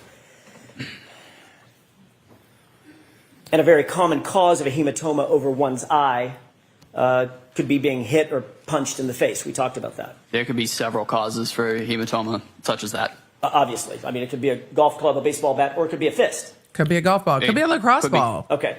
We talked about that last year. But my doctor asked says you I can't be engaged in any activities where balls Mr. are O'Keefe's flying face, at my including face. the laceration over his right eye, was consistent or inconsistent with a Ruckus physical game of pickleball. altercation, and you said it was consistent with a physical altercation as well.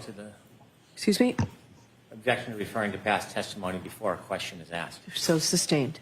Sure. Do you remember a Rephrase. laceration, in addition to the hematoma, about a 0.8 centimeter laceration over his right eye? I do. Tell me I'm using a word that maybe not everybody understands. I didn't understand it when we first started this thing. What's a laceration? What's the difference between that and a cut? A laceration is they're basically the same thing. A laceration is just a deep cut. Tearing. Okay, so it's a parting of the skin. Correct. In other words, where the skin separates. Yes. And that can be from blunt force trauma, meaning something hits it rather than cuts it. You can get Sustained. What was the objection? What are some of the causes of lacerations? You can get a laceration, as you noted, blunt force, but you can also get a laceration from a slashing movement, from a stabbing. I mean, that is still a laceration. What about hematoma? That is primarily caused by blunt force trauma. Right. And the hematoma and the laceration were right next to each other, correct? Yes, sir. Okay. And you indicated last year, or let me ask you this way. Is that consistent or inconsistent with a physical altercation? Objection. Yeah. Can you answer that? I could not say, Your Honor. Okay, next question. Well, last year, you indicate you can't answer that. Last year, you did answer it, didn't you? Objection. So I need to see counsel at sidebar for just a minute. Last year, there might not have been an objection to it. I'm going to zoom through that because court's going to be getting to lunch soon, just looking at the time here. So I'm going to zoom past that sidebar. Oh, we got lots of OnlyFan going on. That's a long sidebar. You can't impeach him with testimony that he has not testified inconsistent to at this point. And I think they went to sidebar and then went to lunch on us without coming back on the record. Let's Yeah, I think they went to sidebar and went to lunch because they do not come back on the record with that witness. So I think while they were at sidebar, they excused the jury for lunch. Okay, so thank you to my producer, Miguelina, who let me know that court is now at lunch. That, well, leave us all in suspense, why don't you? Counsel approach at sidebar, and then just OnlyFan. Which makes sense because it is it's almost 1:30 local time for court. You guys are saying they came back and went to lunch. I didn't see it on this feed at all as I scrubbed through that they came back and then went to lunch. It is from when we went to sidebar. I don't see it anywhere. Let's see. I've got them going to sidebar. Maybe I zoom too fast. Hold on. Maybe I zoom too fast. Either way, they went to lunch. Mr. Nuttall, we're going to let you take a break. I did. I zoomed too fast. I thought they were going to go for sidebar, and I zoomed way too fast. Thanks, chat. After the lunch break. So this is Sounds good. the lunch break. There's lunch here for you. Lunch here for the I assume jurors. Tony, is it here? There we go. Okay. There's lunch here for you. We'll see you in about a half an hour. That's a quick lunch. So, Rise, please. Jury's leave your notebooks and your chairs. all rise, jury's leaving. There we go. I missed it. I zoomed way too fast. Hold on. Let me catch us back up to real time. So court is taking a lunch break. I'm going to take a very, very brief lunch break because, well, it's going to be a long afternoon and I need to grab some food and go to the restroom. I bet you guys do too. And then I'm going to try to answer questions. It is just now 1:30 local time for court. Court is going to be back in just a few minutes. So I am going to be back just as quickly as can be. So you guys give me 10 minutes, 12:40. I'm going to put on our break. We're going to go to break. Give me about 10 minutes.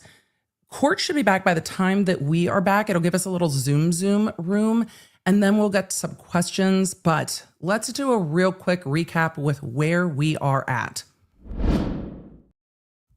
Karen Reed, retrial, day 1, witness 1.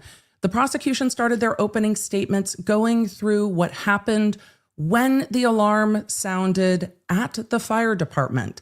And then at the beginning of opening, walked us through that call through firefighter paramedic Nuttall's point of view. And now we are going through that witness's testimony. We did a briefer direct examination than last time. It was more succinct. It was more clear. And the prosecution didn't ask some notable questions that are coming up in cross, including what was John O'Keefe wearing? But we did see cleaned up video from the dash cam. I think that's Seraph's car. From that dash cam, where you can see more clearly EMS off to the side in their reflective gear near the flagpole, working on someone, bring John O'Keefe out onto the stretcher, etc. You can hear Karen Reed wailing. That's about all you can hear because windows are up. That's inside the car. There's no video outside the car. There's no body cam. There's no windows down in any of these cruisers because of the weather. So the only sounds that really carry through to that camera are the very loud, what I would categorize as kind of anguished cries. That's all that cuts through. You can hear, that's not true. At points, you can hear the yelling of Jen's name. And that's about it. It is the very loudest, I imagine, of the yelling. So we also saw Nuttall point out that he walks over to Karen Reed, and then at that point, he testified that he told her that John O'Keefe's heart wasn't beating, that he couldn't find a pulse or signs of life, and then got called back over to say, no, I mean, you're not dead till you're warm and dead. So the paramedic leading the code was the one who decided that they were going to start doing CPR, and Nuttall took over doing compressions at the head of John O'Keefe. And then he said Karen Reed came over to him and he asked, do you know him? And that's when she responded, I hit him 3 times. In cross-examination, it got into that immediately with, you testified a year ago that she said, I hit him twice. You testified a year ago and at a grand jury 3+ years ago, that he was wearing a big puffy coat. And you've learned that that was wrong. So now we have Alan Jackson on cross-examination going through inconsistencies. And he says, no, my memory is clearer now. That it was, I hit him 3 times. My memory's clearer now. And then we get back to, well, we talked about the puffy coat. And he goes, I'm just remembering that from the interview 3 weeks ago now. And Alan Jackson asked, so even in the last 3 weeks, your memory is fading. He goes, yeah.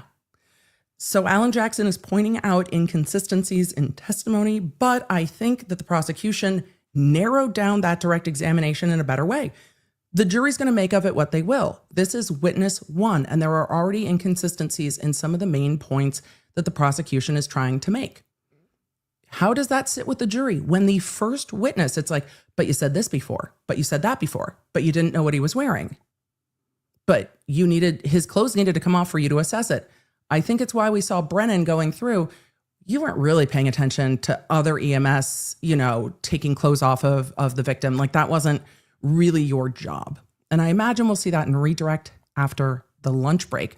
So we already have a different witness one and a different order of witnesses than we did last time, which surprises me. But not a single what if anything. Asked if it was cold, asked what the weather was like once and moved on. I'm hoping, Emily, don't say it out loud. I'm saying it. If this is my fault later, just tell me that I've fucked it all up. But I am hoping that we see these more succinct, easier to follow direct examinations throughout the trial, because the evidence will be what it will be. But if it is less confusing, the jury hopefully can parse through it more thoroughly, more efficiently, and come to a verdict rather than an undecided. I was nervous about where it was going to go when this witness was saying, when I testified last time or last year in this courtroom. And so now the jury's going to know there was at least a grand jury. They're going to hear that there were two. And there was another proceeding in that very courtroom last year. What are they going to make of that? Because they're not going to get any answers for it. And jurors are going to try to come up with answers. So I also am left wondering, as this witness testified about the infamous furrows, which was a whole My Cousin Vinny moment in the first trial, did he see any other testimony? Alan Jackson hasn't asked yet. But did he see any other testimony? Did he see any coverage about the case? And will Alan Jackson be able to get into that and ask him a little bit? Because he said the infamous furrows. He knew outside of court that that was more of a moment. Did his friends and family tell him? If you were friends and family with Nuttall, are you texting him immediately being like, what the fuck just happened in your testimony? I'm watching it on TV. How much feedback did he get? How much does he know about this case? How much has he seen about this case after the last trial? After he was no longer under a sequestration order? There were, 5, 6, 7 days while the jury was deliberating and they didn't know he would have to testify again. Did he review any of it? I'm left with those questions. I'm interested to see where we get after lunch. All right. I have now delayed myself. So I am going to take till 12:45 local time for me. So about 10 minutes from now, you guys grab a snack, grab some water, grab some lunch. I've got like a snack basket over here. Maybe we'll go through the snack basket another day. I've got like protein bars and stuff because, it's trial day and I don't have time to make lunch. I'm going to the bathroom. I'll be right back. You guys are the best. Thank you for making us the #1 place to watch live trials. Don't forget to get the Law Nerd app. We will also ping you when I am back. If court is not back when I am supposed to be back, I will do my best to get on and answer questions. If not, we'll have a little time to answer questions when we take a break later. So, what is it? 10 minutes? Chat, get some snacks. Get some snackies. Get some water. We need to hydrate. Don't caffeinate too much because all of you are like, I can't believe this is starting again. And to all the new law nerds in the chat, welcome. To all of you that didn't watch this trial before, I'm so interested to see your perspective. We will try not to spoil it. We will do our damnedest to not spoil anything because I know how much you want to watch this trial unfold in real time. And that is completely fair. We will do our best. I will do my best. All right, let's take a quick break. See you in a minute.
Hey Law Nerd, don't forget to download the Law Nerd app so you know exactly when we're back from break, and you can get a notification from us when witnesses take the stand that you've been waiting for, when something unexpected happens in court, and during verdict watch. The Law Nerd app has all of your live court notifications to keep you in the loop. LawNerdApp.com, free for iOS and Android.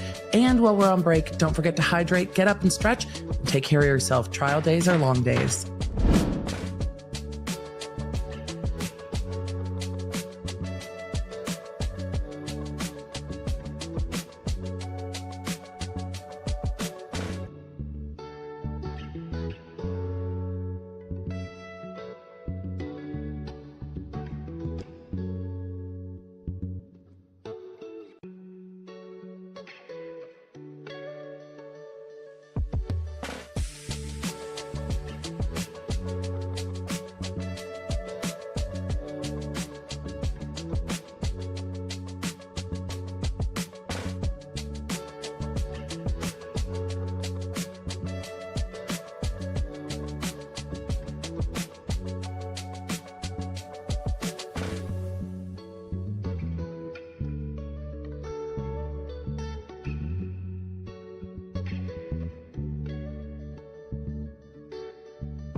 Trying to stay in the loop with this trial? I know sometimes it's hard if you miss a day. That's why I've got daily case briefs dropping over on the Emily Show YouTube channel and the Emily Show audio feed on your favorite podcast app, so you can stay in the loop even when things get busy.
Hey, Lawnerd, don't forget to download the Lawnerd app so you know exactly when we're back from break. The Lawnerd app has all of your live court notifications to keep you in the loop. Take care of yourself. Trial days are long days.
Hey, everybody. Did you go get some food?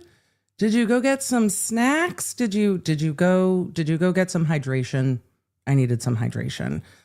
It was a bathroom break was also very needed. Court is not back yet, but I am. So what we're going to do is answer some of those questions I promised for all of you, like app. No, I'm going to notify the app when the court's back. We're going to do Q&A now. We'll notify app when court's back. For those of you just joining us, I had to put it was making me crazy. Hair was making me crazy. It is day 1 of the Karen Read retrial. Yes, they are retrying Karen Read just about a year later. This trial had originally been set for January because when it mistried, the court's like, all right, let's go. You got 6 months.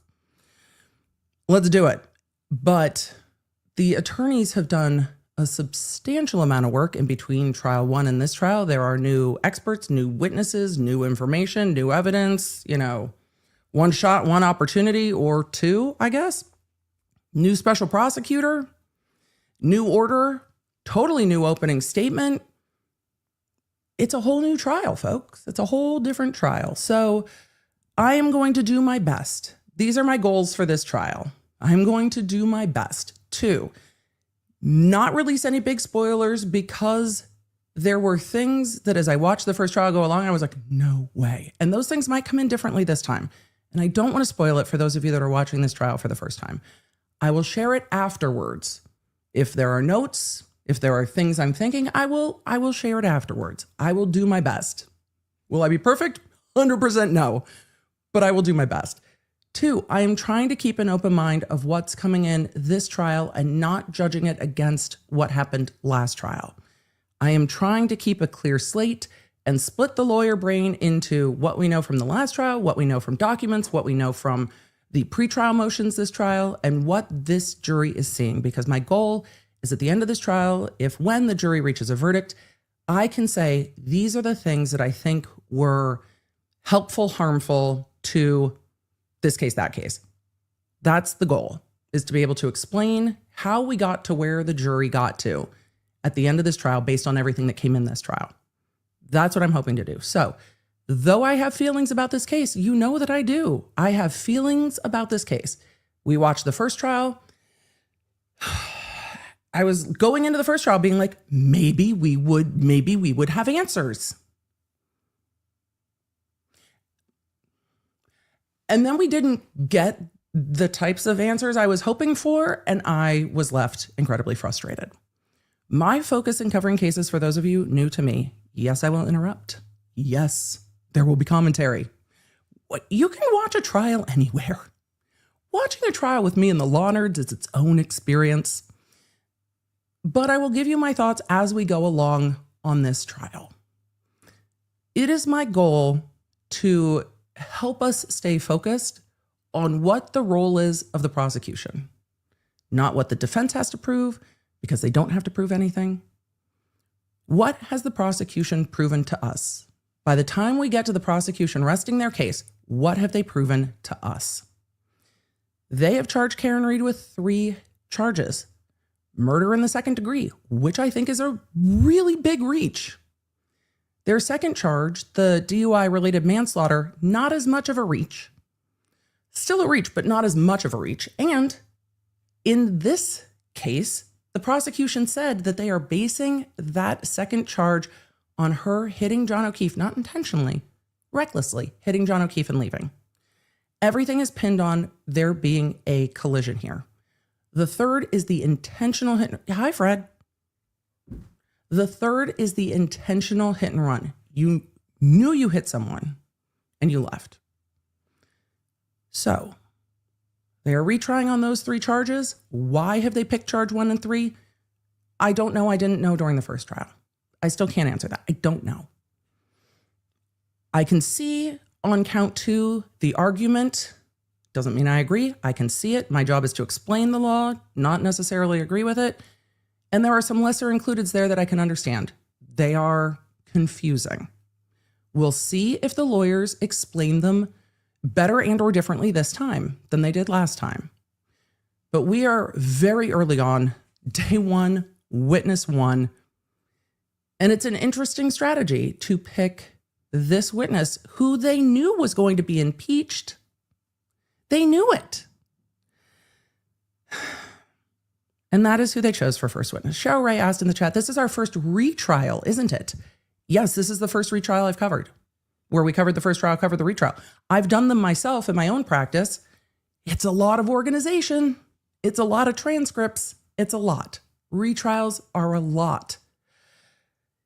Cases don't necessarily get better as you retry them. And there's a lot of different evidence here. I'm going to get to like 3 questions. Court is just coming back. So I'm going to do like literally 3. Angel, good to see you in the chat. Thank you for saying hi from Bulgaria. I know it's later there for you. Hopefully it works out well. For all of you that gifted memberships, thank you. I saw so many gifted memberships, and I've seen with all those gifted memberships, many people saying, why isn't the chat on slow mode? It is. It is on slow mode, but we have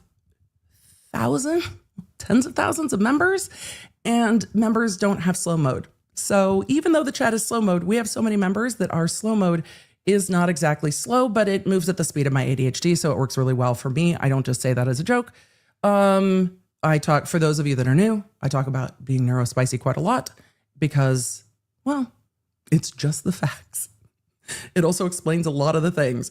It also explains the people that come in and are like, why are you interrupting? It's like, this is not the place for you. This is the place for you to come back. Watch it somewhere else the first run, come back for the commentary.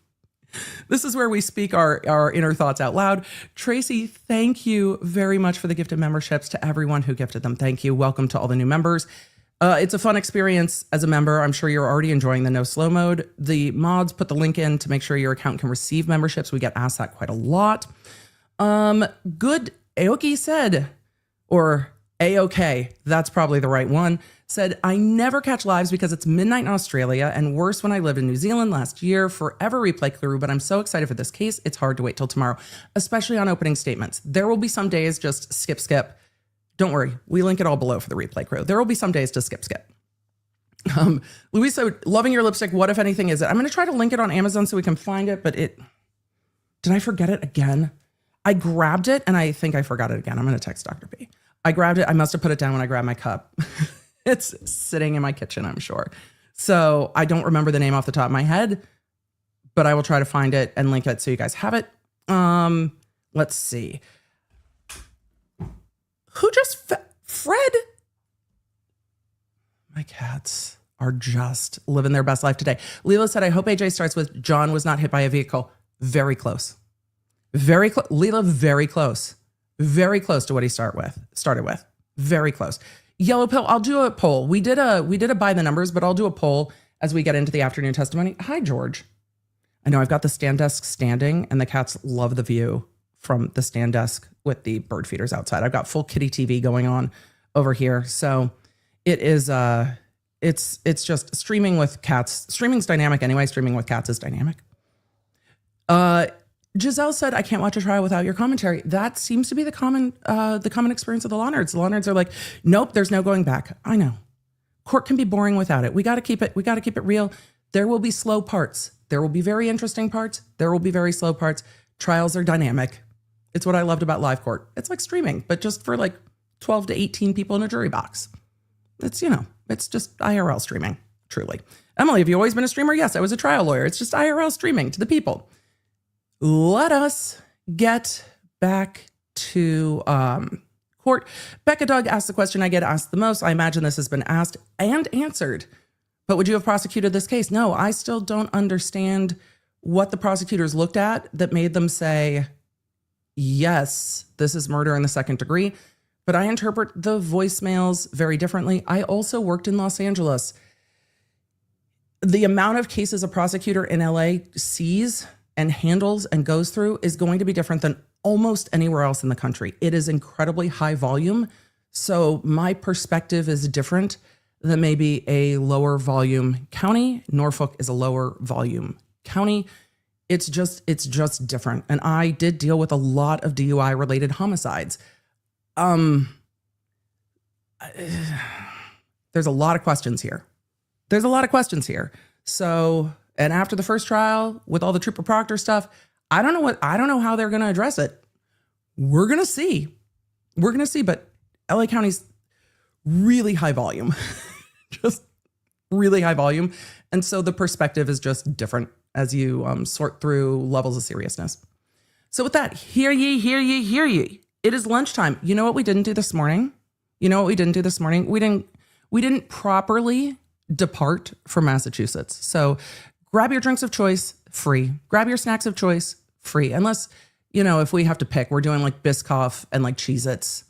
Like those are our short flight snacks. And buckle up because we're in trial and we need to get to Massachusetts.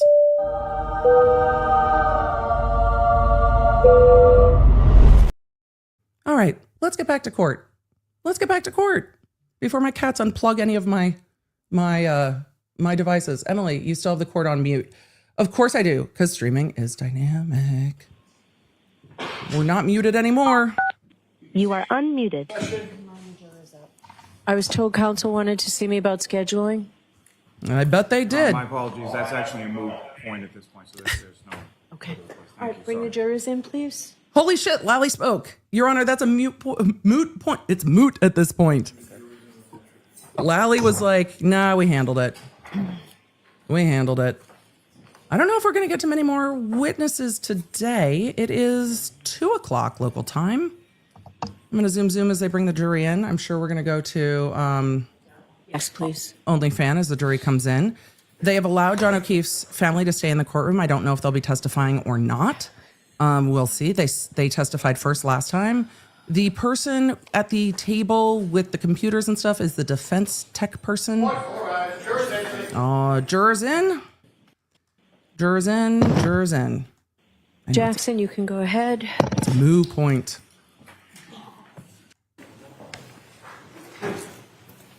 Sorry, Miss Jackson. May I, Your Honor? Yes, Thank you. please. Firefighter Nuttall, over the lunch back, hour, did you discuss anything that we had discussed this The lunch morning hour, that was a earlier lunch in the like session 10 minutes. With anybody about your sir. testimony? Oh, sir. Okay. You did mention earlier today the EMTs that were with you that responded to the scene. You mentioned one paramedic, one Tony EMT. Anthony Flamati, correct? Yes, sir. He's a paramedic. You mentioned Kelly, and I want to say Matthew. Matt Kelly. Matt Kelly. Yep. Yourself. Correct. And of the three of you, two of the three of you were and are paramedics, our firefighter Flamati and yourself, correct? Correct. Do you know the name Katie McLaughlin? I do. Who is Katie McLaughlin? She is a firefighter paramedic for the town of Canton. Was she also on the call? She was. You didn't mention her this morning. She came out in the truck. It did not come up. She responded on the initial dispatch on engine 3. Yeah, she You were came in the asked truck. Who responded? That Who misstates. responded with you? Yes, no. By Mr. Brennan? That question I interpret as being related to who was in the ambulance with him, not who was on the truck. They did not ask who responded on the truck. And he said, generally, paramedics in the truck respond together, but there was no follow-up question on did that happen this time. So I don't think that's him leaving something out. Yes, sir. And you mentioned yourself. You mentioned Tony I don't think that's Flamati. a big deal. You mentioned Matt Kelly. Yes, myself, firefighter. Yeah, that's who responded in the truck. Flamati and firefighter Kelly responded in ambulance 1 together. Right. Okay. And she was on the truck. How did firefighter McLaughlin respond? So she was assigned to engine 3 that night. She was with Lieutenant Woodbury and firefighter paramedic Frank Walsh.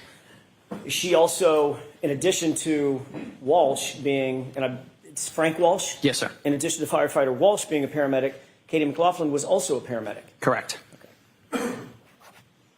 So she responded to the scene at the same time as you, generally, but in a different ambulance. In engine. a fire truck and a piece of fire apparatus. She was Got in it. engine 3. Truck. Engine 3, okay. Engine And she was number with 9. you. God, he's making it generally, too easy when I today. say with you, at the scene during the entire time that you're describing the events that you described with Mr. Brennan on My direct first trial with the examination. stand desk. For the I'm most going to part. be unhinged. This is going to happen. She then left in a particular ambulance, correct? Yes, so she ended up driving ambulance 1 to Good Samaritan. And ambulance 1 was which ambulance? Well, she didn't Ambulance 1 was respond the with initial them. She left ambulance with them. that myself, firefighter Kelly, and firefighter Flamati responded in. So right after the scene you described, as you're leaving the scene. Who, if anyone, was driving ambulance 1? Firefighter McLaughlin is in the ambulance with you and firefighter Flamati, correct? She is driving. So the 3 of us are in the back in the patient compartment. She is up front in the driver's seat. Once at the hospital, did firefighter McLaughlin go into the hospital with the other firefighters? I believe so, yes. So she was with you in the engine, she was, although in the driving cab, she was with you, ambulance, in the driving cab. She was also with you right after the scene at the hospital, correct? Yes, sir. And she was also with you later after you cleared the hospital and went back to the station? Yes, sir. You had discussions with firefighter Flamati about the incident. That would be normal protocol. Correct. He was writing the report. Almost like a debrief. Sure. You had the same types of discussions with firefighter Kelly, Matt Kelly. Yes, sir. I'm guessing that you probably had the same sorts of discussions with firefighter Walsh. I actually don't know if I saw firefighter Walsh when we got back. The weather was, that was right at shift change, and the weather getting back was also getting worse, so I honestly couldn't speak to that. And you also had conversations with firefighter McLaughlin after you cleared the hospital and got back to the station as well. She was part of the debrief, yes, sir. Okay. And all of you discussed what you did, saw, and heard, generally speaking. Lindsay asked a good question in the chat. Is it normal to arrive in the engine and leave in the ambulance? In this circumstance, it doesn't strike me as odd at all because all three of them were working on a code in the back. So somebody is going to drive to the hospital so that they don't have to take away from all three people working on the code. So all three of them were working on John O'Keefe. So she drove because she's able to, and the fire truck was just going back to the station. So if you have extra hands, use them. So no, not weird to me at all. While at the scene, correct? Those are more in terms of getting equipment wrangled, really kind of how they go. What did we use? What do we need? What are we going to have to restock when we get back? Right. But there also That makes was sense. obviously discussions about what had just happened. I mean, you were dealing with a dead or dying police officer on a lawn. I mean, I don't think on they knew he was a snow-covered lawn police in a officer cold environment. at that I point. honestly couldn't speak to that, sir. I honestly don't remember. It's because you don't remember, correct? Well, like I said, it's mostly, those debriefs are usually, they're very equipment oriented because the goal at that point is to get back in service. My question is That makes sense. not about the equipment. Obviously, you're going to discuss the equipment, make sure that the ambulance is ready for the next call, etc. I'm asking about a general debrief with the He's like, we don't have time. fellow firefighters, male and female, that you were with at that scene. We're not sitting around You're telling me gossiping. that you don't remember debriefing and discussing the incident and your observations at the incident following that incident. No, sir. Okay. He's like, the But debrief your was memory, about you equipment. indicated earlier, gets better with time. No, he didn't say Right? that. He said in Yes, sir. context. You don't remember it as you sit here today? Ask the question again. Sure. Do you remember discussing with firefighter Flamati, firefighter Walsh, firefighter Kelly, or firefighter McLaughlin, any of them, your observations I mean, and what yes. happened while at the scene after you cleared the hospital and got back? I agree that you always gossip, but the equipment and shit has to go first so you can be back in service because there's a snowstorm and I imagine they're anticipating vehiculars, so vehicle collisions. So no, you gossip later. To the station. No, sir. Debrief is Have no memory of that whatsoever. specific. No, sir. Yeah, the debrief is When we left A off specific before lunch, I was process. asking you about a hematoma and a laceration over the right eye of Mr. O'Keefe. Do you Yes, recall sir. that? Yes, sir. I asked you, is being punched in the face, can that lead to a small laceration like you saw and a hematoma like you saw? Objection. I'm going to allow it. Can you answer that question? I couldn't speak to how that injury occurred. have you responded to bar fights, Is it sir? consistent? Are those Ever? injuries, just those injuries, are those consistent? That's what I would ask. With being punched in the face? He's like, I Those don't injuries know. could be Could be lunch meat, could be sustained pizzas. from numerous ways. And I Yes, didn't- it could be from that. It That- could be from others as well. Okay, so that's what I'm asking you. It could be, in other words, it's consistent Yes, with sir. being punched in the face, correct? Thank you. Ned, they are all fire medics, so they do firefighting and paramedic work. They are all both. Bro, they got questions. Statements, three I'm phrases. I'm correct? teasing. Yes, sir. That you heard that now is three statements, three phrases, correct? Yes, sir. When you heard this statement, describe for me exactly where you were. What were you doing and who was around you? I was knelt at the head of John O'Keefe with a bag valve mask, delivering ventilations. Firefighter Kelly was to the right, and Firefighter Flamati was on the left side of Mr. O'Keefe, and the three of us together were working to perform CPR and ventilations. And your job, and I hate to butcher it, but you'll correct me. Yes, sir. Your job was to do Ventilation. the airway, correct? Yes, sir. And I'm picturing a big balloon-like apparatus that you put over the patient's mouth. And Exactly. squeeze it. Yes. That's as opposed to, it's an advancement on just mouth-to-mouth resuscitation, correct? Correct. Yeah. That's not really the you protocol were the airway at person all doing anymore. the squeezing of the bag. Correct. What was Tony Flamati, firefighter Flamati, doing? He was starting CPR, in which that point was taken over by Firefighter Kelly. Okay, so firefighter Flamati, when you say starting CPR, describe what that means. What is the physical act of CPR? So you put both hands together like this, one on top of the other. Sir, Put I have a it question. right on top of the sternum. When you do And you CPR, begin doing chest in your compressions, head, 2 inches deep, have you allowing full switched over recoil. to Pink Pony Club? For 100 to 120 Are you still beats doing per minute. Staying Alive? Compressions a minute. Which to- song are we working to with? sustain a cardiac rhythm. You're 'Cause I manually just- making the heart beat with I need each to compression. know. Which means that is a rhythmic pumping motion. Or Yes, sir. Baby Shark. So if you see someone doing Chat, CPR, you let me know what you're doing. Probably going to see their shoulders moving up and down. Ice and Ice moving Baby's a good one, rhythmically. too. Correct. Do you remember what firefighter Flamati was wearing? You had just come off of actually, you were just coming onto a shift, so you didn't have all your foul weather gear officially, correct? I had my puffy jacket. I Okay. had my Canton Fire jacket. Your Got it. puffy jacket. Firefighter Flamati, on the other hand, had a bright yellow jacket, Correct. sort of reflective and a safety jacket. Yes, sir. And he was kneeling to your left at the time doing, have I got that right? Yep. Nope. Yep. You got that right. Okay, he's kneeling to your left at the time doing chest compressions. That's when you indicate that Miss Reed I can only get walked the chorus over of Not Like Us. and made the statement. Correct. It's fair, though. And Kelly was there as well. Yes, sir. Kneeling right beside all three of you as It's fair. firefighter Flamati was giving the chest compressions, correct? Yes, sir. Okay. Staying alive is the right beat and a positive affirmation all at the same time. You indicated that the statement Which is why I was can't in do another one response bites to the a dust. question that you It's the wrong asked vibe. of my client. Do you know him? Yes, sir. Is that right? Correct. And she responded to you with the phrase that you've used. I hit him. I hit him. I hit him. I hit him. Right.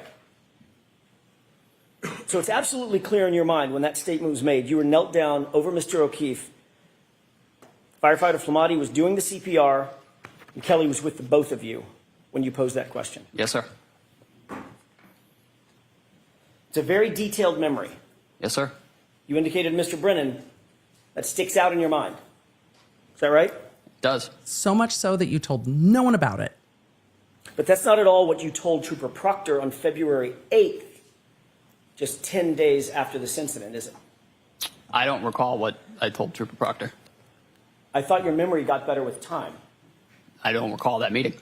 Okay. I recall meeting with him, but I don't recall the extent of what was discussed. You I'm sure literally he's gonna don't recall refresh anything that was discussed in that your memory. in that meeting in that formal interview with the lead detective on this case. We discussed the case, but I don't, in his Don't remember words, I'm not verbatim. sure what he put down. What you said to Trooper Proctor, He doesn't on remember what he February told him. 8th, 10 days after this, was you overheard Miss Reed say, "I hit him," one time to another female that she was talking to. Correct? Objection. I'll allow it. Did you say that? He doesn't I remember. have no memory of this, Your Honor. Would it refresh your recollection to review the report? And what he's going to say is, well, I don't know what he Did wrote you down. say that her I statement didn't was an review it answer afterwards. to a question posed by the female He's like, I don't know. or a discussion with the female? Break that down for me, sir. Sure. Did you tell Trooper Proctor on February 8th that what you heard was Karen Reed speaking to a female, not answering a question that you posed? Again, I don't recall that specific question.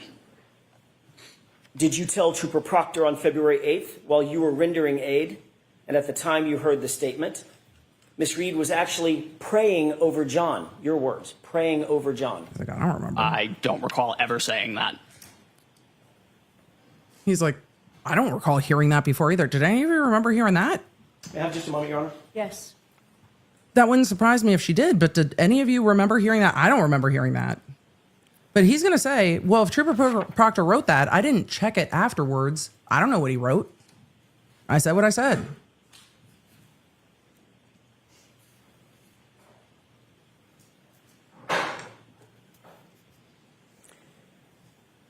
He's not going to show him his report either.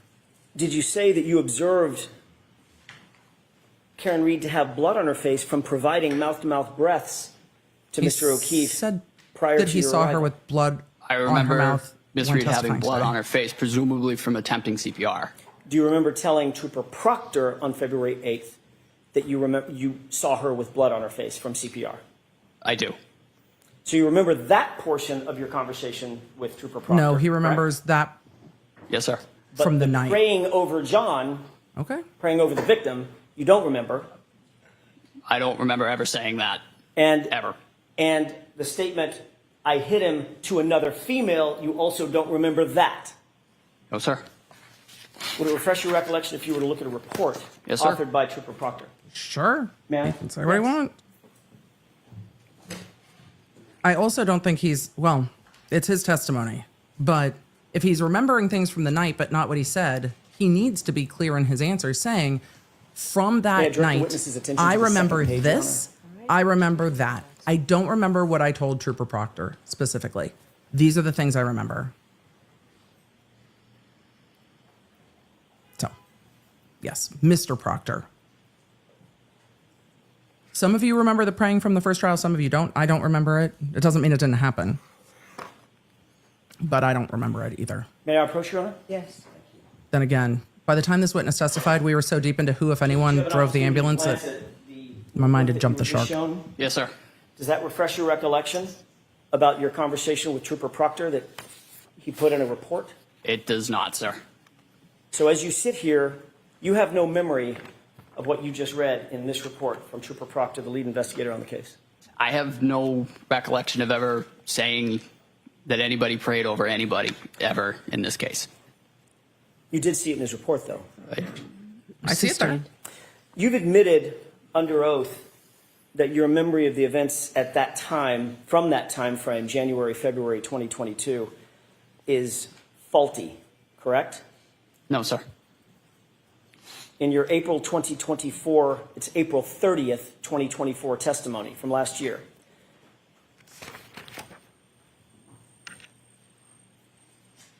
you were asked whether or not your memory was a little faulty, and your answer was absolutely, correct? Could I have a page and number, Where is please? that, Mr. Jackson?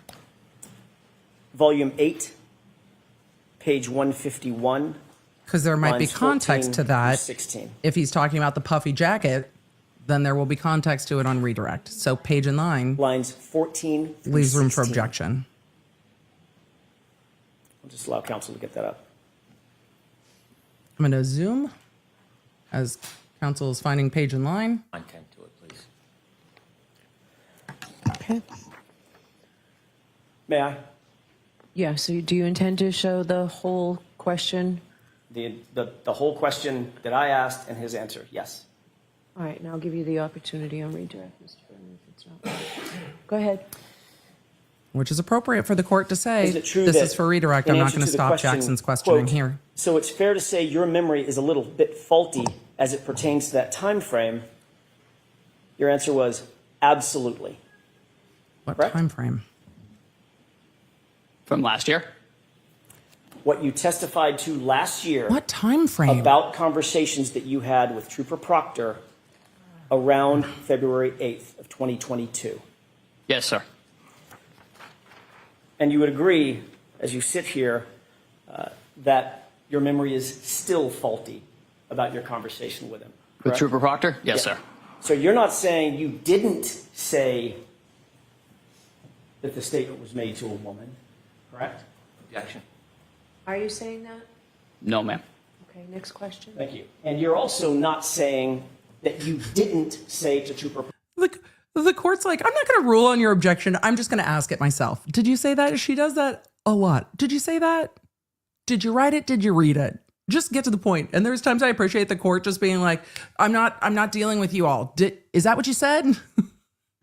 So wild. Proctor, that you saw Karen Reed praying over John O'Keefe. Objection. So I'd like you to ask that differently. Did you say that? I have no recollection of saying that ever. Do you have any recollection of seeing it? Next question. My point is, if you have no recollection of it, you're not denying saying it. Objection.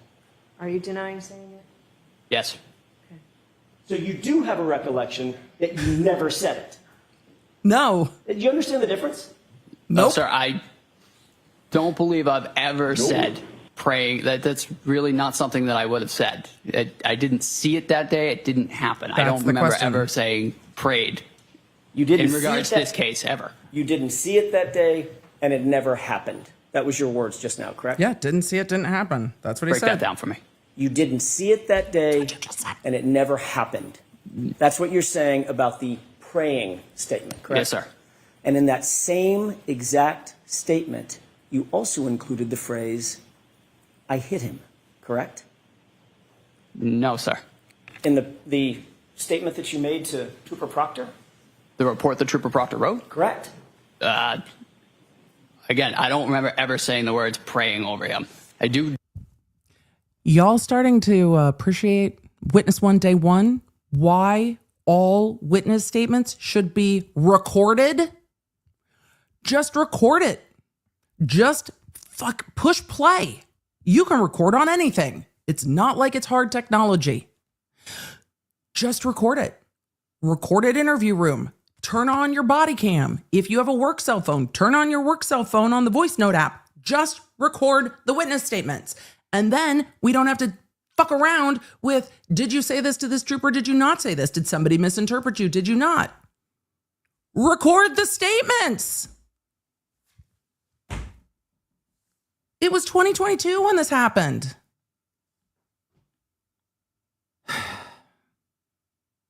Distinctly remember I hit him. Which doesn't appear in that report. That's all he remembers. I'm going to sustain that, Mr. Jackson. You directed him only to page 2. Understood, Your Honor. I'd like to show you a short portion of a video, the same video that you were asked to look at on direct examination. And Your Honor, He remembers one thing clearly. Court, I can certainly mark it as a defense exhibit or for So is this identification. going to be an exhibit by agreement? It is. It is. So we now that Exhibit E. Madam Court reporter, thank you. It sucks that the court reporter has to mark the exhibits. I don't know if they do this everywhere in Massachusetts. I hate it. Personal preference. Oftentimes the court Thank you, clerk Your does Honor. it. With the court's It's a lot permission, for the may court I reporter. play a portion of that video for the jurors? Publish it. Okay. Which portion so people know? I'm going to start it at about, I want to say 6:55. Yeah, with all of you. I don't know why the court reporter has to mark all the exhibits.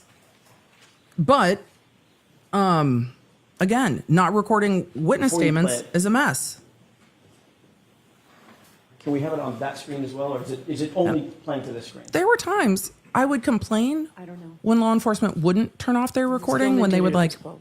go to the There we bathroom go. or step out in the hallway, and I'd be like, what I don't need to listen to in this interview is that you stepped out and went to go, take a dump and you left your recording on. But there were times law enforcement at the department I worked with, or one of the many I worked with, said, we don't want the defense to say we cut anything out. So we just leave them recording. I'm like, that's delightful. That's delightful for me. And then we would timestamp everything and be like, can we please edit all the bathroom usage out? And there were times I was just like, must everything be recorded? And then I started covering cases in other jurisdictions. And I'm like, you know what?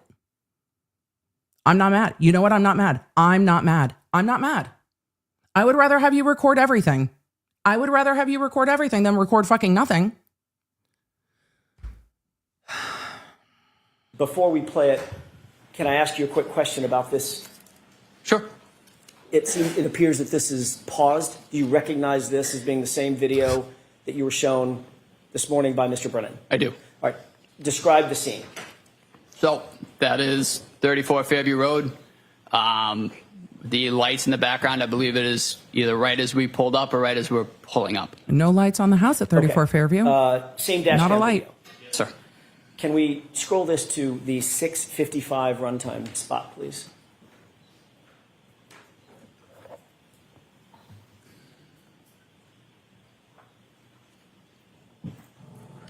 If I need to gain this up, I will.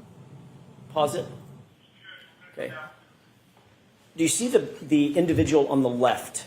Far left. Yeah, the jacket? Correct. Yes, sir. With the Is that- reflective? Believe that's firefighter Flamati. You previously indicated that when you heard Ms. Reed There. make this statement, that firefighter Flamati was on his knees providing CPR at the same time you were knelt down providing the airway. This isn't when it was That's stated. not my question. Is that what you said? Can you repeat the question, please? Sure. You indicated earlier when you heard this statement by my client, you were very detailed. Firefighter Flamati was knelt down providing chest compressions at the same time you were knelt down providing airway support for Mr. O'Keefe, correct? I had also said that at some point, That's a firefighter yes or no Flamati question. So I'm going to let the witness answer the question. had transferred CPR to firefighter Kelly. Firefighter Kelly did take over compressions at one point. Okay. That's not my question. Okay. My question is an easy one. Did you say that when Miss Reed walked over to you and you had this dialogue with her, she made that statement that firefighter Flamati was on his knees providing chest compressions at the same time you were knelt down providing airway support? Yes, sir. Okay. Firefighter Flamati, your testimony, appears to be standing up right there, correct? Yes, sir. Let's play the video forward for just a second. Stop it. What did you see firefighter Flamati do just now? I believe he just knelt down. Okay. So at this point, he's kneeling for the first time, correct? Yes, sir. I don't know And if he's it's the providing, first time. or about to provide chest compressions as your memory serves, correct? If I was being Yes, crossed sir. like this, I'd be Right. like, roll it Let's from go the ahead and beginning play and let's forward. walk through it. Unless I knew that was the beginning of the video. I'd want to make sure we were oriented Pause. as to the same time. Do you see my client in that photo? In that clip? No, sir. You didn't see her? Oh, no, I did see her, yeah. Yeah. I don't see her on right now. Right. She just walked off frame, correct? Sir. Let's go ahead and play it forward. Let him answer.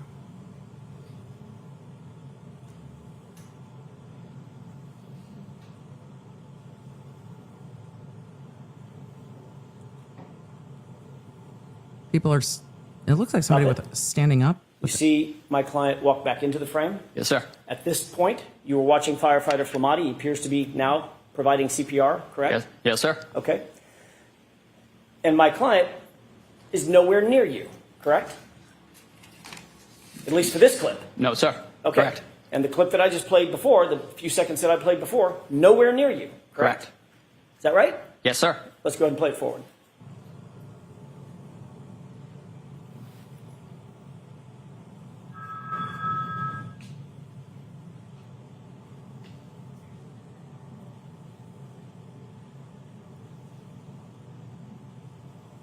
The order I remember is that they assessed John O'Keefe, and then he came over and told Karen Reed that there were no signs of life. And then they went back to decided to start working on him. And then Karen came back over and he said, "Do you know him?" And that's when he's testifying that she said, "I hit him." But that's not this point in the video. That was, Pause it, please. I think, before the What do stretcher you see came out. happening on the screen from screen right to screen left at this juncture? We're bringing in the stretcher. Okay, go ahead and play it. Pause it. Do you see where my client Like, is I right think now? we're too late in time. Can you back it up 2 seconds? I'm sorry, I lost With view. the court's permission, I need to ask the Yes. court's permission. Thank you.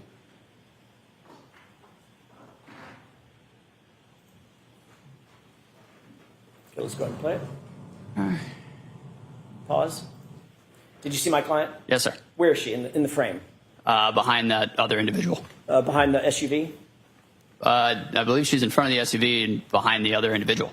Okay. I'm at the SUV, that's the white SUV that's in Yes, sir. the far distance. Yes. That's the back of the SUV. She's behind it, right? Correct, yes. Okay. Not near you. No. Okay. Let's go ahead and play it. Gina, yes, this is the first trial with the stand-up desk. It's the first one we've done in 2025, so I will be chaotic.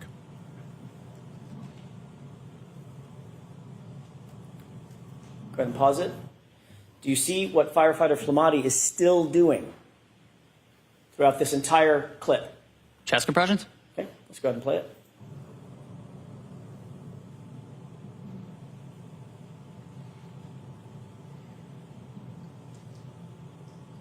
Pause. What's happening now? Where Mr. O'Keefe's on the scoop stretcher and he's being transferred to the ambulance stretcher. So that's the entire time Mr. Flamati, firefighter Flamati, was giving chest compressions. It's captured right here on this video, correct? Yes, sir. Okay. And now Mr. O'Keefe is up on the stretcher, and you are no longer knelt down? No, sir. And firefighter Flamati is no longer knelt down? No, sir. And you're now following the stretcher with, it looks like, 2 or 3 other EMTs, correct? I am not in that frame, sir. Okay, so you've walked away. Yes, sir. All right. Let's go ahead and play it forward. Pause it. You see where my client is? Yes, sir. Go ahead and play it.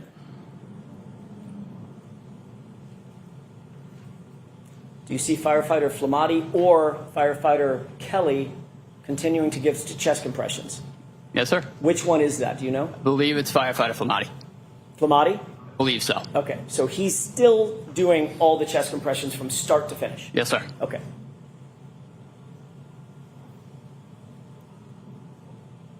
And what's happening right now? When Now he we did are direct, transferring to ambulance 1. it'll be interesting if And they where's go my back over client? this. It'll be interesting if they go back over this, because when he did direct, it was before they started doing compressions. He came over and told Karen Reed that there were no signs of life. Then they went over because Flamati called him over and said, we are going to, warm. We are going to do compressions. And then he went over and then Karen came over. That's what he showed in the first video. They started after this. So we'll see how that goes on redirect. Right front and center. Yeah, just a moment, Your Honor. Yes.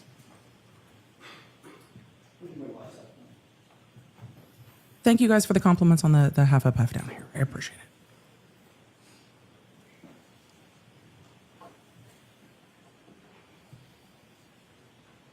it. All right. We've got a scotch of Zoom Room, If I may have just a second. but he started that after we saw. But it is impeaching what he said last time. And so that's where we're at. But I think the point is lost because it's gotten a little confusing. I think the point was made well earlier when the first interview With regard, just a couple of more questions with the court's permission. the first interview with Proctor was, I hit him once. The second interview was, I hit him twice. And then it's, I hit him 3 times. So I think we've seen that evolution pretty consistently. I'm going to change gears with regard to what you talked about on direct examination, the hypothermic conditions. You're not a medical doctor, correct? No, sir. You don't diagnose patients? Sir. You're not diagnosing that John O'Keefe suffered from hypothermia that night? No, sir. Thank you. That's all I have. Interesting. I wonder if they will go back through the video with the timing. I think hypothermic conditions are well within what paramedics would assess. But I think that the point made, which is, it went from I hit him to I hit him, Firefighter Nuttall. to I hit him. The video the defense just showed you, did you notice any differences between that video and when I showed it to you? Started and that later. it doesn't have the time on it? Yes, those were 2 different time frames on that video. And when we spoke about when the defendant said to you, I hit him, that wasn't shown to you in that video just now, was it? No, it was not. So if we go back, will you be able to explain where you came from and firefighter Flamati came from and Right, when you like first went why over to give John O'Keefe? Brennan that opportunity? With the court's permission.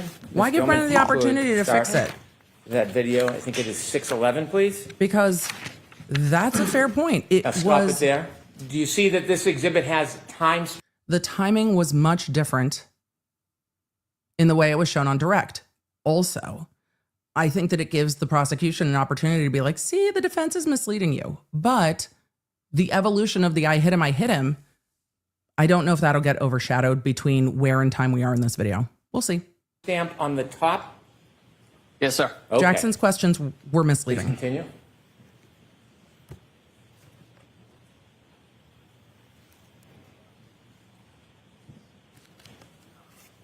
However, well, no, Emily, no spoilers. Let's see how it evolves. I'm surprised Jackson didn't ask about the infamous furrows. Could you stop, please? Do you see the red lights on the left? Yes, sir. Is that when you believe that you first arrived? Yes, sir. And that note says 6:11:05. Could you continue, please, Ms. Gilman?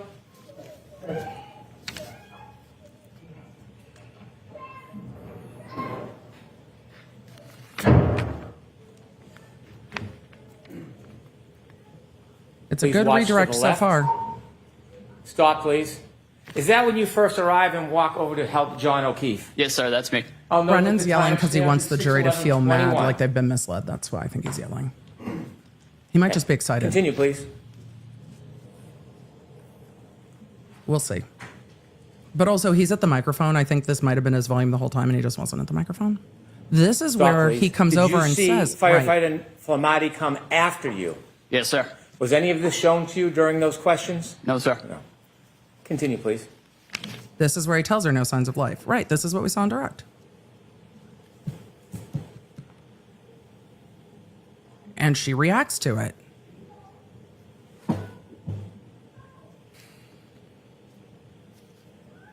I think reacts to it very organically.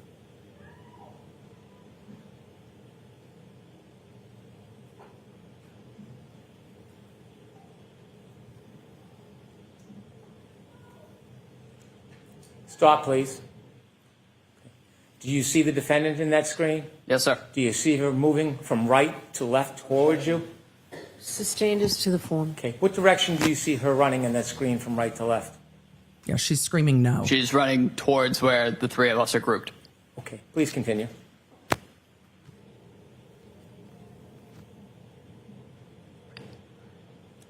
Stop, please.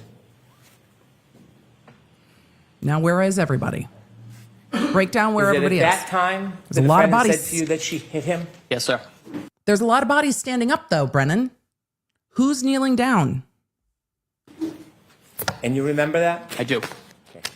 I'm done with the tape. Thank you very much. Well, where is everybody? Because that's a lot of people standing up, my guy. So there may still be inconsistencies here. Because that's a lot of people standing up. That's a lot of blobs moving around. We'll see. I'm done with the tape. Thank you I'm very done much. with this, sir. Yeah. You were asked questions about your memory. Yes, sir. Okay. Nuttall When says you asked he's the kneeling down at questions that about point. So, Nuttall says he's kneeling down at that point. I don't know if anybody else is. They didn't ask. Trooper Proctor, Probably were come you up and saying recross. that you didn't remember? Were you referring to the conversation with Trooper Proctor, or were you suggesting you didn't remember what happened that morning? I don't remember the interview with Trooper Proctor.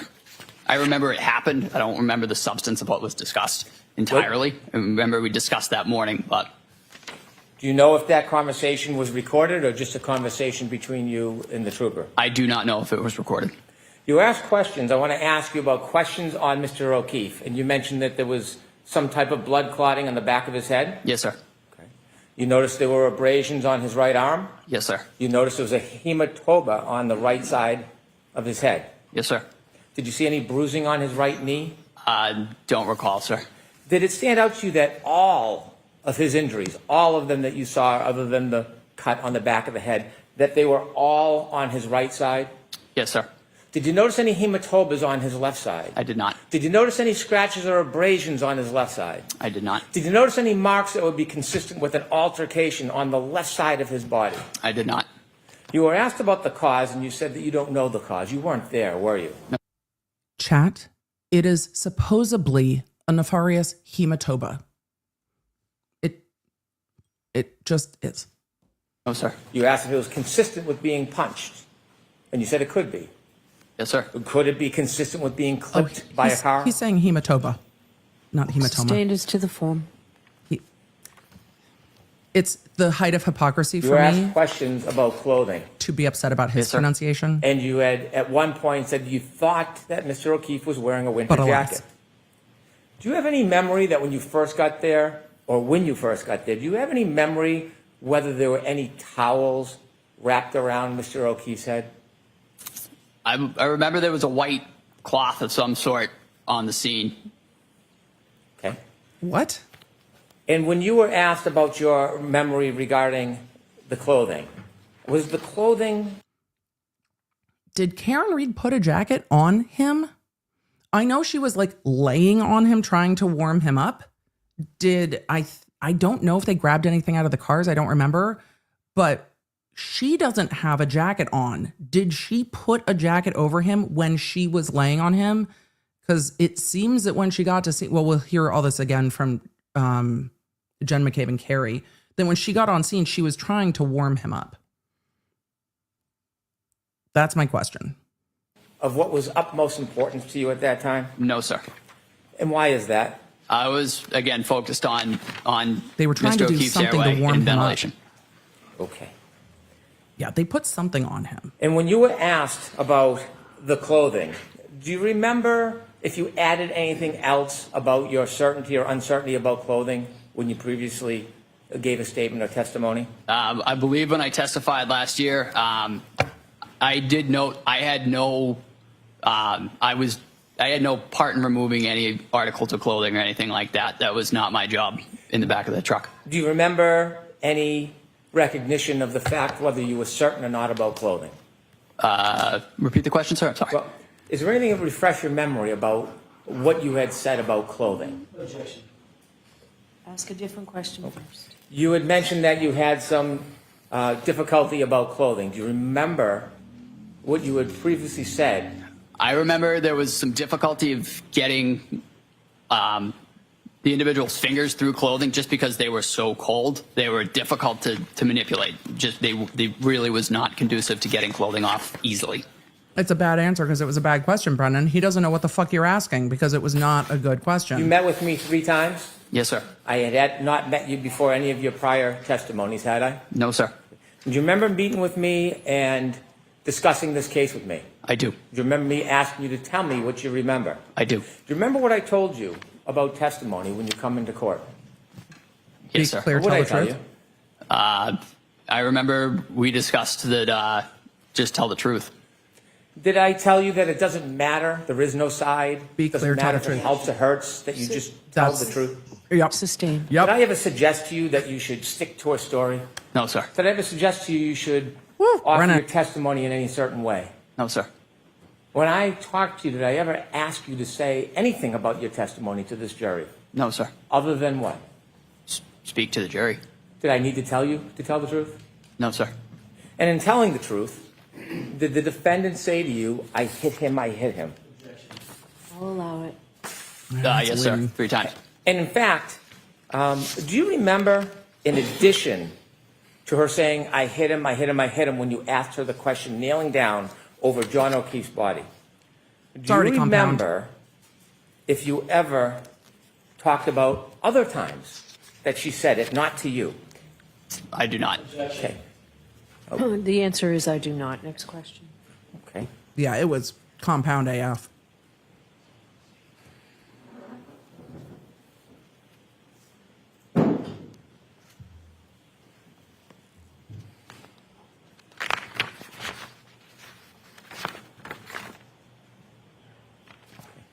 Do you remember testifying previously in this case? Yes, sir. I agree with you, Chad. It's real early for the indignation in Brennan's questioning. Real early for that.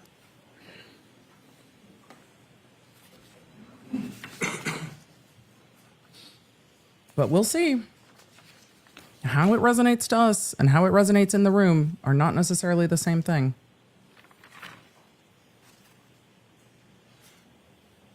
Do you remember at all discussing whether or not, after she left you, whether or not the defendant was still talking and speaking?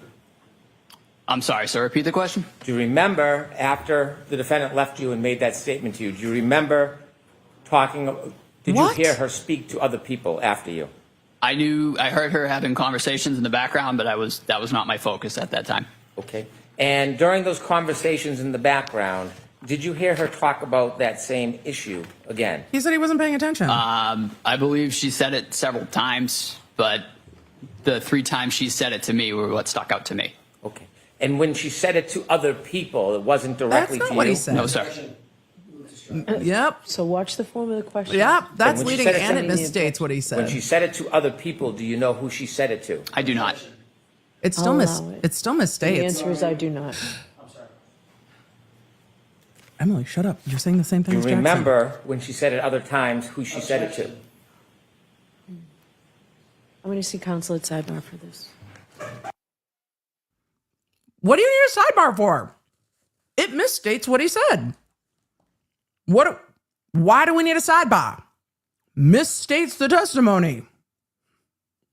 But we can zoom. So we're going to zoom. Do the sidebar, which seems to be a bit of a long sidebar. Hold on. We got a little bit more to go because we were almost caught up to real time. That's why we leave a little zoom room. Sir, after the defendant came over to you and spoke and then left, do you remember hearing her make further statements? Yes, sir. And do you remember her making further statements similar I do. to the statement to you? Yes, sir. Could you share with the jury what you remember her saying, not to you, but after she left you? I remember hearing I hit him several other times. Again, not directed to me, just kind of off in the background. I'd like to reiterate, we were really focused on the patient at that point. We were trying to provide care. Thank you, sir. I think are we done with redirect?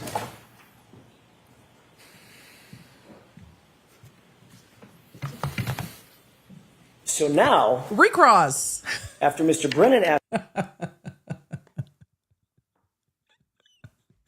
Oh, recross. Jackson is like, let me get this straight. Welcome to recross. asks you a few questions, Your memory is suddenly improved.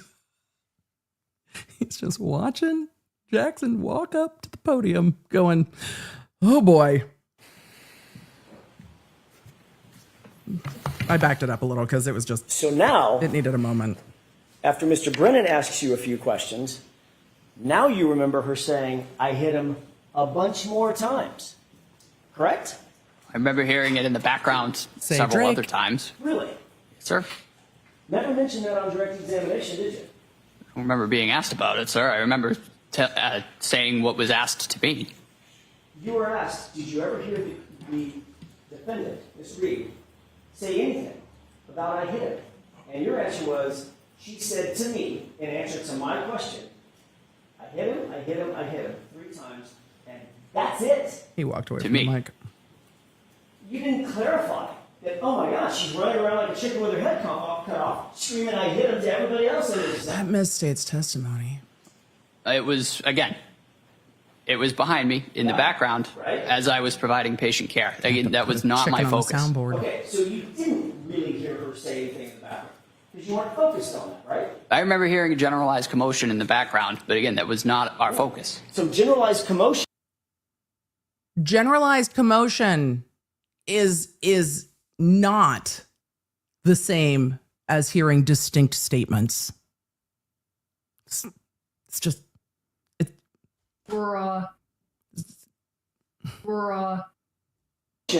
is very different than hearing her say, I hit him to other people. Correct? You'd agree with that? Yes, sir. So what you actually heard was the chaos and the Kerfuffle? commotion of a chaotic scene, correct? In the background. In the background. As you focused on your patient care, correct? Yes, sir. Okay, not specific words coming out of my client's mouth, correct? To the question that I posed, do you know him? You're right. We're off that question. Okay. That question, I got it. Yes, sir. Triple I hitters. Correct. But with regard to what Mr. Brennan just asked you, the generalized commotion, to use your phrase, in the background, you didn't hear any specific words coming out of my client's mouth, did you? I heard I hit him. But again, it was in the background and it was not my focus. Well, why didn't you say that? Well, did you or didn't you? Point. That's why you're here. Again, if it was neglected on my part, it was not intentional.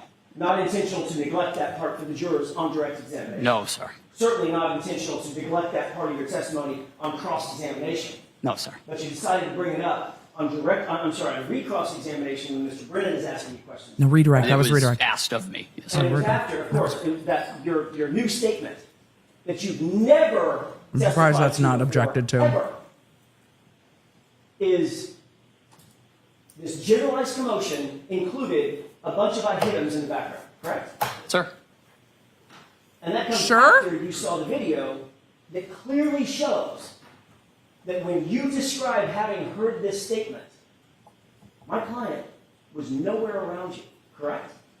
That segment of the video that you showed me? Yes. That was not the time frame in which she said that to me. Well, that was the time frame when Flamati was giving CPR, correct?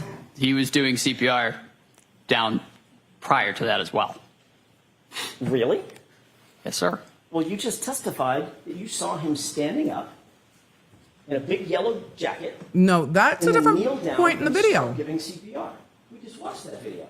That's Again, later. The clip of the video that you showed me, Right. that was not the segment in which she said that to me. The problem is, I think there's a Well, serve that's in what you're saying here now, but what I'm asking But is, it gets you described a very fumbled up distinctive scene, a with very, the video. Very specific scene. Yes, sir. I remember it vividly. She said the I hit him phrase. Do you remember it vividly? I think that's the problem. When Flamati was down giving CPR, and you were kneeling down giving airway support, and he was doing rhythmic CPR chest compression. Yes, sir. That's what happened. And then I showed you that very scene, didn't I? Yes, but you Later. showed me that clip prior to that. I showed you the very scene that you described where Flamati gets down and starts chest compressions and never stops until the gurney is taken off the frame of the camera to the end. Isn't that what I showed you? That is. I think there's an objection in there. Sure. I don't know if I can. It's been asked and answered, but it's two different I've points in shown the you video. where firefighter Flamati. It's clear to me that it's two different points in the video. I don't think that's the problem with the testimony. I think this is a side quest, but they're two different points in the video. Bring up the earlier point in the video where everybody's standing around and have them identify everybody in the video. Be like, okay, earlier point in the video. That's what happened on redirect. Where's Flamati in all of this? That's it. Flamati gets down on his knees, begins chest compressions, and never stops until that gurney is taken off camera, off frame, into the ambulance. Earlier. That's the clip I showed you, correct? That's the clip you showed me. And that's exactly when you described your vivid memory from 3.5 years ago. That's exactly the scene that you described when my client supposedly said, I hit him to you, correct? Again, the clip that you showed me, that was not when it was said. That segment that you showed, that was not when it was said. It was said prior to that, when the three of us were together. So Flamati was not giving chest compressions then? He was. The CPR was a continuous effort throughout the resuscitation. But we saw him start it. He also testified that at one point Flamati handed off compressions. So earlier in the video is where you need to back up to. Officer, firefighter Nuttall, we saw him start it. We saw him walk into the frame, kneel down, and begin the chest compressions, didn't we? We did. That time. And at no point, at that time or after, did my client even approach you. Because it was before that. In that clip. She did. Before that. What? Not after, before. Jesus. Just a question. Sure, sure. AJ's making exasperated faces. He's going, they're talking about two different times. Chat, they are talking about two different times. See that clip again? Yes, please. Yeah.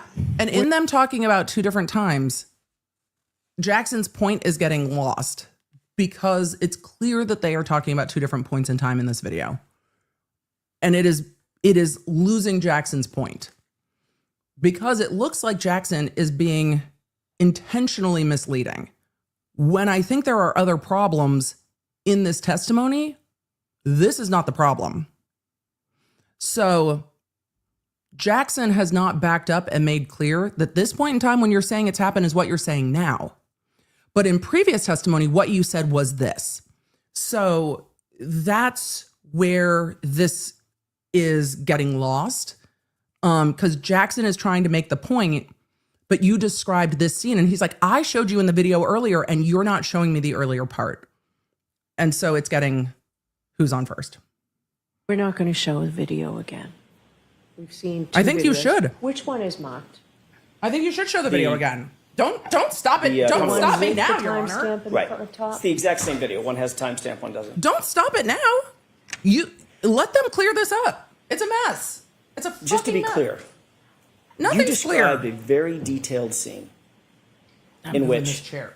firefighter Flamati got down on the ground on his knees and began CPR.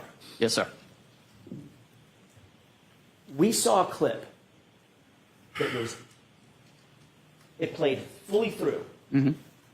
Starts and stops, but it played fully through. Correct? Yes, sir. That was Starting true and accurate video. After. What happened that day? Yes, sir. That morning, correct? Correct.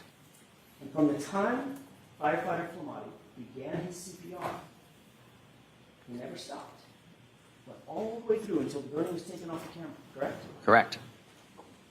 You also described very clearly, before you saw the video, that the time when my client walked over and you had this dialogue and you heard this statement, That's the point he's trying to make. during the time that firefighter Flamati is given CPR, correct? You described it. Yes, sir.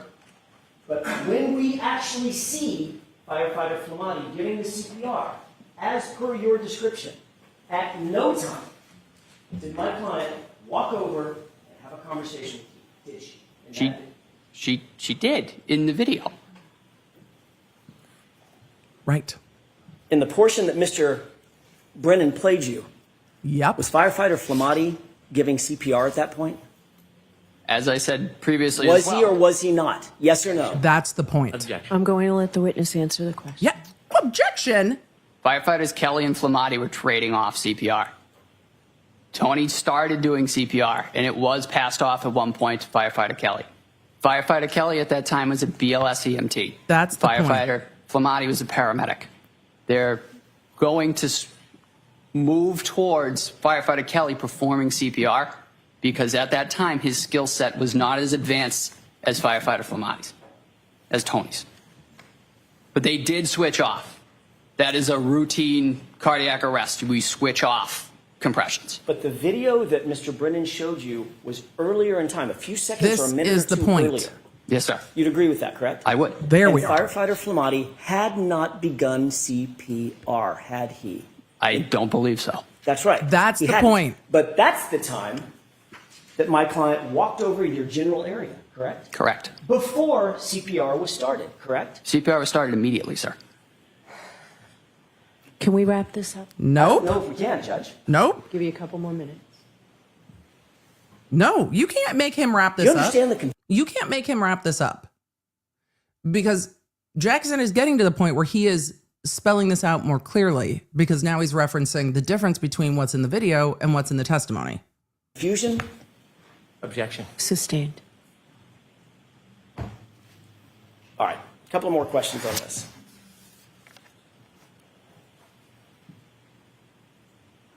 The video that Mr. Brennan showed you, Yes, sir. and you pointed to and said, oh, that's the time when she walked over and said the statement. Yes, sir. Remember that? I do. Firefighter Flamati was not even kneeling down giving CPR, was he at that point? No, The answer is yes or no? He said no. Okay, he was not. Later, as the video continues to run, at some point, we see firefighter Flamati enter the screen, kneel down in that Right. bright, reflective yellow jacket, and begin CPR, correct? Yes, sir. You had previously said that when you heard the statement and she walked over to you, That's it the was clarity. when firefighter Flamati was giving CPR, correct? Yes, sir. And at no point, you'll agree with me, we just played the video, at no point after he started giving CPR did my client come anywhere near you. Right. That was the segment that you showed me. That is much clearer. That is a much clearer walkthrough, I think, of in the video when you said she walked up to you, Flamatti's not giving CPR, correct? Correct. Your previous testimony was that she said it while Flamatti was giving CPR, correct? Correct. I showed you the whole segment when Flamatti's giving CPR and she didn't walk up to you, correct? Correct. Okay, so what is it? That is the wrap up that he was getting back to. You indicated on redirect that Mr. O'Keefe did not have any injuries to the left side of his body. Not that I recall. Isn't it true that in addition to the egg on the right side of his head, he also had a black eye on the left side? I remember that the swelling had started to, it's referred to kind of as raccoon eyes. It's a bruising of both eyes. Do you remember battle signs.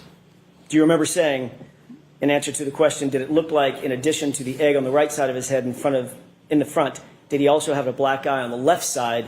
Your answer is, if memory serves correct, yes. Yes, sir. So it's not true that he didn't have any injuries on the left side of his body or face, correct? That swelling kind of migrates over time to both sides. That is a common occurrence for both eyes to be swollen. Did he have? I don't think the swelling migrates. He did not. I don't think. Did he have a black left eye? Yes, he did. Would you consider a black eye an injury? I think this is. Yes, oh no, sir. it's not. Let me ask you the question again then. Withdrawn Did by he me. have an injury to the left side of his face? Yes, sir. Thank you. The left eye was swollen and changing colors.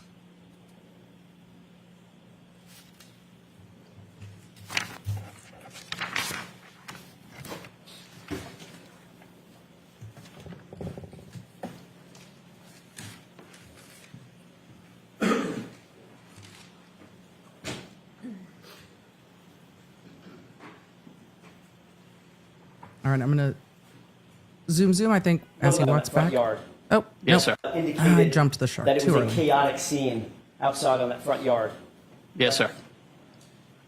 Fire engines, ambulances, patrol vehicles, engines running, diesel engines, flashing lights, people screaming, Loud. people talking over the howling wind, correct? Yes, sir. Did you ever see the homeowner come out the front door? I don't recall. How loud was it? Or he didn't? I have no idea who the homeowner is. And you never saw anybody come out the front of the house? No, sir. That's all I have. One issue. Briefly. Ugh. I want to see counsel at sidebar. The judge is like, I told Jackson to move it on, and if you're going to ask me about this motherfucking video again, we're done. She's not going to say it like that. All right, let's zoom past sidebar and see if we can get back to real time, because Brennan's like, one issue, and the court's going to be like, stop it. Redirect. Let's see if, yep, he's walking up to the podium. All right, one shot, one opportunity. On redirect. Sir, in Mr. Jackson's questions, he asked if you had ever said that you heard the defendant say, I hit him, separate from when she approached you. Do you remember previously testifying You're going to try to use a prior that consistent you statement? heard her saying, I hit him in the background, separately from you? Yes, sir. You remember testifying that before under oath Yes, sir. in court? I do. Okay. Anything, Mr. Jackson? I would let that go. I don't think that's the biggest issue. Do y'all think that's the biggest issue? Is the biggest issue for you whether he heard her say, I hit him again in the chaos of everything? Is that the big thing? Yeah, no. Because I'm like, I don't think that's the one. He's looking over at defense counsel table like, are we doing this? Are we not doing this? Are we done with this? because there's a long trial left to go. Firefighter.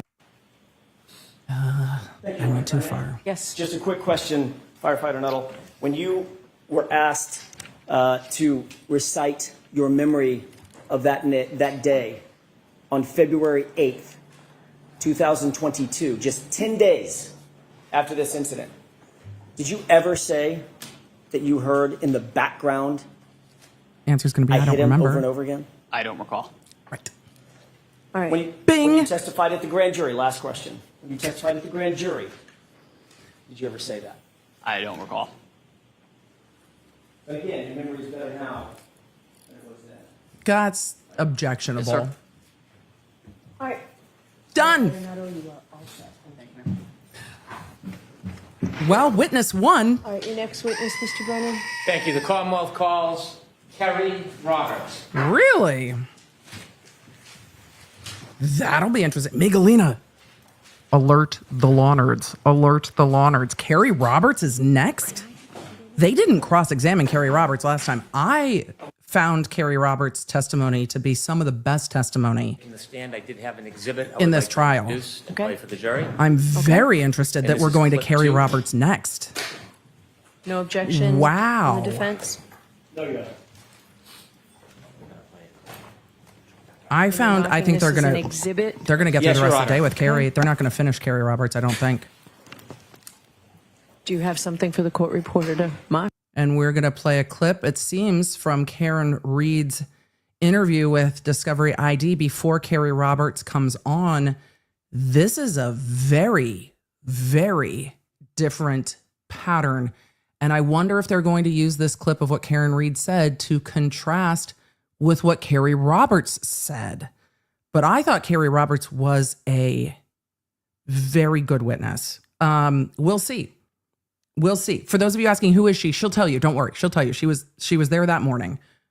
But let's see what the Discovery ID clip is. I gotta change my notes. Damn it! I had already put Kerry Roberts as the next witness, and now we got video clips interspersed.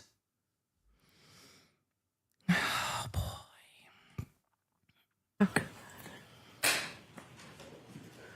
We can put it on a zip drive. We can discuss collecting all the clips and putting them on the same zip drive, or we can. You should have a transcript for the reporter. The court's preferences.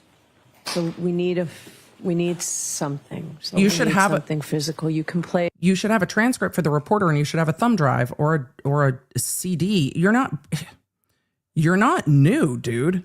Like, okay, January 15th, 2024.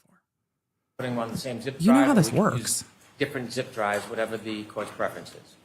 So we need Physical something. evidence. So we need something physical. You can play it, and then we'll mark it. Ms. Gilman, do you have a separate clip? Jim, is that right? Thank you. Oh. I can have this marked, Your Honor. Thank you. Yeah, a disc. Lally's like, here. All right, Ms. Roberts, please. Okay, thank you. Are we We'd playing like this to play this first before? and then call Oh, okay, Yes. I'm sorry. They're Thank playing you, this before Roberts comes in, and they're going to use it to juxtapose. Oh, all three camera angles. All three camera angles at once. Hold on, I'm going to gain this up. Well, look at that. This is the uncut footage. Okay.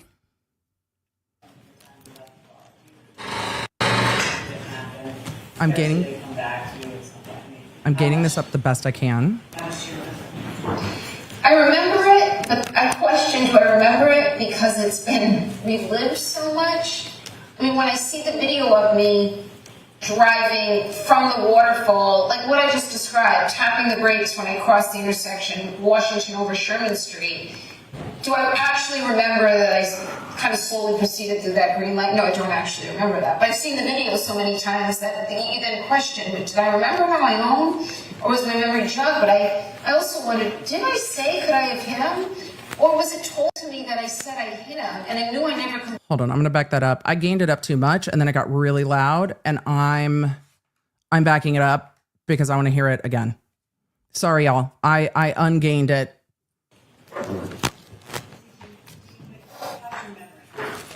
I can't hear what the producer's asking.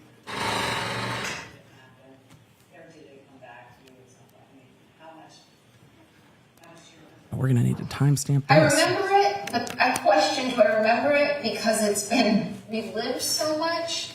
I mean, when I see the video of me driving from the waterfall, like what I just described, tapping the brakes when I crossed the intersection, Washington over Sherman Street, do I actually remember that I kind of slowly proceeded through that green light? No, I don't actually remember that. But I've seen the video so many times that you then question, did I remember it on my own? Or was my memory jogged? But I also wondered, did I say, could I have hit him? Or was it told to me that I said I hit him? And I knew I never could have said that, so the closest I must have said was, did I hit him? I know I said I hit him, but did I really say it as many times as law enforcement's claiming I said it?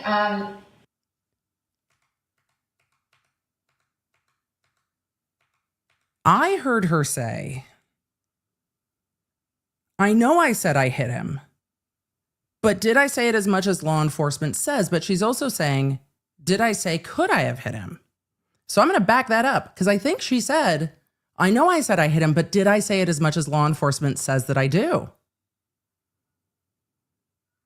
I'm backing that up. You all with me? We're backing it up. We're backing it up. We're backing it up. Oh, I backed it up too much. I want to hear that again. But I questioned, do I remember it because it's been relived so much? I mean, when I see the video of me driving from the waterfall, like what I just described, tapping the brakes when I crossed the intersection, Washington over Sherman Street, do I actually remember that I kind of slowly proceeded through that green light? No, I don't actually remember that. But I've seen the video so many times that you then question, did I remember it on my own? Or was my memory jogged? But I also wondered, did I say, could I have hit him? Or was it told to me that I said I hit him? And I knew I never could have said that, so the closest I must have said was, did I hit him? I know I said I hit him, but did I really say it as many times as law enforcement's claiming I said it? I mean, I know I said I hit him, is what I heard. Thank you. I now call Kerry Roberts. The jury will get a transcript of that. We'll see. I questioned the propriety of doing those interviews. I heard her say, am I remembering it? Is that what people told me? Could I have hit him? I mean, I know I said I hit him, but did I say it as much as law enforcement said I did? That's what I heard.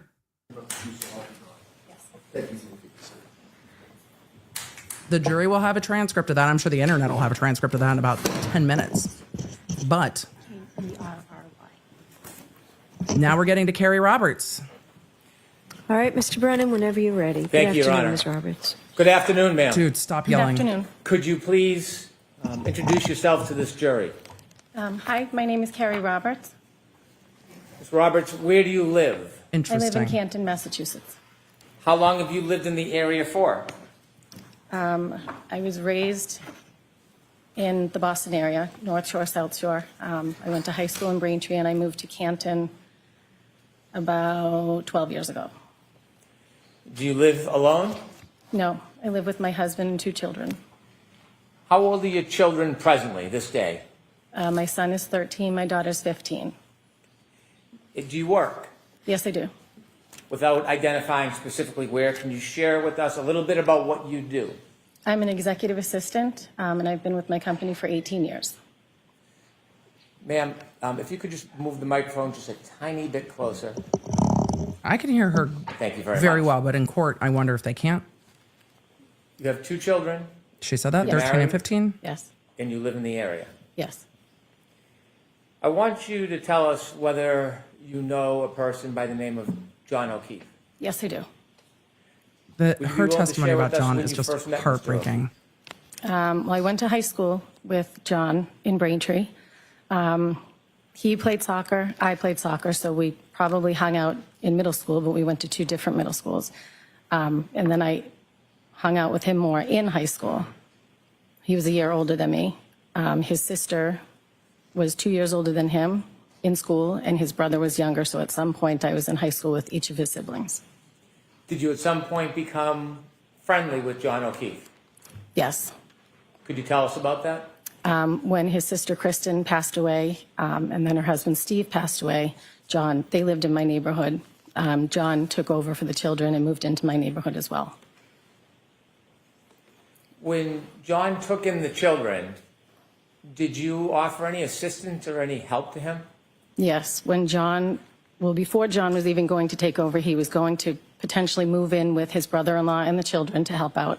And then when his brother-in-law passed away unexpectedly, John took over, and I jumped in because I was a friend from high school that he knew, and he had all kinds of people helping, but he sort of said, I'm going to lean on you for right now because I know you best. And I knew his parents and his siblings, and so I introduced him to my husband, like, and "I we got jumped you." in. It was, preschool drop-offs, preschool pickups for my son and his son, and just from then until the time of his death, we were just friends, very close friends, and we hung out all the time. The children hung out all the time, and he was the emergency contact list at my children's school to call if something had happened. Were you close friends before he took over the care of the children? No, I wasn't very close friends with him then. Were you close with his family before he took over care of the children? No. Did your friendship with him develop after he took care of the children? Yes. You mentioned you have a son, Yes, I do. and is your son the same age as John's nephew? Yes. Was there any common interests or activities that engaged your son with John's nephew? Well, they went to in-home daycare together. They went to preschool together. They went to pre-K together. And they went to elementary school. They were littles. They played baseball together since they were T-ball. My son plays hockey. Patrick tried hockey. He didn't like that. So we spent a lot of time at the baseball fields together. As you spent a lot of time together and had mutual care of children, did your relationship with him grow closer? Yes. And can you share a little bit with the jury how close you became? Well, John was a bachelor, and he didn't have any children of his own. So when he took over for the children, he sort of, leaned on us to kind of guide him and, all the things to do if someone has a headache and, if there's an ear infection or, he had his mom and dad also helping as well, but I was right up the street. So if I would go to BJ's, I would call and say, can I grab you anything? If I would go to Walmart, any of the places I would go, I would call and say, do you need anything? Can I help you? Can I grab something for you? And he did the same. We just sort of all chipped in and helped. Which helps when you have young kids. You need a community. Friendship grew. It's a lot. Could you tell us a little bit? And for him, it was about so your unexpected. relationship with John? John and I were very close. We spoke on the phone and hung out. He became very close with my husband as well because he was right down the street. But we just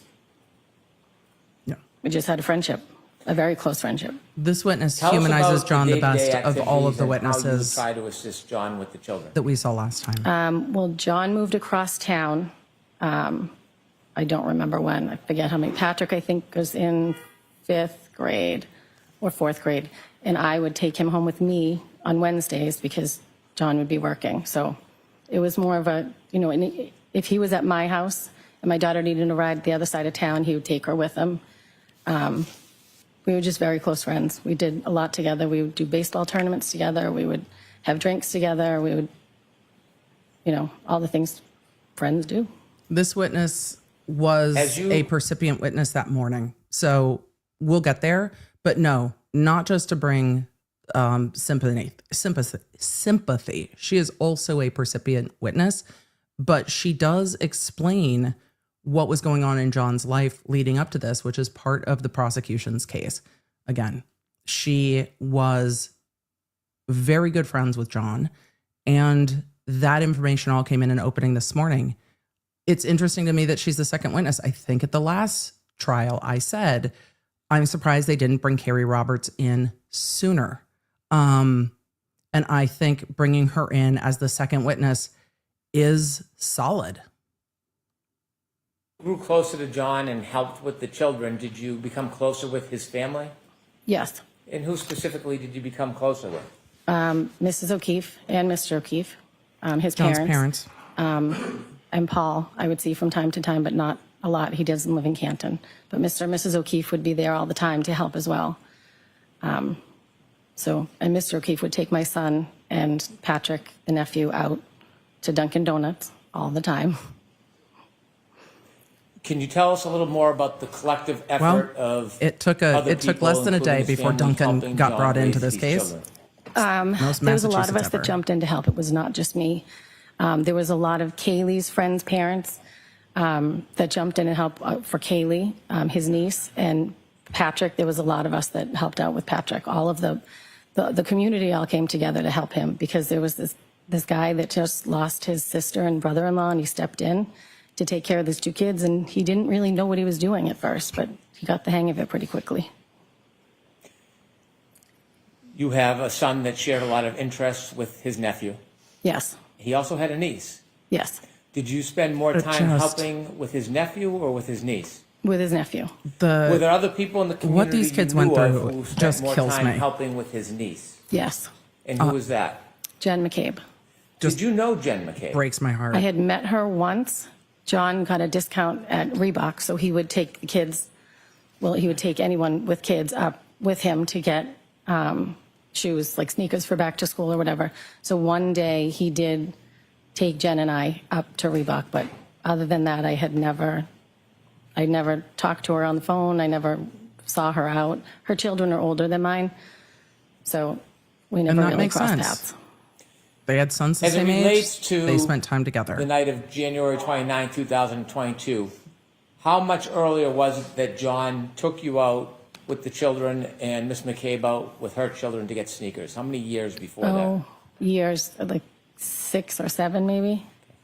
And from that time you met Jen McCabe in the years past, did you ever spend time with her again before January 29th, 2022? No, I did not. I didn't know her. Were you friends with her? I was not. Did you speak on the phone with her? No, I did I not. mean, she's So never other not than friends. that one meeting, you were strangers? Yep, that was the only time. I knew her. I knew of her. She has 4 girls, but I Small didn't town. know her. At some point, as you were part of John's life, did you learn that he was dating a person by the name of Karen Reed? Yes, I did. And do you see that person here in the courtroom today? Yes, I do. Could They're you identifying point her out and describe They're an identifying article the of defendant this clothing that time. she's wearing? Wild. She has a black suit jacket seated at the front table. When did you first become familiar or know about Miss Reed? Excuse me. July, I think it was, of 2020. John, we were having people over, and so I invited him, and he said, I'm going to bring Karen over. And I was like, I don't know who that is, but okay. He assumed I knew because he had been dating her for a little bit, but it was COVID, so we didn't see him very often during that time. So Karen came over that night. This is early 2020? She said July 2020. It was summer, so That's I think not it was early. I think it was around June or July. Mid. Briefly, just tell us a little bit about where and the circumstances of meeting John and Karen for the first time. They came over to my house, and we hung out on the back porch, had some drinks. There was music. Kids were around. Just a nice, normal summer night. We had other people over as well. Over the next coming months, did you become more familiar with the defendant? Yes. Did you see her more often? Yes. And could you generally describe for the jury how you learned more of her and saw her more often? She would take care of the kids a lot. Mainly, well, not mainly Patrick, but not mainly Kaylee either. She helped out a lot with the kids. So if we were at baseball, she would come to all the baseball games, or she would drop off or pick up my son or Patrick if they were going to the golf course or the driving range. Would you see her during events with your son and John's nephew? Yes. We did baseball tournaments, and So if you go to baseball is baseball so much tournaments, would that be fucking away, an overnight type? Sorry, trip? baseball parents. It's so much one time. of them was down the Cape.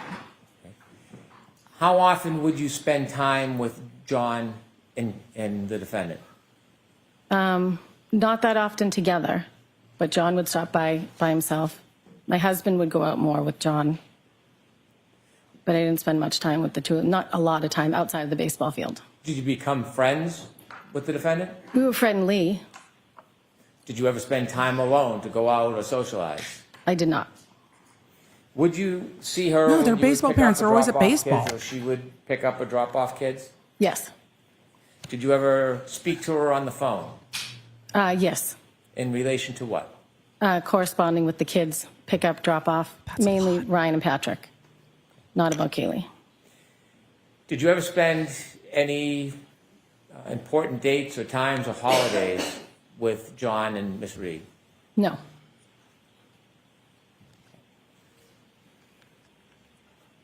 I want you to take us ahead to January 28th, 2022. Right, they were friends through kids' connections. On January They spent time 28th, doing 2022, do you kid remember stuff. that day?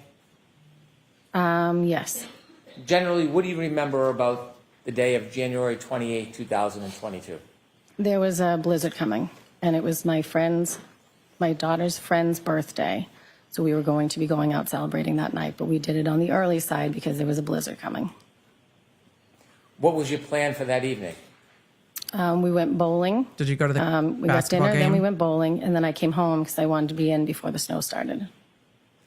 Had you communicated in any way with John that day? Bowling is fun. Yes.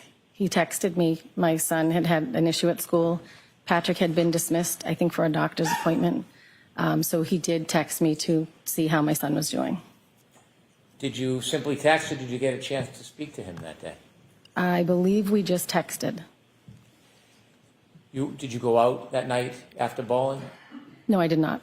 Was your husband home? Yes, Did he go out that night? he did. He went out with John. And do you know where he was planning on going? They went to McCarthy's, a bar in Canton Center.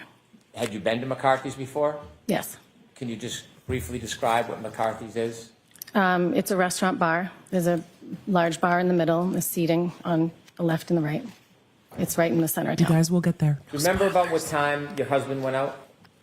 I do not remember exactly. I don't know if we, I'm I only got saying no home and then spoilers he and went out, spoiling. or if he was already gone when I got home. I don't remember. But it was around, he went out around the same time that I arrived home, which was on the earlier side. How many times had you been to John's home, would you say, over the past couple of years before this night? Oh, many. Many times? Many times. Were you familiar All right, Chad, I'm putting with up a the poll to house see how many in of you watched the driveway? first one. Or Yes. not. Curious. May I approach you on? Yes. Because there are some spoilers in here. I'm going to try to not spoil because I know a lot of you in the chat did not watch Trial 1. So there are some things where you guys are like, who's this person? Who's that person? If you are a little lost about who everybody is, that's on the prosecution for not making it super clear who Kerry Roberts' husband is. I don't know.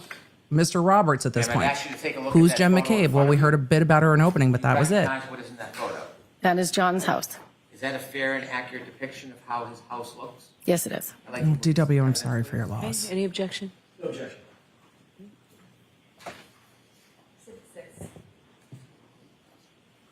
I don't know why they're May I asking her publish so to much the jury, about Your Honor? CF McCarthy's, which is interesting. Thank you. McCarthy's is not the high tops. The high tops come in later. Oh, this is not McCarthy's. Thank you. You can take it down. I've shown you a second photo. Do you recognize what's in that photo? Yes, that's John's driveway. Is that a fair and accurate depiction of how John's driveway appears? Yes, it is. I can move that into evidence. No objection. Okay.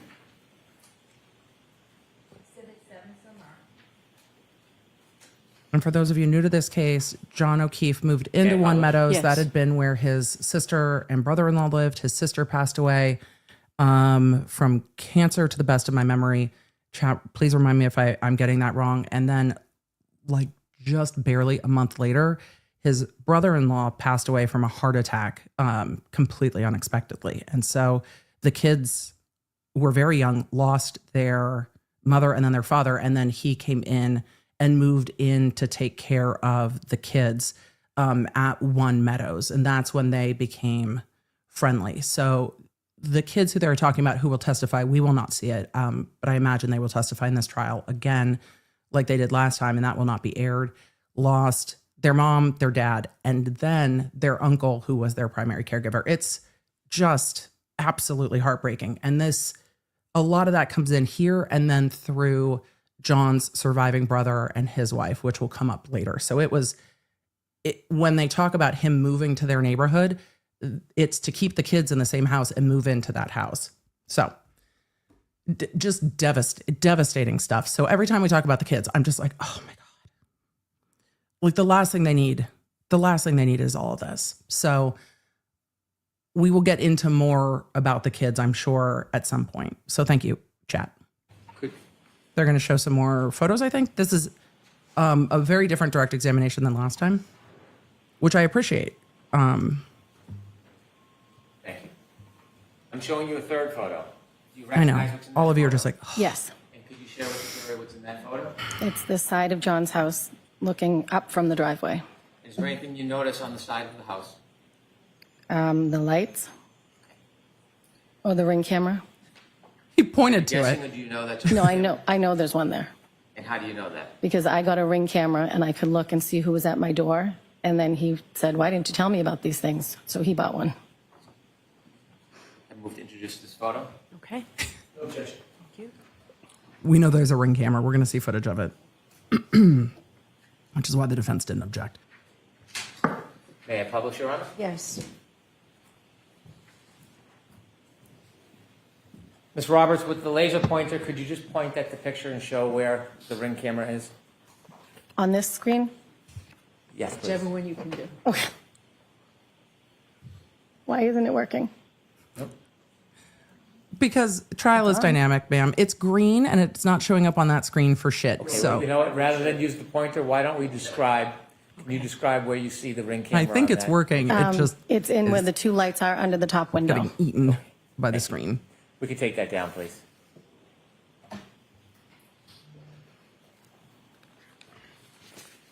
How many times would you guess you had been over to his house?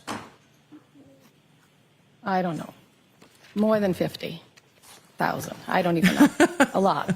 It was weekly. That night you told us that your husband went out to meet John at McCarthy's, the bar. Yes, he did. Do you remember your husband coming home that night? Yes. Do you have any memory of about what time he returned? I'm guessing, but somewhere around 10:30. So I'm not going to let you guess. Do you know? Do you have it? I don't know. No, ask it the was husband. around 10 or 10:30. I can't be exact. Did you see him come home? Yes.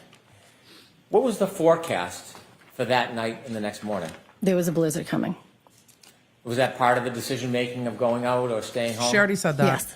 Sorry, that's At that me being time, when your snappy. husband came home, did you look talked outside? about Do you have it. any memory of what the weather looked like around 10:30? Talked about it quite a I bit, remember actually. I remember the snow started to fall somewhere around 12 because I remember looking out the window and I could see it starting.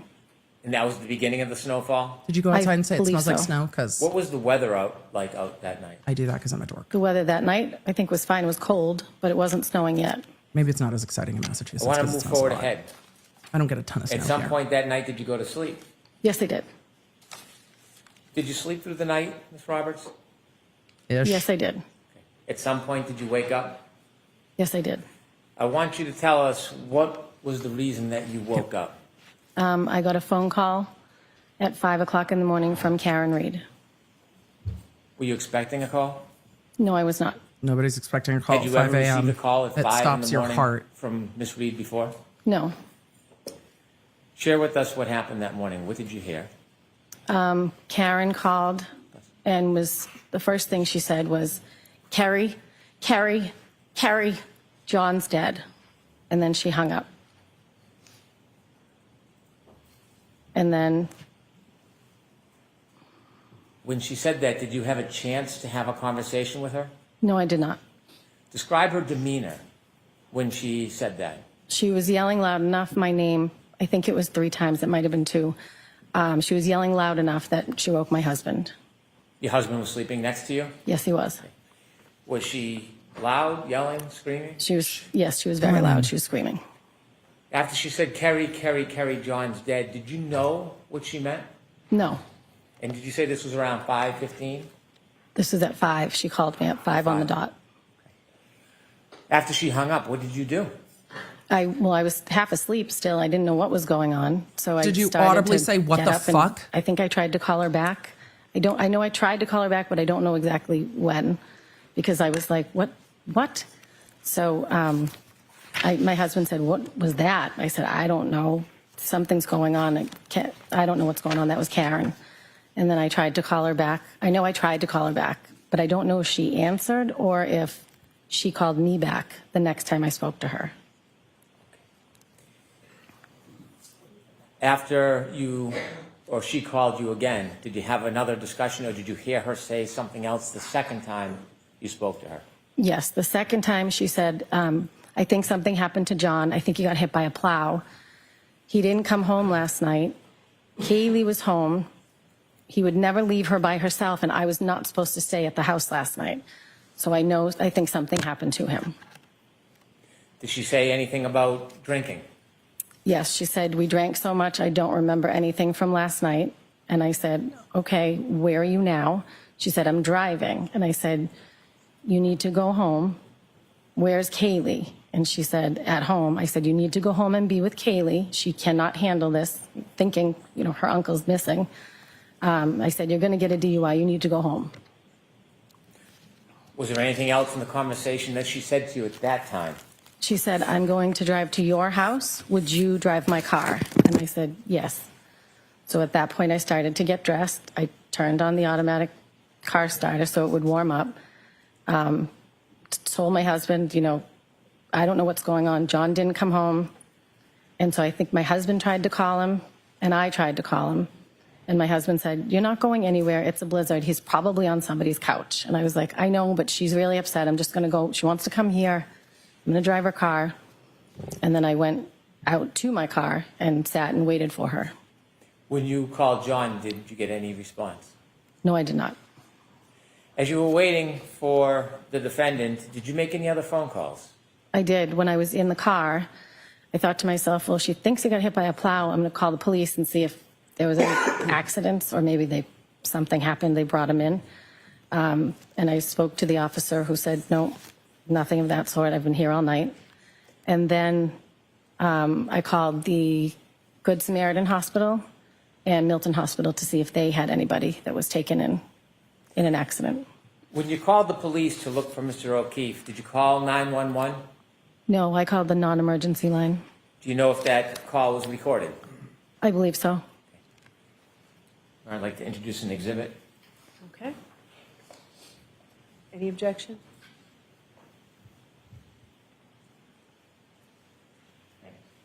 No objection.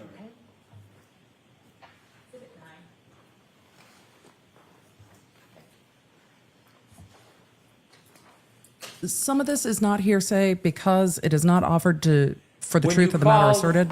The police, Her what was your level prior of worry statement at that point? I wasn't super Is a worried. I mean, present he didn't sense come home, impression. but they were out drinking. So I assumed, like my husband said, he's probably on somebody's couch. The second call you had with Miss Reed, can you describe her demeanor in that second call? She was frantic. She was frantic. I mean, she couldn't find John, so she was very worried. How soft or loud was that phone call? It wasn't as loud as the first one, but it wasn't a regular conversation. With the court's permission, I'd like to play the exhibit of the call. Okay. So this is the call to law enforcement. Hi, Brenda said I'm calling because my friend's boyfriend did not come home last night. We were at Waterfall, and now she is calling me hysterical because she doesn't know where he is. You didn't take anybody outside the name of John O'Keefe, did you? John O'Keefe? Yeah, he's the Boston cop, and it would be on post, but... No one got in touch with him. And he probably got a ride and passed out at someone's house. I don't know, but... Yeah, no, we didn't want anybody else or anything like that. And where does he live? He lives on Meadow. They're present. He lives on Meadow, off Pleasant. Okay, and where is the wife home? You said your girlfriend? His girlfriend, yeah, they were out having drinks, and then she left and expected him to come home at some point, and he never did. Yeah. And so I said to her, you know, my husband had been out with him earlier in the night, but then he obviously came home. And he has custody with niece and nephew because their parents passed away. Okay. And so she goes with the niece and nephew, and they're old enough to be home. And so she's nervous because he never even called me. Yeah. So she's like, I feel like something happened. And I said, okay. Well, so call the area hospital, nobody happened. I personally think he probably Someone probably picked him up and he passed out. I don't know. Yeah, wait, he didn't drive last night? No. No. Okay. Again, it's more, it would be driven by you. She would have to, call in or come to the patient and talk to us. But I mean, as of right now, it's more, he just didn't come home last night. Is this common sometimes happen with him? No. That's why. So he didn't call with me. That's kind of why she's more freaking out. So I figured I called the other hospital. I said I would call Canton police just to make sure he didn't get picked up. But like I said, he's not complete stop of any of the people. If anybody could have picked him up, Yeah. please take it off. Okay. Again, we don't have any plans at the party or something. Yeah, no. Unfortunately, I wasn't there. I was stuck here. But we didn't get any calls, anything like that. Nobody was arrested or anything like that. All righty. All right, well, thank you. All right, no problem. Good luck. Okay, thank you. Bye-bye. Yeah, I agree that this will sound much more clear in court. We are hearing it out of speakers in court and then over microphones again to us to be streamed. It will be clearer in court. The closed captions picked it up pretty well. She called the non-emergency line and said, look, my friend called. Her boyfriend didn't come home. Did you pick up anyone named John O'Keefe? They've been out. They've been drinking. They were at the waterfall. Did anybody pick him up on DUI? Because he's not answering his phone. They don't know where he is. And it is very close in time. We're still early in the morning to when he didn't come home. So why call the non-emergency line? Because at this point, she said that she assumed what her husband did. Everybody had been drinking and he probably crashed somewhere and everybody's still asleep because it's just after 5 a.m. So yeah, everybody's probably just passed out and not answering their phone. So she is not yet worried. She is trying to make the logical steps because of how worried Karen was when she called. So let's continue. Were you in your car when you called the police station and the hospitals looking for John? Yes, it was. Do you know at that point whether anybody else had called the police station? No, I don't know. Do you know at that point if anybody else had called any hospitals? I don't know. How long did you wait in your driveway? I don't know. I'm sorry. Okay. Maybe like 7 minutes, 8 minutes. What were the conditions like out that morning? It was bad. It was in the middle of a blizzard. When you were outside in your car in the driveway waiting, describe the lighting conditions for us. It was still dark out. It was 5 o'clock in the morning and it was snowing, so it was not great. How was the visibility? Not great. It was coming down really fast at that point. You said that night when you went to bed, the snow just started. Had snow accumulated at that point? No, I don't think so. It was just starting to stick. I'm sorry, that was the night before, but at this point when you were in the driveway, I think had that's the what snow she said. accumulated? Oh, yes. Do you know how many inches it was? No, I don't. Okay. Enough that the plows are out. As you were waiting for the defendant, did she arrive at your house? She did not. What happened? Again, I don't know if I called her or she called me, but eventually we connected on the phone and she said, I said, where are you? I'm waiting. And she said, I'm at Jen's house. And I said, Jen who? And she said, McCabe, she's going to drive my car. And I said, okay, well, listen, they don't want cars on the road because it's so bad. I'm already in my car. I'll come there to Jen's house, stay there, and we'll follow each other and we'll go back and drop your car off. Did you look in the house for John? Could he just be in the house, passed out somewhere? And she said, no, she hadn't looked in the house. So I said, okay, now I'm going to come to Jen's. We're going to take the car home, drop it off. We'll check around the house. And then I don't know what the next step at this point was. I just wanted to check the house. At the time you directed that you were going to meet at Jen McCabe's house and then drive to John's house, was there any suggestion by the defendant where she wanted to go? I didn't know where Jen's house was. I knew the street. I had dropping Kaylee off or picked her up a few times. So I said, stay on the phone with me so I don't know which house it is. And so when I got there, I pulled in the driveway and there was some conversation about... Can I back you up and just ask you a little bit about the No, drive let there? her finish. I don't mean to interrupt. When you left your house, you talked a little bit about the weather conditions. How long did it take you to get from your home to Jen McCabe's? Oh, it's quick. Probably 4 minutes. What was the driving like? It was not good driving. That's why I didn't want two cars on the road. Did you have any difficulty driving through that storm? No, I mean, it was treacherous, but I was in four-wheel drive. I have an SUV. You mentioned you didn't know exactly where Jen McCabe lived. Had you been there to drop off John's niece before? She said yes, that. But I didn't know which house it was She because said that when like I picked her up 3 before, questions ago. she was either getting out of the car at the driveway or waiting at the end of the driveway. So I didn't know which house it was. I think I interrupted you, but were you telling us that as you drove to Jen McCabe's house, you were on a Bluetooth, on an open conversation with her to help with directions? She didn't say that yet. Jen and Karen were in Karen's car, and I was on the phone essentially with both of them. Do you know what type of vehicle the defendant was driving at that time? A Lexus SUV.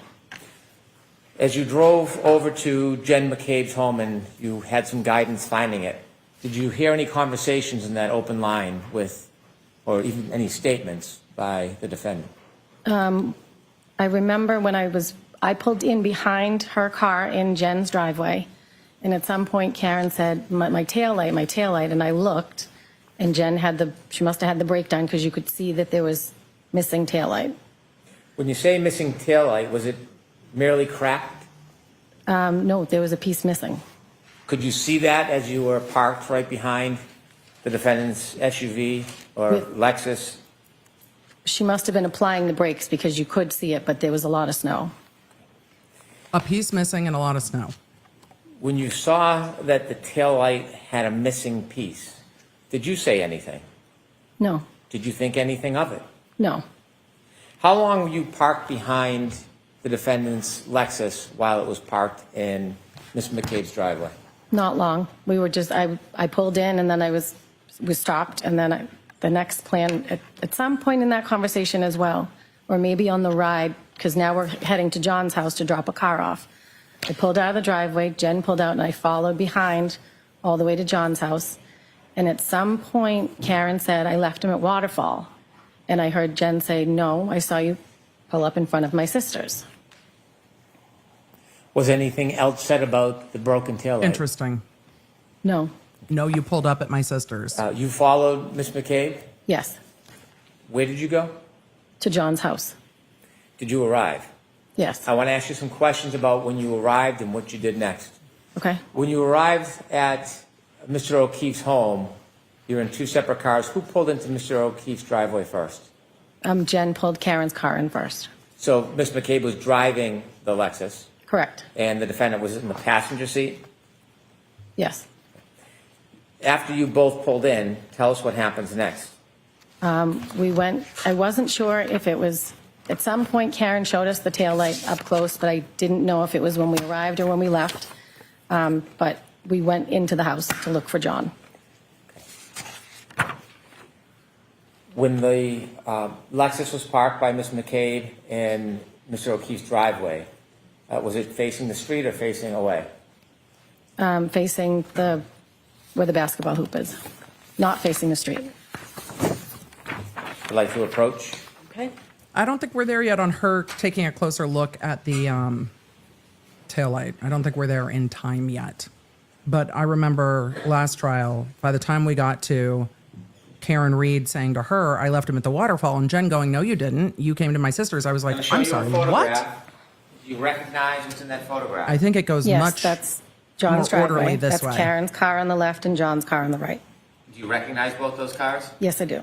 Do you recognize that photo as a fair depiction of his driveway? Yes. Do you recognize it as a fair depiction of the motor vehicles? Yes. Now, when you went there that night and you pulled in behind Ms. McCabe and the defendant, is there any differences between how that area looked when you pulled in as opposed to that photo?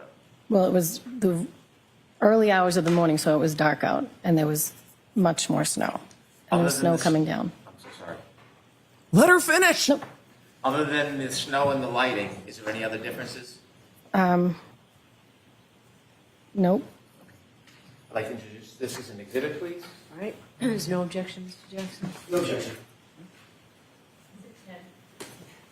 With the court's permission, I'd like to publish. Okay.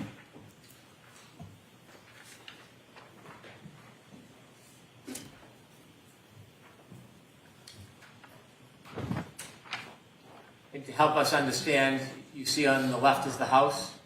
Yes, There's a motor vehicle in the middle of the driveway, but it's the vehicle to the left. yes, And whose vehicle is that? that's Karen's. Is that where it was parked that night when you went into the house? Yes. In the motor vehicle to the right. You recognize that? Did we see That's this John's picture car. before? Or SUV. Thank you. You can take that down. I'm It's showing a you a second clearer photo. picture. Okay. Do you recognize that photo? Yes. What is it? It's the back of Karen's car. Does it look like a fair and accurate depiction of her car as it appeared that morning in the early morning hours to you? Yes. Do you notice anything that's distinguished in that photo? The piece that's missing in the taillight. Which one? The right passenger rear. Do you know when? I'm sorry. Do you know when this photo was actually taken? I do not. Although you don't know when it was taken, is that a similar depiction to your memory of how it appeared that morning at 5? Yes. Or a little after 5? Yes. I move to introduce this exhibit. Okay. No objection. The court's permission to like to publish? Yes. Yeah, I think it's from the cruiser too. It just looks clearer. Oh, that one looks messy. This I remember. We could take that down, please.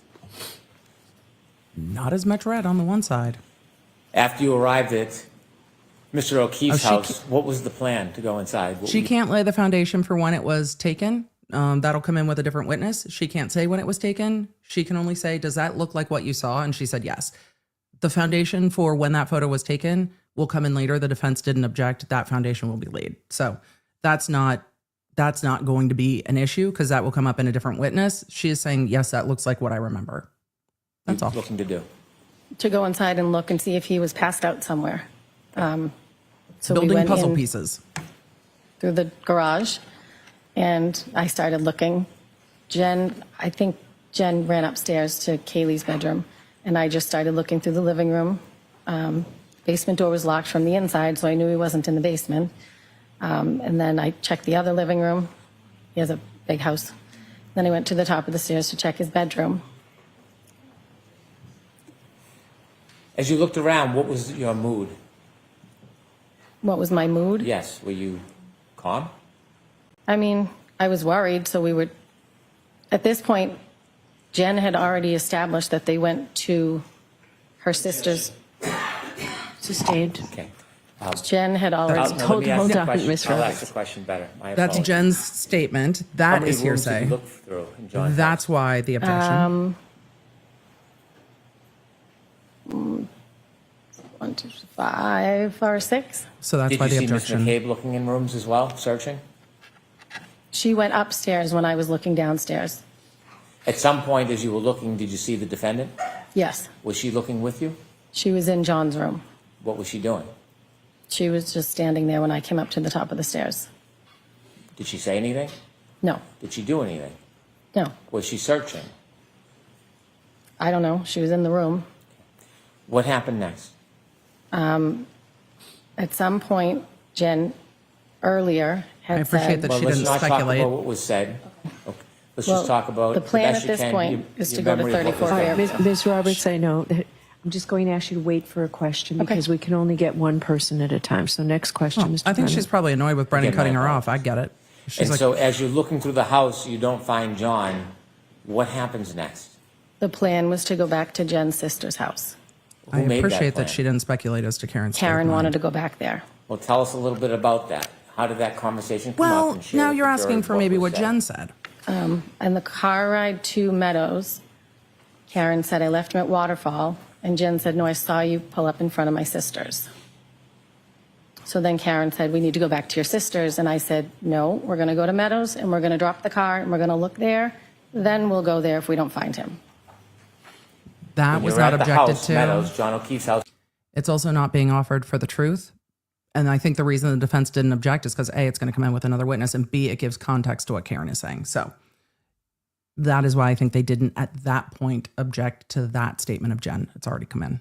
You didn't find him. Was there any further conversation about what the next steps would be? I said, let's go. He's not here. But I didn't know where Jen's sister lived. So we got into the car. Jen was in the passenger seat. I was driving my car. Karen was in the back seat. Did you And Jen begin? was giving directions.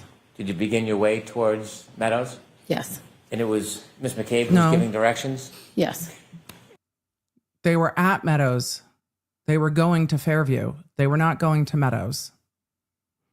As you began driving to head towards Meadows, in addition to trying to Fairview. drive, were you doing anything like looking or searching? They were going to Yeah. Fairview. We were looking on both sides of the, I was looking on both sides of the road in case he was walking home. Did you see Miss McCabe searching? Yes, she was looking out as well. Describe a little detail about what you saw Miss McCabe doing. She was looking out the window. Looking as we out the were window, driving. dude. So was I, as I was driving. And where was the defendant during that time? She was in the back seat. Was there any conversation, comments, statements? Well, she would be in the back seat, and then she would be in between Jen and I, in the back seat, and then in between Jen and I. She was just very frantic. Was she saying anything? Specifically, I mean, there was conversation on the way there. Okay. Was she looking as well? Did you see her looking out the windows like you and Jen? I don't know if she was because she was in the back seat. As you drove to Meadows, what was the visibility? The same or better or worse? No, it was poor. Did you make your way towards Meadows? No. I did. Fairview. As you I'm finally just got going to to keep Meadows, saying it. Fairview. was the house on your left side, your side, or on the other side? Fairview. Are you talking about Fairview or Meadows? I'm sorry. Fairview. Okay. The Fairview house came up on the left-hand side. Before you got to the house, is there a tree line between that house and the house before it? He also hasn't established what kind of car she's driving, so it doesn't make a lot of sense as to Karen Reed's position in the SUV leaning in between the front two seats, but maybe he'll get there, maybe he won't. Yes. There's a cluster of trees and bushes. All right, take us back. I want to talk about that morning. As you're driving and approaching Fairview, tell us what you hear, what you see, what's happening. Jen's giving directions, and it was really bad driving. I was white knuckling because it was getting slippery. Karen wouldn't put on her seatbelt because she was in between us again the whole ride, and then sitting back. But she was worried because we weren't finding John. You having words? Yes. Tell us. I said to Jen, where are we heading? And she said, my sister lives on Fairview. And I said, where is that? She said, off of Chapman. I said, oh, okay, near Spring Lane. At some point, Bella's mom came up. Tell me what that means. I didn't know who it was, but it was... Bella child. It was one of Kaylee's friends, Bella's mom. Well, the directions... At some point, Karen was talking about Bella's mom to Jen, saying she never liked me. I didn't know who this woman was that they were talking about. But apparently, Bella's mom lived near where Jen's sister lived on Fairview. Did you learn any more about the relevance of Bella's mom? No. Oh, well, I think John had dated her. I'm going to allow it. So as you approached Fairview, tell us what happens. As we approached Fairview, at the house. You mean the house or the street? Yes, the house. The house. Jen said, my sister's house is right up here. And I said, okay. And as we approached the house, Karen from the back seat is now screaming, there he is, let me the F out of this car. And she's out kicking the back door to get out. When you heard the defendant scream, there he is, and started kicking the car door, did you see anything? I did not. Did you see anybody? I did not. Did you look? I looked. Was there anything that impeded your ability to see far? No, it was just snow. How far could you see when she was yelling, there he is? How far could I see? Yes. I mean, the visibility wasn't great. Okay. Was she pointing or giving any direction? No, she just said, there he is. Okay. What happens next? And then I unlocked the car. I looked over, I didn't see anything, and I unlocked it so she could get out of the back seat. I looked at Jen and I said, she's crazy. And then I turned around and watched, and she ran over to a bound of snow. When she started running, before she got anywhere, did you see anything at that point? I did not. Were you looking? I was looking. She said, there he is, so I'm looking around to see where he is. And you could see nothing? I did not. Did you see her run around or directly? She ran right over to the mound of snow. Could you tell what the mound of snow was from the car? Once she got to it, yes, it was. Once she got to it, you could tell it was a mound of snow that was the length of a body. All right, I'm going to stop you there, Mr. Brennan. I need to see counsel at sidebar for just a minute, please. Regarding Wow, Your Honor, that's one way to step on the prosecution's momentum. That is just right on the prosecution's momentum. Just stepping right onto it. Wow. And we're just at, well, we're probably just at the end of the day is probably where we're at. Let's see what the court says, because I'm looking at the time. Right, so, Ms. You can say a lot of things about this judge. People do, well, not in this chat because we have like a whole bunch of rules about not disparaging people. But we do have conversations when we disagree in a respectful way. But you are never going to say that this judge is not punctual with breaks and with the end of the court day. This judge is like, and we're done for the day. Like, it doesn't matter what flow we're in. We're out. Day is done. Okay. Roberts, we're going to have you come back tomorrow. Okay. Jurors, we're going to break for today. So we're going to... So the jury is sitting there, and we are getting to the point in the morning where they have driven up to 34 Fairview. Karen Reed is kicking at the side of the car door while she is in Kerry's SUV and saying, there he is, let me out, and runs over to him. Kerry is looking over at Jen saying she's crazy.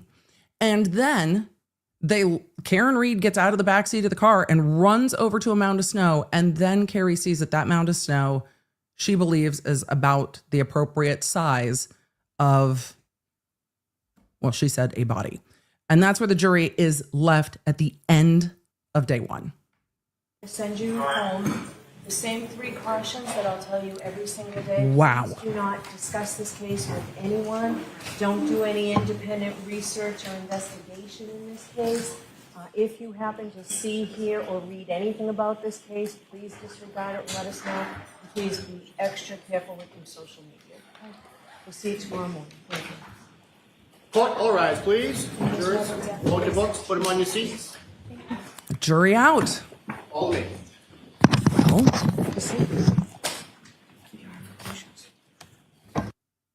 I think we are probably at the end of day one. I don't know if they're going to take anything up outside the presence of the court. Let me just catch up to real time real quick.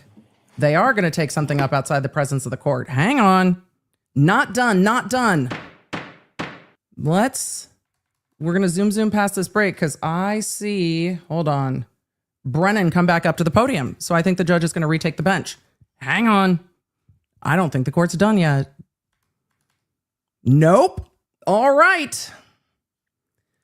Let's just recap for a second where we're at. Let's just take a minute.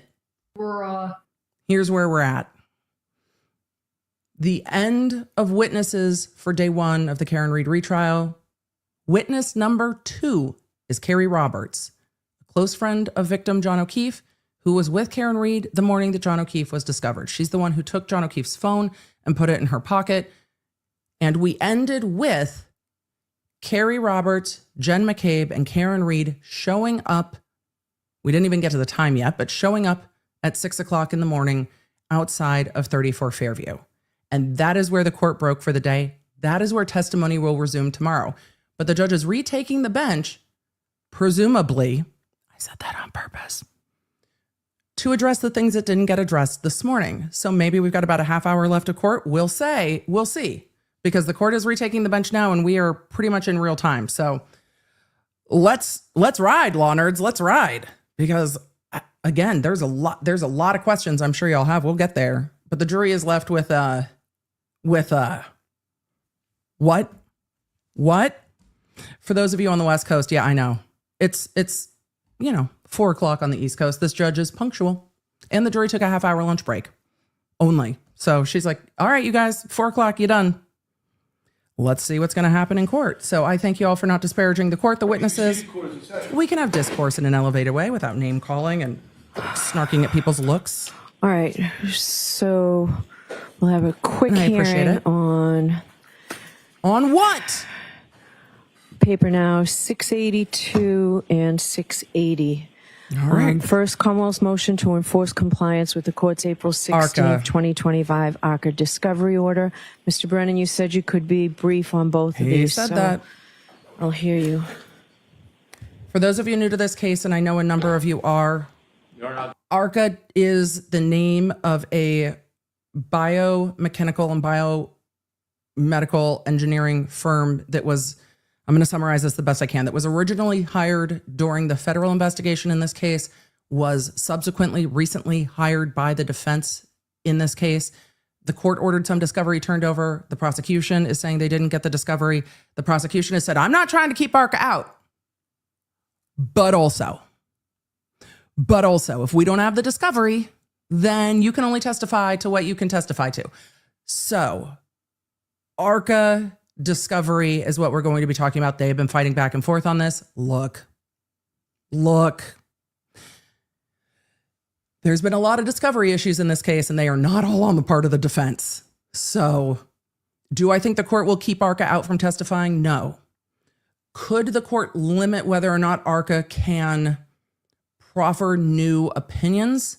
Perhaps, depending on what's going on. Do I think the solution here is going to be ARCAA comes in and has to do a voir dire day where they are questioned outside the presence of the jury? Probably. That's probably the resolution here. It was going to happen anyway, so that's probably the fix. ARCAA is going to testify. If they're limited is the question. I'll get right to the point. Yes, please. On the motion for compliance. The point and the microphone. The defense did not comply with your order. This has been an ongoing issue which relates directly to the credibility of potential ARCAA witnesses. This is information based on the history and representations made in this case that we're entitled to. I did note before these were produced that we have watched video footage from unaired video from the documentary. We clearly knew that there were text messages and correspondence beyond what was represented to the court. What?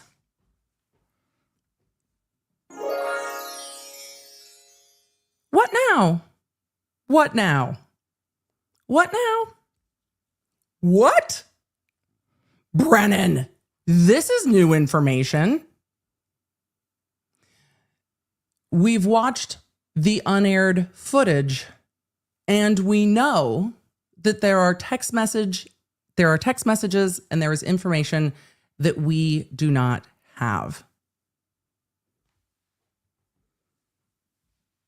I want to hear a bunch more about that. It is not a surprise that I did receive these lists of text messages and calls after I made those comments. However, I don't necessarily believe what Brennan says. There is 99 texts to Mr. Wolf. There are 99 bottles of beer on the wall. I want to hear all sides of this because there are so many times that Brennan says, well, the defense has, and then you get to the end of it and you're like, okay, but that's not what happened. But I'm curious. Is it work product? Not if it's being discussed. We'll get into work product later. Let's see what it is. We'll get into it later. Let's see what it is. I will hold that question until we get to the end of what it is because we don't have enough information. 6 texts to Mr. Rentschler. That does not reconcile with the past positions and representations of the defense to this court and to the Commonwealth. In addition, there are a number of phone calls. And those phone calls, again, I would suggest do not reconcile with the past representations. We have 52 minutes of phone calls on 5 calls with the ARCAA main line, 133 minutes, 20 calls with Dr. When? Because for expert testimony, 52 minutes is not that much time on the phone. Dr. Wolf, 57 minutes, 23 calls with Dr. Rentschler. I find it difficult to accept that these were all for scheduling purposes. We also had your Honor's order, not just for the communications, which are not a complete or a fair production, but there was a order by the court to provide all correspondence, text messages, emails, not just with Attorney Jackson, but with the entire team, including the defendant, Karen Reed, and we have received nothing. This is important because if we look at the first half of ARCA's potential testimony, which is limited to their prior report, We I don't cannot fairly and think effectively she said cross-examine the witnesses until we have the information we're entitled, and that's why I've also asked and suggested that ARCAA should be ordered and required to provide that evidence as well, so that we can see what is there. It is concerning that there are this many texts, this many phone calls, and the fact that this is totally in contrast to what was represented in the past. So before there's even a thought of ARCAA testifying, I think we're entitled to the full discovery that we asked for, the full discovery that the court has ordered. I don't see anything to do with billing or anything else beyond these text message and phone call Well, we know logs. there's going to be a voir I dire. want whatever content is available. I think it's relevant material. It's pursuant to your order, and this is woefully incomplete. Should I dive into the second motion? Yes. So I can move quickly. Okay. The second motion, part of it is moot in some respects.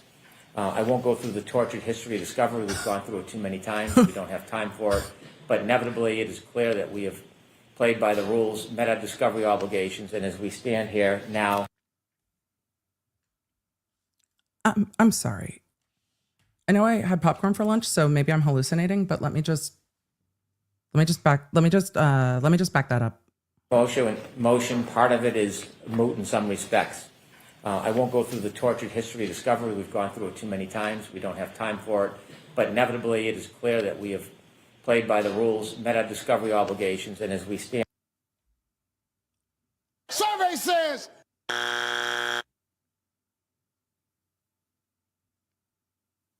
We have played by the rules and met our discovery obligations. You know, by we, you're talking about the whole history of the case, right? Because you represent the prosecution. So it's not just like since you joined the case. Sir,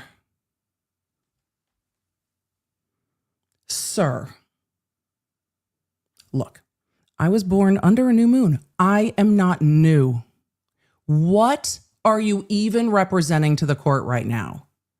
There was no video. Then there was video. Then there was inverted video. Then there were missing parts of video. And then there was video on a drive that somebody just fucking found. And they're like, oh, look, we took out the video. And then we never knew about where the video came from or where the video went or who saved the video. Are you kidding me? We play by the rules. Sir. Look, discovery has not been smooth in this case, and you saying that you have played by the rules of discovery is just not an accurate representation. It's just not. Okay. And this is why when he's like, we didn't get all of this, it's like, okay. Are you entitled to all of it? Does all of it meet the court's order? Like, I don't even know. Tell me about it, but I don't know. Jeez. Nope. And here now. The defense is proposing new opinions, new testing, and they don't even have the parts of that testing yet. This is 2 weeks ago. Okay, tell me what ARCAA did new. My brain is gone. We've played by the rules. Okay. New testing. New testing? Oh boy. Moot in some respects. I won't go through the tortured history of discovery. We've gone through it too many times. We don't have time for it. But inevitably, it is clear that we have played by the rules, met our discovery obligations, and as we stand here now, the defense is proposing new opinions, new testing, and they don't even have the parts of that testing yet. This is 2 weeks into trial after we picked a jury. This is at the time of the opening. He's saying the defense is proposing new testimony, so new opinions, which need to be turned over. New opinions, new testing. My question is, does that relate to rebuttal for the state's new experts? Because the state has a whole last new expert. So is this related to reviewing the state's expert? Because that's different. It is ambush. It is unfair, and we have no ability at this point to reconcile or deal with new opinions and new information. Importantly, new opportunities. The defense's position is they may or may not have a report by May 1st. Our expert will be testifying somewhere at the beginning or middle of May. He is away. He is not available. And so anything we receive at the beginning of May or end of April, we'll have no opportunity to look at, vet, test, reconcile, or even engage in our own testing. This was my concern all the way back in November. I'm not Nostrodamus, but this obviously was something that worried me that actually occurred. And so at this point, It would be fundamentally unfair for the defense to get a benefit for failing to comply with discovery orders by waiting until February to seek permission with ARCAA. They could have called any expert, asked for any expert they wanted. They didn't. They chose this method, and this is the consequence of it. And at some point, the defense has to bear You're the saying burden actions have consequences? of their decisions. We will not have the ability to rush through, have Dr. Rentschler come in days before his testimony, try to reconcile, be inadequate. I've had a brief correspondence with him. It's simply impossible. That's why we suggested, although we certainly didn't want to move the trial date, that was the only remedy if the court was going to allow any new opinions, evidence. I say to the court that they should not be allowed to offer absolutely anything new, not only because they missed the discovery deadline. That's technical, but the reality is we're all trial lawyers. We've all tried a lot of cases. It would be a disadvantage, fundamentally unfair, and because of their own choosing. And so anything new we will not be able to reconcile. We would not be able to proceed with our expert in a fair manner. Thank you. Okay.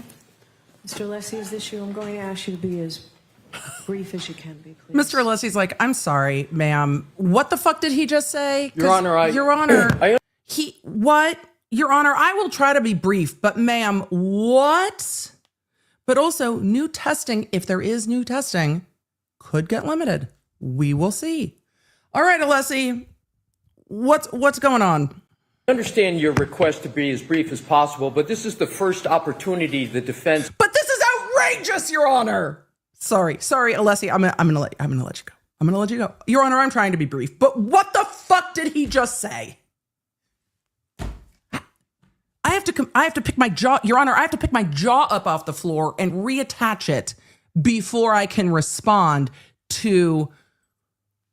But we've complied with discovery, so let me breathe a moment. All right, Emily, calm down. I'm trying. Please. I'm trying.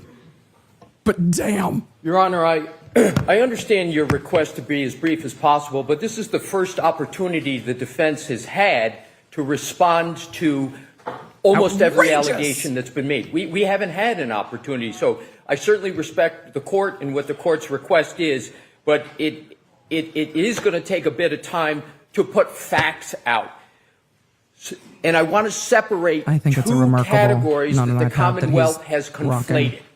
The Commonwealth has conflated the Remarkable Pro. The issue of what text messages exist, which text messages don't exist, what's been turned over pursuant to orders, and I would like that to be clear to the court factually, because the Commonwealth has misstated just now 3 times the facts. So I asked this morning, there were 100 or so texts referenced in the exhibit, whatever was presented by you folks. I asked if Mr. Jackson, if he provided them, because my order was clear they would be provided, and he said no.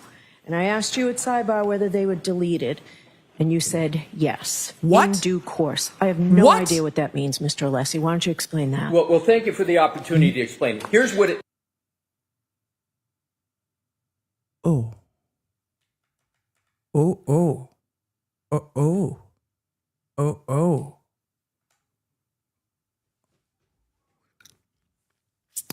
What? The text got rehomed? Referenced in the exhibit, whatever was presented by you folks. I asked if Mr. Jackson, if he provided them, because my order was clear they would be provided, and he said no. He did say no. And I asked you at sidebar whether they were deleted, and you said yes, in due course. I have no idea what that means, Mr. Alessi. Why don't you explain that? Well, thank you for the opportunity to explain it. Here's what it means. Like anybody's phone, those text messages are 2 years old. They don't exist. So can you also tell me, doesn't the ABA... We're talking about 2-year-old text messages? Because you weren't supposed to be communicating with ARCAA like that. This is going to piss the court back off, because the court was pissed about the disclosures on ARCAA from the last trial already. The court is going to lose her mind over this. 2 years old? Oh boy. Oh boy. Anybody's phone. Whoa. Those text messages are 2 years old. They Oh, don't boy. exist. So can you also tell me, aren't the ABA guidelines that Shit. counsel are supposed to keep everything in a case for 5 or 7 years? I do not believe that is the ABA rule with regard to experts. I'm unaware of that. In regard to your client, and this was in regard to your client's case, right? I'm sorry, Your Honor, I didn't hear you. Records kept regard to your client's case, which these are experts that were, there's 100 text messages leading up to trial when I was told that by you that there was a pause email She's and then gonna be all of a mad. sudden out of the blue a bill appeared in July. This Yep. shows that's not true, Mr. Alessi. Yep. Your Honor, Yep. that was a different question that Your Honor asked me back then. That was about You said, Alessi, that there were not conversations because there was a pause.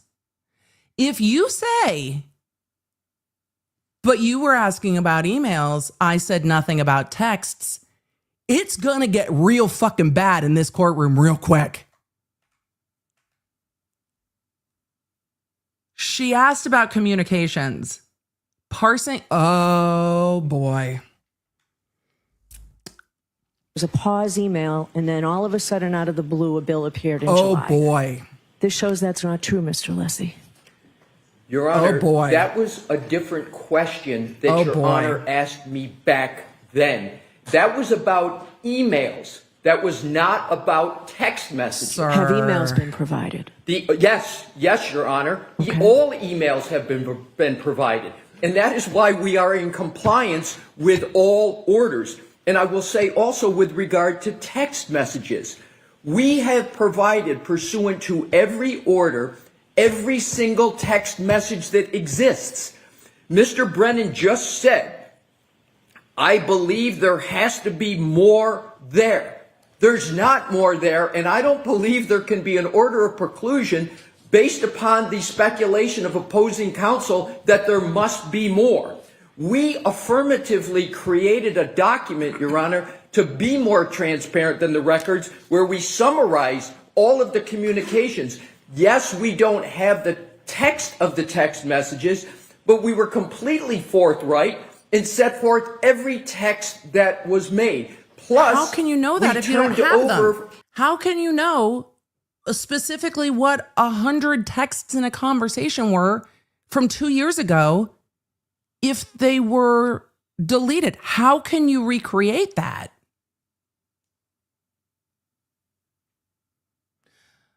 Oh, boy. From Ms. Little, the only other person on the defense team who communicated with ARCAA, we turned over her texts and the texts of her text messages. There is nothing else in existence to provide, and importantly, the defense was under no order to preserve the text of text messages.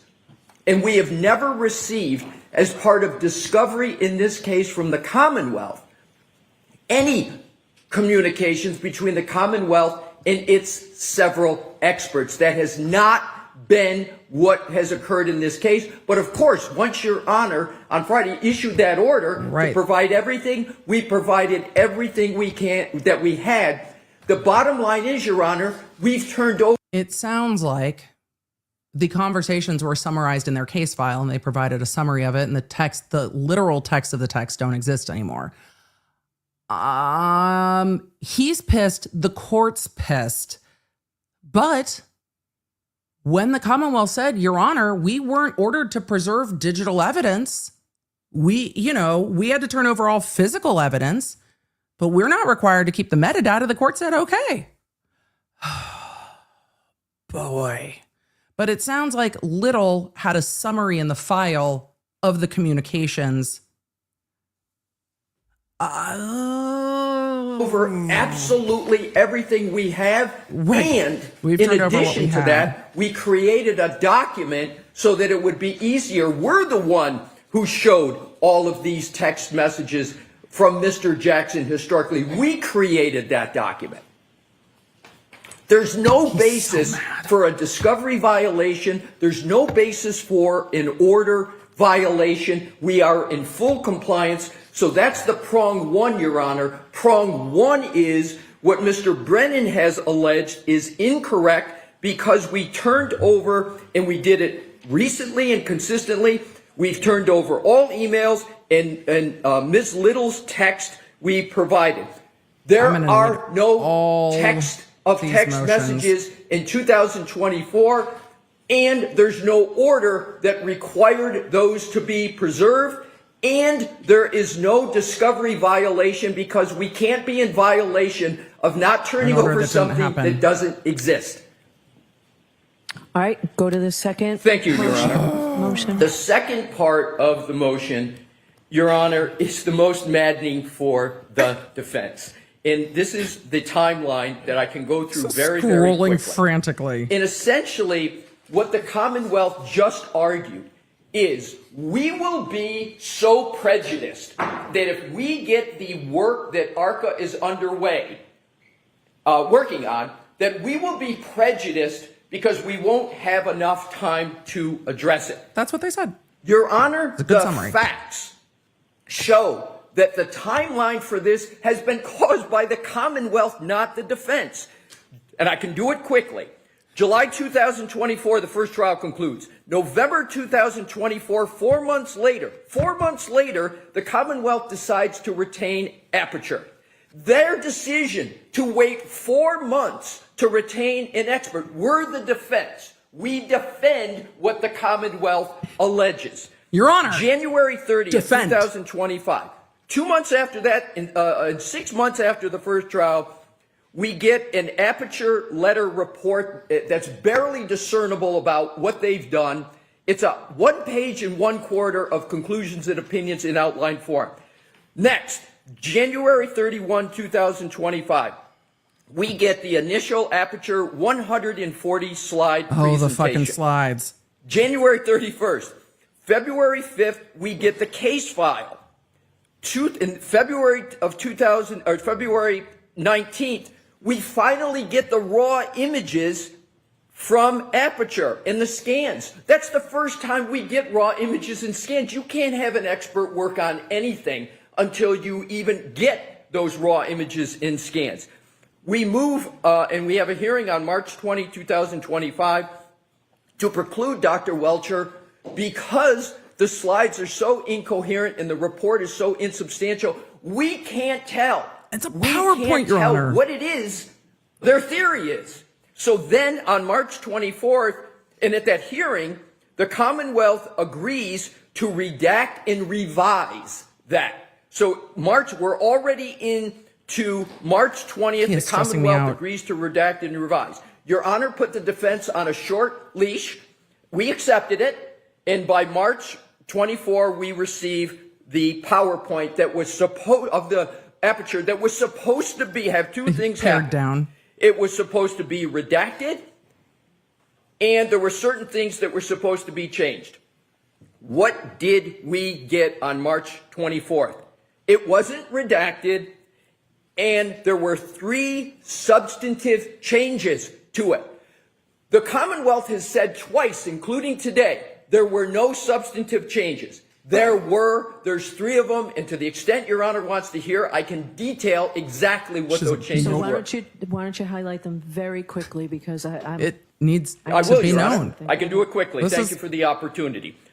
First one, slide 36, they changed. He's pissed. He still maintains his decorum with the court. Also, he is projecting because he is, not close to the bench, so it's going to pick up louder, like in Housewives when it sounds like they're yelling, but it's because the mic's so close to their face. He still maintains his decorum with the court, which I appreciate. The image of 34 Fairview, no small change. 102, they changed the conclusion regarding the time that the tail light was broken. No small change. 123, they changed the image of 34 Fairview. No small change.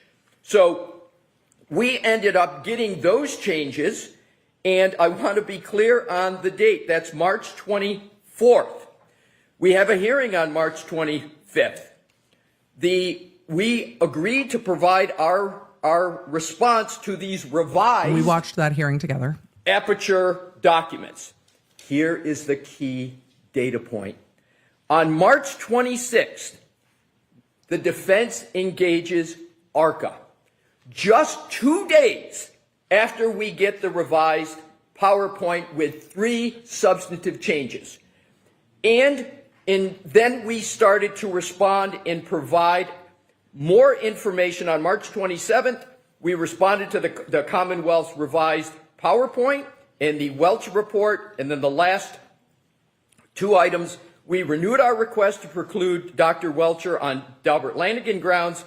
April 1st, and this is another key date. That's when the court ruled. The court decision allowed Dr. Welcher to testify, but also allowed the defense to re-raise objections at trial when Dr. Welcher testified.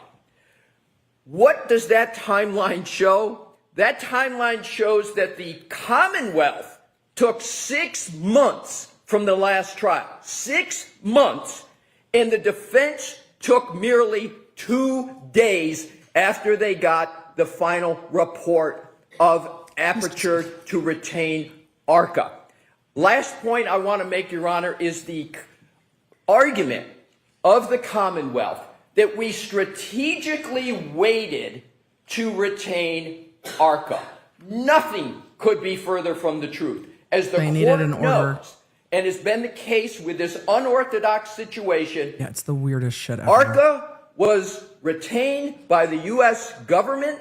They worked pursuant to the U.S. government, and we had to get the permission of the U.S. government to retain ARCAA. So we moved expeditiously to do that. But we got the permission from the government, and as soon as we got the permission from the government, and as soon as we got the final version of ARCCA documents, including scans, we put ARCAA on it.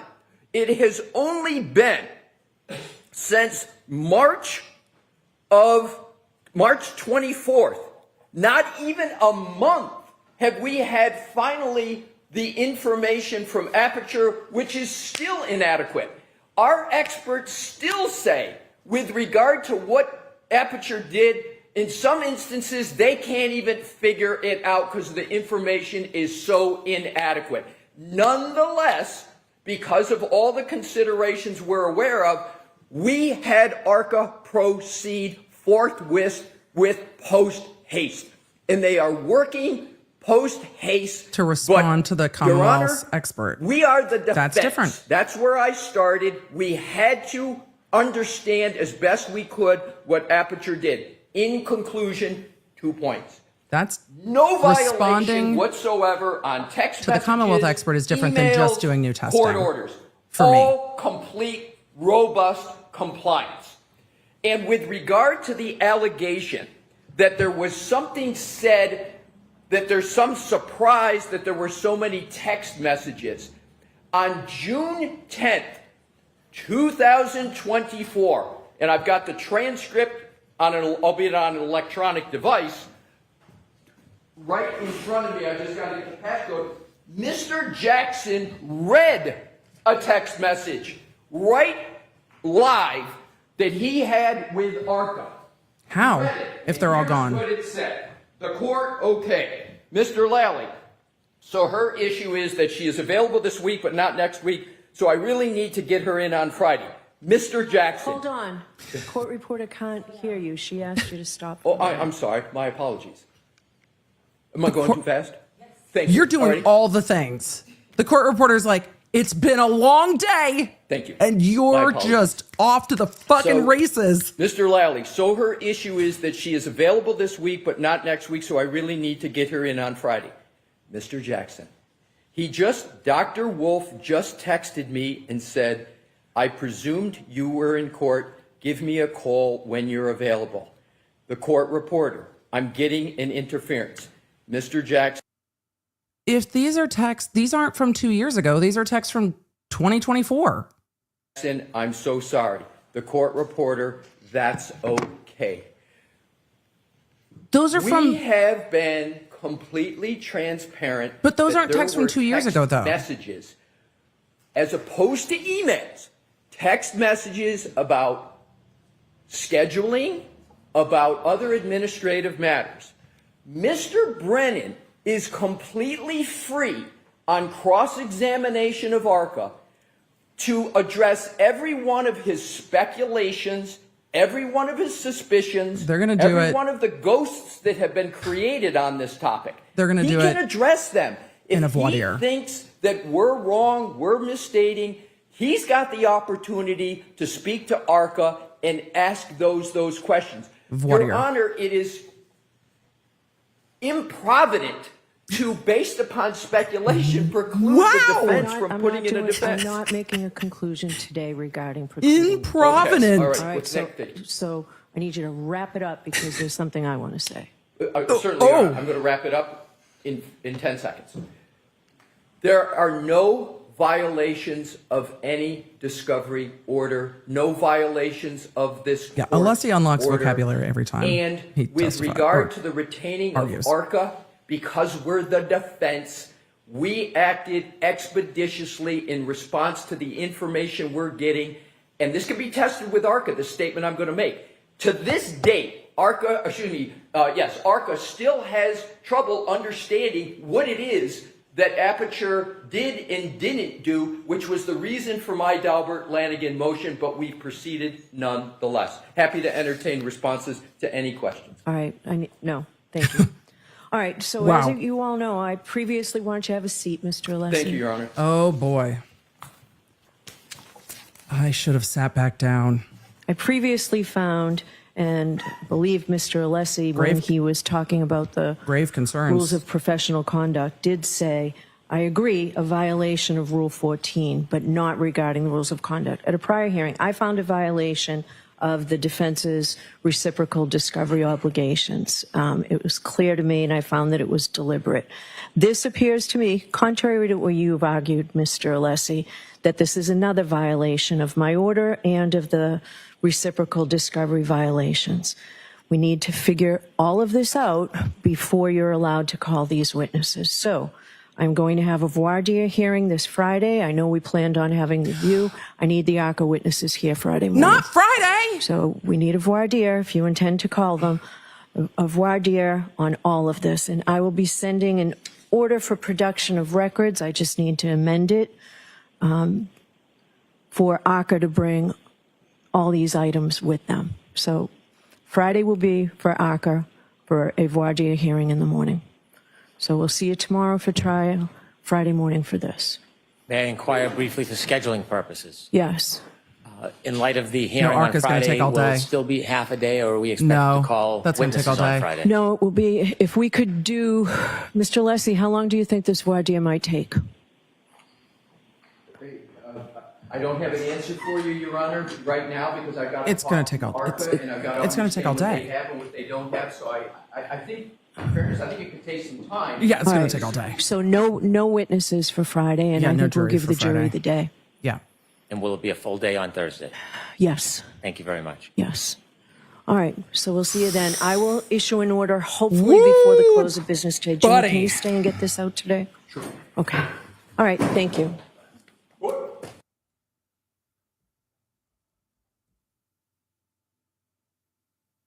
Okay. That was a lot. So I guess we're now done for the day. I'm gonna just zoom. How you doing, chat? There's like 37,000 of you in here because of course there are, because this is, the number one place to watch live trials on the internet. Wow, that today was something. All of you were like, Emily, I need you to explain. Yep. I can't believe they're doing this 40 on Friday. Of course they are. Let's all take a collective deep breath. I mean, what in the world just happened? I am so That was wild. First of all, the end of the day just absolutely spun out. It is the first day of trial, and this has just gone spiraling into oblivion. Nothing will make the court more angry than not listening to the court. Not listening to the court is the number one issue above all else. I don't know a judge that's not like that. Violating my orders are the number one thing that pisses off the court. So the court said that she has determined that this failure to turn over text messages that seem to have been deleted is another discovery violation. What is the remedy for that? Let's see if I can back this up a little bit. Let's see if we can back that. That was a lot of energy. Let's see if we can back that up just a little bit. We're going to swoop and we're going to try to back that up. This is not specific to this judge, by the way. This is specific to almost every judge I know, that their orders being disregarded piss them off the most. Let's try. At the end of day one of the Karen Reed case, we got a witness and a half in opening statements, and then more fighting over the ARCAA witnesses. We have had multiple hearings regarding discovery from the ARCAA witnesses. The ARCAA witnesses, you will remember, and if you are new to this case, I will tell you now. The ARCAA witnesses are a engineering firm. They do biomedical, biomechanical engineering. They testified in the first trial. There was also a voir dire before the first trial. They had a report that was provided in a dump of discovery to the defense and the prosecution from the federal government. Why is this all so fucking crazy? Well, I don't think I've ever seen a case where you have a state prosecution and a federal grand jury investigation going on into a case at the same time. It's wild. And it has caused a shit ton of problems. Why? Because the feds don't give a fuck. The feds don't give a fuck. The feds do not give a fuck about state court. They don't care. They're like, oh, here you go. Fine. Can you call these witnesses? Maybe. When will you get back to us? When we feel like it, if ever.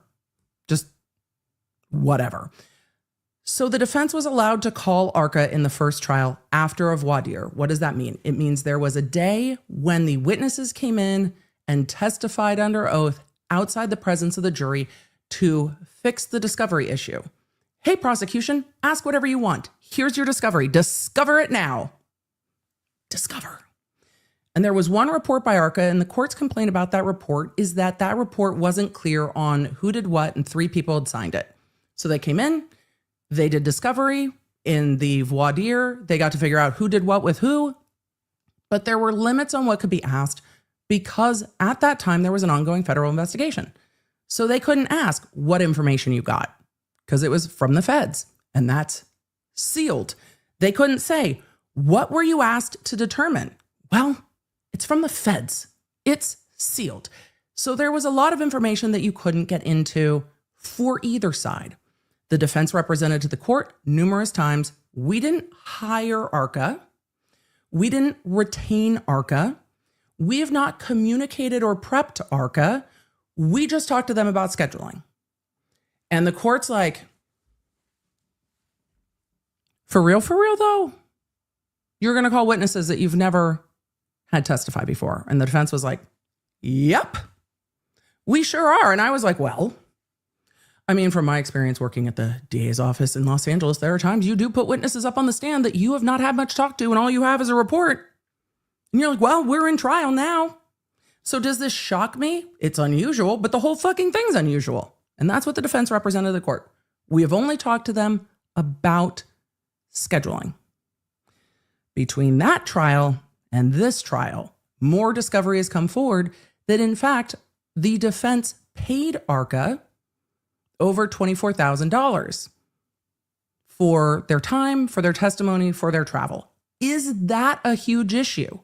No. Is not disclosing it a huge issue? Yes. And the defense said this all came up afterwards and we had no idea that we were going to be charged for it. Can that be true? Yeah. Because the feds are like, why are we paying them to fly? We're not paying them to fly down there. And ARCAA's like, we don't just like go places for free, so somebody has to pay for it. Whether it's the feds, whether it's you, I don't care who pays for it, somebody's paying for it. And that was in July after the first trial that was paid. But it was not disclosed to the prosecution in this case. When that came forward, the court was like, what is happening?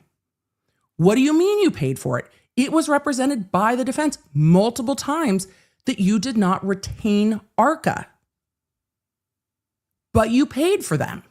Well, part of the issue is they didn't retain ARCAA, but they did pay for ARCAA after ARCAA came and testified. And the court's like, I can't believe you didn't have any conversations with them to set an expectation of when they would be paid. And it became a huge issue with the court about what Jackson represented to her about payment to ARCAA. And the court was furious. But the feds retained ARCAA to do the report. The defense paid ARCAA afterwards for their travel, for their time, etc. So is that paying expenses? Is that retaining them? Should they have disclosed it? Yes. And that's what made the court so mad. Because they said, no, we didn't pay for ARCAA, but you did pay ARCAA. And so that spiraled into Brennan saying, we don't have all the discovery.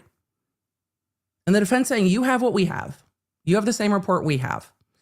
So the prosecution is now alleging again that they've been sandbagged and that this is an ambush and that ARCAA is now doing new testing and bringing up new information. And the court's recent discovery order wasn't complied with because the defense was ordered to turn over all their communications, text messages, etc. Because the court previously found that those communications with the experts were not disclosed. So the court found that previous Rule 14, that discovery violation, and found that to be a willful discovery violation, like you're not turning over the shit you need to turn over. And the court ordered then, look, I'm not finding anything beyond a discovery violation, and the solution for that violation is going to be a voir dire. And the prosecution said, look, if they come down for a voir dire and to testify, you have to order them to bring their communications. When did the defense hire them? What did the defense ask them to do? What was their directive? Because they're going to fly down here from where the fuck ever and be like, oh, I don't have that. I left it in my office. So, Your Honor, we need an order to turn that all over before they come do the voir dire. And we can't wait until right before they testify. We need to do that voir dire sooner. That's what the prosecution had asked for. And the court said, we'll deal with the voir dire. So this discovery issue came up because the prosecution said in court, look, we watched the uncut footage from the Docu series, and it's clear that there are more communications between the defense and ARCAA than what's been disclosed. And then Alessi got up and said, we've disclosed it, but we didn't preserve the physical text. Those are from 2 years ago. Though if ARCAA was texting back and forth during the last trial, that's not from 2 years ago. Alessi said, we turned over the substance, but not the actual preserved text messages. We turned over 100 communications plus and told them we had all these text communications. So you can ask them, but you can't say we didn't turn it over. We do not physically have the physical literal text messages, and we can't turn over what we don't have. We can't turn over what we don't have. So you could ask them on voir dire. And the court said, I am finding that this is another discovery violation. You did not turn over what I ordered you to turn over. And the defense says, we can't turn over what we don't have. We told you what the conversations were. And then the court brought up the ABA rules, the bar rules. Aren't you required to keep your file for, what did she say, 5 or 7 years, 3 or 5 years, some amount of years? Aren't you required to keep your file for this long? And he said, we are not required to keep the literal text messages. We have a file. And that's what Attorney Little produced, was our sum and substance of our conversation, which I imagine looks something like spoke with ARCAA, text call, whatever, scheduled for this time, spoke with ARCAA, provided the Commonwealth's experts, spoke to ARCAA, asked if they were available these dates. I imagine it is a summary of what those conversations were with like the resolution and not the back and forth. But I don't know. We haven't seen those yet. Bet I'm going to go look for them before tomorrow, but it's probably sealed. So the court has said, this is a discovery violation. This is all going to come up on Friday. No jury Friday. We're going to hear from ARCAA on Friday. And we're going to do a whole day of a voir dire, and the prosecution can ask them whatever they want. And that's going to be the resolution of the discovery issue. Fine. Ask them. Bring them in and ask them. But Alessi is saying, look, what the prosecution is representing is not accurate. We turned over what we had. We can't turn over what we don't have. But Alessi also said to the court, you previously asked about emails. We're not talking about text messages, which I think is splitting the hair a bit too finely. The court was asking about communications and said turned over all of your email. Do you then not say there were also other communications? Have both sides split the hair on discovery in this case? 100%. Is it going to piss the court off more? Yes. But has anyone asked since the last time the court ordered that to be turned over? No. And the defense said, well, we turned it over and we gave you the summaries. So that's what we got. Here's the thing. What's the practical effect? There was going to be a voir dire anyway. Is the judge mad? Yep, the judge is mad. There was going to be a voir dire anyway. Did it bump up the voir dire? Yes. So a lot of you are asking me in the chat, is the defense being penalized? Not more than they were already going to do a voir dire. Are they going to keep out ARCAA? No. Are they going to remove any of the defense attorneys? No. Are they going to sanction the defense attorneys? No. Are they going to ask ARCAA those questions? Yes. If ARCAA doesn't have those documents, is she going to make them get it and turn it over? If they exist, yes. But that's what it's going to be. Fix it. Fix it. Turn it over. You guys are asking me if she'll limit their testimony. I don't think so. I think she is going to huff and puff and be big mad. I don't think she's going to limit their testimony. Why? Because of the timeline Alessi threw out.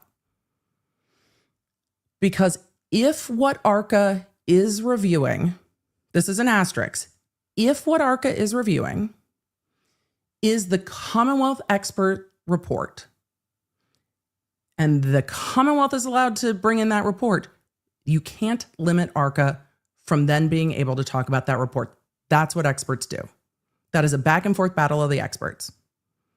So they allowed the Commonwealth to turn over late discovery with their expert. She's not going to limit that ARCAA can't talk about it. And when the Commonwealth represented, they're doing new testing. I'm not seeing that they're doing new testing.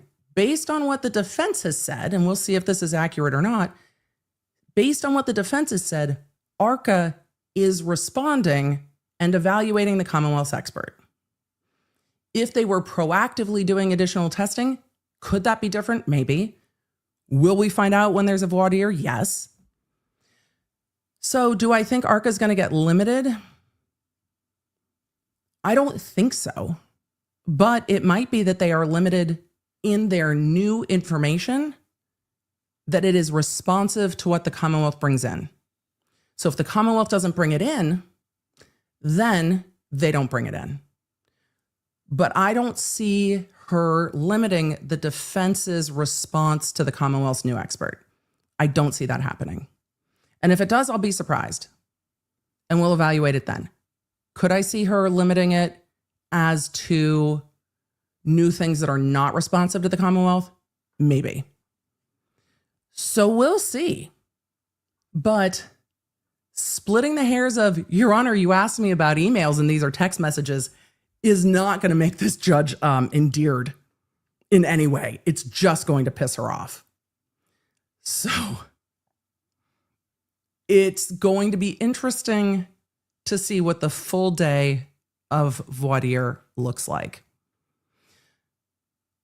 Yeah, I'm interested to see. But new testing, I don't know, is evaluating the expert report from the Commonwealth and responding to it, new testing? No. If they are doing new testing, could that be a problem? Maybe. Should the defense have been more forthcoming? They're going to say no. They're going to say, get wrecked. What are you going to do? Get wrecked is what the defense is going to say. You asked about emails. We answered about emails. We had communications. We answered about communications. Do I think they downplayed it? Yeah. Jackson's representations about whether or not ARCAA was paid were not accurate, and the court was pissed. Is the court still pissed? Yep. Is there much the court can do about it? Not really. For those of you asking if it's going to be grounds for appeal, the Commonwealth can't really appeal. If she is acquitted, the Commonwealth can't appeal. If she is convicted, the defense appeals, and the Commonwealth can't really say, well, you didn't turn this over. There's not much the Commonwealth can do. And the defense knows that. And, well, Brennan knows that too. He's a defense attorney. So, practical effect, the court's mad. Practical effect, the court's mad, and the ARCAA voir dire got bumped up. But is the prosecution going to continue to bang their fist about how mad they are about ARCAA? Yes. They're not letting it go. They know the impact ARCAA can have on the case. We don't know what the prosecution experts look like. We haven't seen their new experts. We saw Trooper Paul last trial. Trooper Paul was not great, but they have a new expert. They're not going to get to have their new expert and not have ARCAA testify. That's not going to happen. But it is also not a good look. It is not a good look. So there are, well, I don't know the nature of the communications because we don't have the summary. I will look for them to answer those questions tomorrow. I've seen a lot of you say, but how can they turn over their conversations with their experts? Because they're their conversations with their experts, which is probably why the literal text messages don't exist and they are summarized in the case file. So we will see. I'm going to go look for those filings after we are done today. But do I think we're going to have a huge issue? I think the court's going to be mad and the voir dire is earlier than it would have been. I think that's going to be the practical effect. So I don't think the judge can preclude ARCAA. Could she limit them? We'll see. But I don't think the judge can preclude them at this point. We should get to your questions. A lot of you are asking, isn't it work product? I have not looked at the work product specifically in Massachusetts, and I have not looked today or even over the weekend at the court's order specifically. So I would want to look at that and see how narrow that communication or how narrow that order was before I answer, because the court cannot order them to turn over work product, but communication about how they were hired, what they were asked to do, those things can be turned over. So I need a little more information before I can break that down for you, because this was a lot of information this afternoon. We'll get to it before Friday, so don't worry about that. My in-ears are fighting with me. So the solution really is going to be the voir dire. It's really going to be the voir dire, but I want to go back and look at the language of the court's order. Let's see if I think I have it. Hold on. I think I have the court's order because that happened just this order just happened. So let me see if I can find that real quick, and then we will get to questions. But let me see. We're gonna pull up the language of that order first because, well, I'm curious. Are you curious, chat? Let me know if you're curious. Let me know if you're curious. And for all of you that are like, that was a lot of energy. Oh, that was a lot of energy. All the lawyers are mad. All the lawyers are mad. All of the lawyers are mad. This is trial. Shit gets serious and people get really frustrated.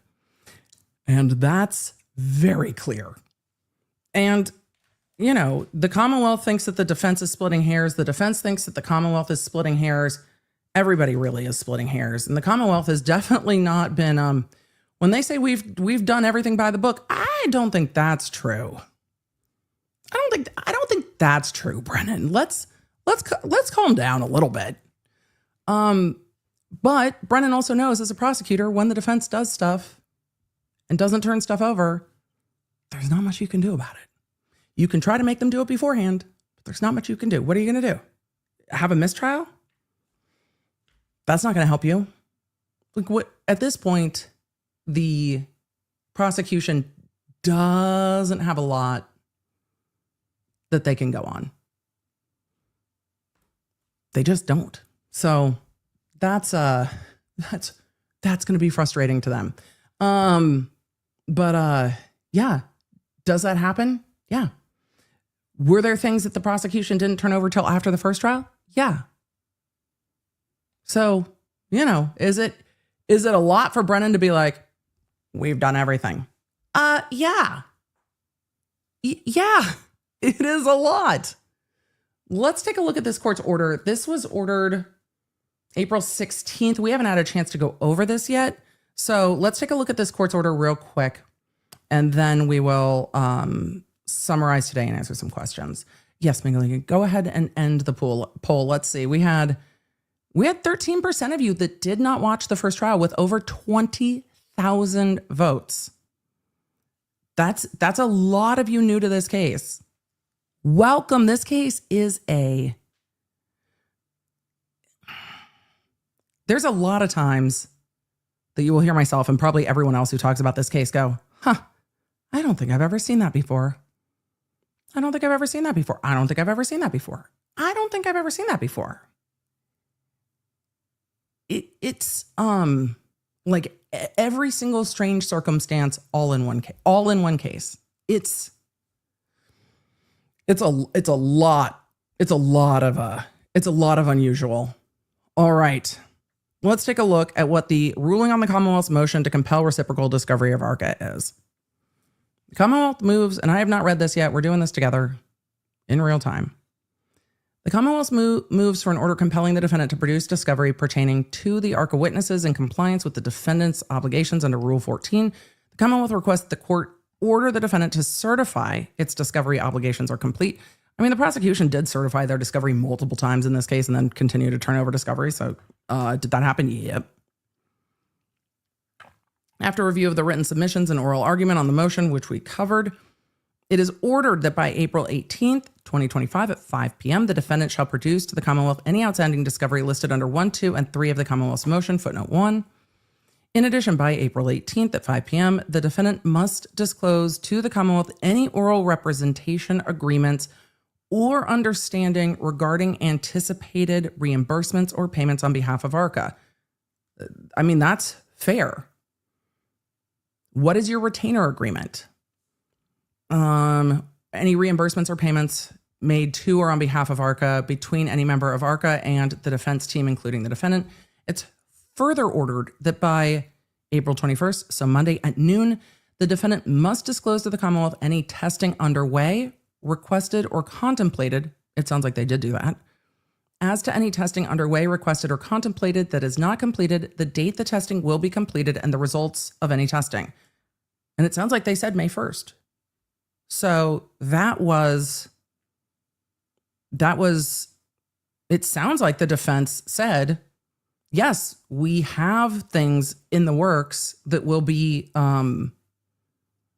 disclosed by May 1st. So that. After receiving the above discovery, the Commonwealth may move for additional relief. And that's what they did today, isn't it? Footnote 1. All bills, invoices, contracts, retainers, engagement letters, or payments that have been created for the defense of Karen Reed or provided to or from Reed Defense Team from March 1st, 2024 to present. 2, all emails, letters, or any written correspondence, including text messages, at any time between any employee of ARCAA and any member of the Reed Defense Team, including Karen Reed. 3, all phone ledgers evidencing phone calls or text messages between any employee of ARCAA. It sounds like that was turned over. And any member of the Reed Defense Team, including Karen Reed, at any time. So it sounds like the issue is all letters, emails, written correspondence, including text messages. And it sounds like the defense provided a summary of text messages, but not the actual literal text messages. they turned over a summary of that. These were ordered on April 16th. And the defense said, well, Your Honor, as of April 16th, none of them existed. So we turned over everything that we have.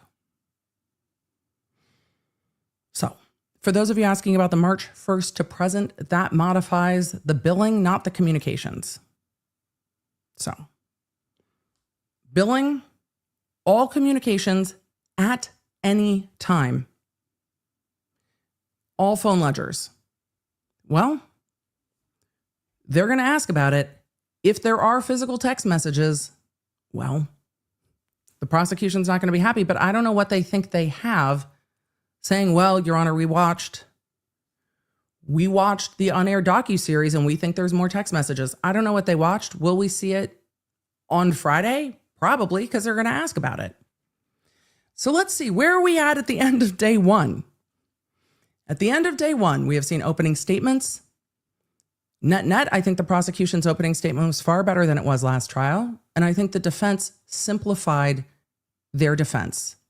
They made it very clear at the beginning of their opening that John O'Keefe was not hit by a car. And they focused on the investigation. They focused on the lack of investigation at 34 Fairview. And they focused on the evidence that will show in their argument that John O'Keefe was not hit by a car. The prosecution did not focus on that it was snowing, but focused on Karen Reed's statements, focused on, said that Karen Reed was the one covering things up, that she knew exactly where to find John O'Keefe because that is where she left him, focused on the statement where she said, when I last saw him, and I'm paraphrasing because it's been a very long day, he was not mortally injured, or when I saw him, he was not mortally wounded or mortally injured. And so overall, I think the opening statements were far better. And I think they gave the jury two very different versions of the case. And I imagine at the end of that, the jury was like, what? Witness one was an interesting choice because it was firefighter paramedic Nuttall, who had the furrows last trial. And in cross-examination, it was clear that Nuttall's testimony was, he heard Karen Reed say, I hit him. Then he heard Karen Reed say, I hit him. And then it was, I hit him. I don't know if the jury at this point will be like, wait, your first witness has no idea what was said and remembers one thing and doesn't remember anything else. Maybe, maybe not. It's kind of a cumulative effect with that. His memory's good as to this, not good as to that. The cross-examination and redirect and direct and redirect got a little bit long on points, but I think at the end of like the recross, Alan Jackson brought it around and said, okay, so first you described it this way, and then in this video you're saying it this way, and now you're saying it this other way. Those aren't all the same. And then the prosecution called Kerry Roberts, who went with Jen McCabe and Karen Reed to 34 Fairview that morning, and her testimony stopped for the day right when Karen Reed got out of the car and ran towards a mound of snow, how Kerry described it. That's where we ended for the day. Then all the fighting over ARCAA, no jury Friday, because it's going to be a full voir dire day of ARCAA on Friday. But the jury will be back tomorrow on Wednesday, and so will I. I will start around the same time court starts. How will you know exactly what time Emily D. Baker starts? Well, EDB is on EDB standard time. Emily, did you love having to be in court on time? No, it's the worst. I'm very ADHD. Time is a construct and it sucks. Do we always intend to be on time? Yes. Is that ever going to be the case? No. There's always a buffer zone. It's like a concert. The band does not take the stage exactly when it says it. You got to have everybody have time to get to their seats. We got to have time. We got to have time to get there. So lawnerdapp.com will let you know when we're starting. Court has been starting a little bit late, so I'm giving us some buffer room, but there should be trial, 2 full days of trial, Wednesday and Thursday, before we get to these ARCAA witnesses. The court has said this is going to be a 6 to 8 week trial. I will say, so far, the direct examination has been much smoother. It's been easier to follow. it's been less painful. There are times when I feel like Brennan is coming in way too hot for where we're at, but the direct has been much smoother. Much smoother. I'm very interested to see where the prosecution goes with Proctor, because the defense brought it up. The prosecution didn't mention Proctor once, and the defense clocked it in opening. They're like, didn't hear his name come out of their mouth, did you? Nope. Nope. Wild, wild, wild. Casey Cat in the chat asked, Fridays are going to be half days. Nope, she didn't say that. She said that she was anticipating ARCAA be a half day, and then the attorneys were like, no. It's going to be a full day. But no, I don't think that we're going to have regular half days on Friday. It's going to depend. So I have not seen her say that. If she said it somewhere or somebody reported it somewhere, I did not hear her say it in court today, and we covered every minute of court. So no, that was conversation about whether or not ARCAA would only be a half day on Friday or whether, and they would bring in witnesses. Who's on the stand tomorrow? I have no idea. We're starting with Kerry Roberts on the stand, but the prosecution is going in a different order than they did last time. I'm going to keep track of what they did first trial and this trial and kind of juxtaposed it, but they are putting the story in a different way. I said numerous times last trial when Kerry Roberts testified, I said, why did they not have her testify first, second, third? Like, she should have been one of the first witnesses. And here we are. She is one of the first witnesses. She was clear. She was easy to follow. And she gave the entire kind of timeline of stuff. Will the defense cross-examine her this time? I think they probably will, but we'll see. But I think having her as one of the earlier witnesses is a really good call. I think it's a really good call. I think it orients the jury to what the fuck is happening. Last time the prosecution started not with the story, but just this witness and this witness and this witness and this witness. It was so dry, but also it didn't have context. I think the prosecution so far has done a better job of adding context for the jury so they can follow along with the story better. How did things happen? How do they flow together? Who's talking to who? When did these things happen? And then we saw that clip. How did I forget this? How did I already fucking forget the ARCAA stuff? There was so much yelling over the ARCAA stuff that I fucking forgot. Then that clip of Karen Reed, the unaired or uncut interview that we saw from the Discovery ID documentary that they played. Should we play that again and then answer questions? Should we look at it again? Chat, do you want to look at it again? I kind of do. Do we want to just, because we can. Can you imagine being the jury? God, it would suck. If you're sitting there on the jury, they play it once and then you're like, wait, can you do it again? They can't rewind. I think we rewound twice. I want to see it again too. I'm with you, chat. And then we're going to answer some questions and then we're going to wrap up for the day because it's a long, trial's long. And I'm going to try to save everyone's sanity, including my amazing mods. Thank you, mods. Trial day one. I want to make sure that Team Baker is not where everyone's going to be tired by the end of this case.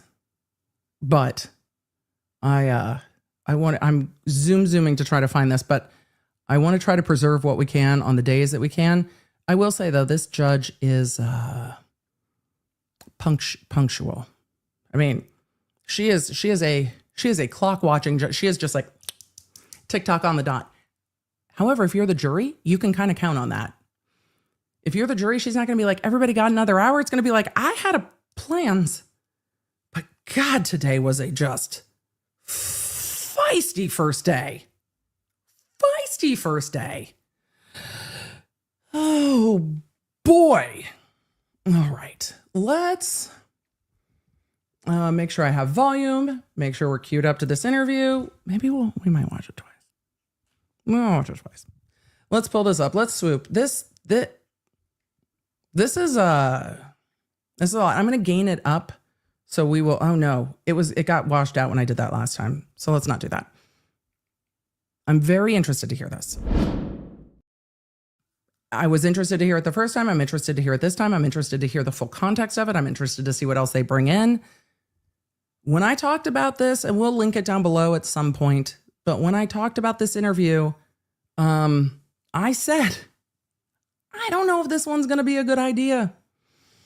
It felt like this interview from Discovery ID was meant to be a victory lap after the trial. And though everyone said, we don't know what's going to happen and we don't know what's going to go down, and we don't know, and we don't know, and we don't know, it felt like this was meant to be a victory lap after a verdict.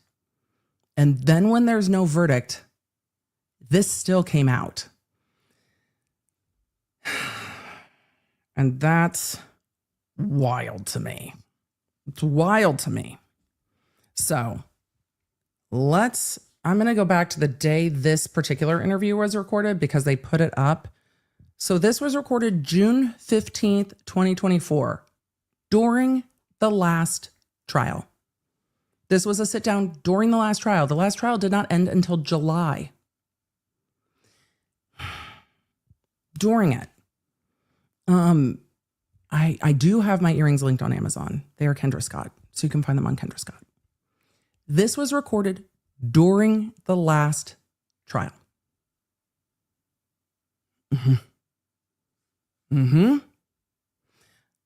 And what I found very interesting about this docuseries is in the interview I in the interview I screamed about on stream, the director, I think, was the one who said the defense reached out to them.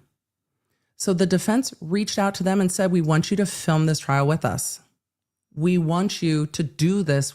We want you to film. We want you to be here. We want to give you unprecedented access. The lawyers were involved in this. And I'm curious how this decision was made.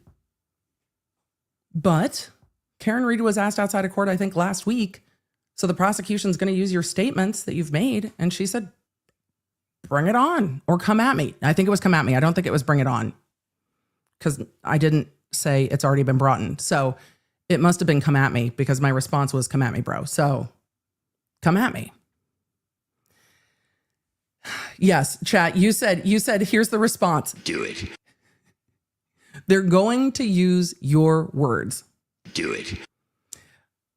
I don't know how the jury's going to respond to this. I'm interested to see how these continue to go, but the prosecution so far, it looks like is going to weave this into the story.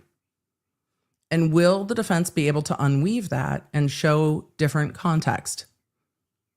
We'll see. Or are these interviews going to be bad? All right. Sorry. Thank you, Your Honor. Let's take a look at this again.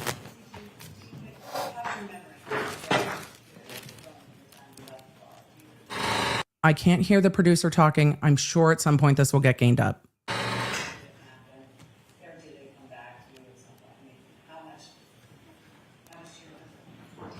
I remember it, but I question, do I remember it because it's been relived so much? I'm going to move the closed captioning over here to where they might be easier to see without the day and date up there. Okay. I mean, when I see the video of me driving from the waterfall, like what I just described, tapping the brakes when I crossed the intersection, Washington over Sherman Street, do I actually remember that I kind of slowly proceeded through that green light? No, I don't actually remember that. But I've seen the video so many times that you then question, did I remember it on my own? Or was my memory jogged? But I also wondered, did I say, could I have hit him? Or was it told to me that I said I hit him? And I knew I never could have said that. So the closest I must have said was, did I hit him? I know I said I hit him, but did I really say it as many times as law enforcement's claiming I said it? And that's why the Commonwealth used that. I mean, I know I said I hit him, but she's talking about, do I remember that I said it? Or was I told that I said it? I mean, I know I said, and this is what I hear. I mean, I know I said I hit him, but did I say it as much as law enforcement said? That's what I heard. And I think that's what they're using it for. You guys are saying, I mean, I know I never said it. I'm going to play it again. But she's talking about, do I remember these things? Or do I remember being told them and seeing them? So. All right, Ms. Roberts, please. Okay, thank you. We'd like to play this first and then call this. right, this is the producer.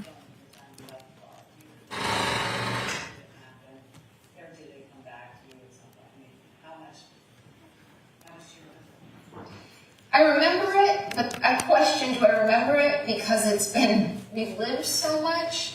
I mean, when I see the video of me driving from the waterfall, like what I just described, tapping the brakes when I crossed the intersection, Washington over Sherman Street, do I actually remember that I kind of slowly proceeded through that green light? No, I don't actually remember that. But I've seen the video so many times that you then question, did I remember it on my own? Or was my memory jogged? Do I remember on my own? Right. Do I remember on my own, or which is the context? Do I remember on my own, or do I remember watching it? I think that's fair context, and I appreciate the context because she's talking about what do I remember on my own and what do I not remember on my own. But I also wondered, did I say could I have hit him? Or was it told to me that I said... Did I say could I have hit him, or was it told to me that I said that? Let's keep going. I hit him, and I knew I never could have said that, so the closest I must have said was, did I hit him? I know I said I hit him, but did I really say this many times as law enforcement? I hear her say, did I say I could have hit him? Or was I told that? I mean, I know I said I hit him, but did I really say it as much as law enforcement said? That's what I hear.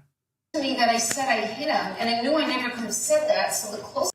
But she said, I knew I never... So there's two. I think she says both. Did I say, could I have hit him? Was it told to me? I don't actually remember that, but I've seen the video so many times that... So I'm backing it up again. Did I remember it on my own, or was my memory jogged? But I also wondered, did I say could I have hit him? Or was it told to me that I said I hit him, and I knew I never could have said that, so the closest I must have said was, did I hit him? I knew I never... She said, I knew I never could have said that, something like that. But it sounds like she's questioning. And then she said, no, I know I said I hit him, which is interesting. Hit him, and I knew I never could have said that, so the closest I must have said was, did I hit him? I know I said I hit him, but did I really say it as many times as law enforcement's claiming I said it? I think she says both. Because at the end, she says, I mean, I know I said I hit him, but did I really say it as much as law enforcement is claiming? So, again, I think it's going to come down to, at the end of this trial, does the jury see that as her pondering, what could I have said versus what was I told versus what do I remember? Or, yes, I said it. So it's going to be interesting because she says both. But will the jury see that as her questioning her own memory? Not unlike the Commonwealth's witnesses today. So is it, what do I remember? Or not? Because I think you're going to see argument both ways. And you're going to see the defense saying, exactly. This shows exactly what we're arguing. She didn't know what she said. She remembers what she was told by Jen McCabe. This is how the defense is going to argue. She had been drinking. She still wasn't really cognizant that morning. And you see her freaking out. So the defense is going to say, right. She says, I know I said I hit him, but was it because somebody told me? I think we're going to see this particular clip argued both ways. Do I remember saying it? Do I remember it because somebody told me I said it? Do I remember anything I said that morning? And as you watch the body cam more and more and more, is the jury going to get to the end of this and say, she was absolutely beside herself?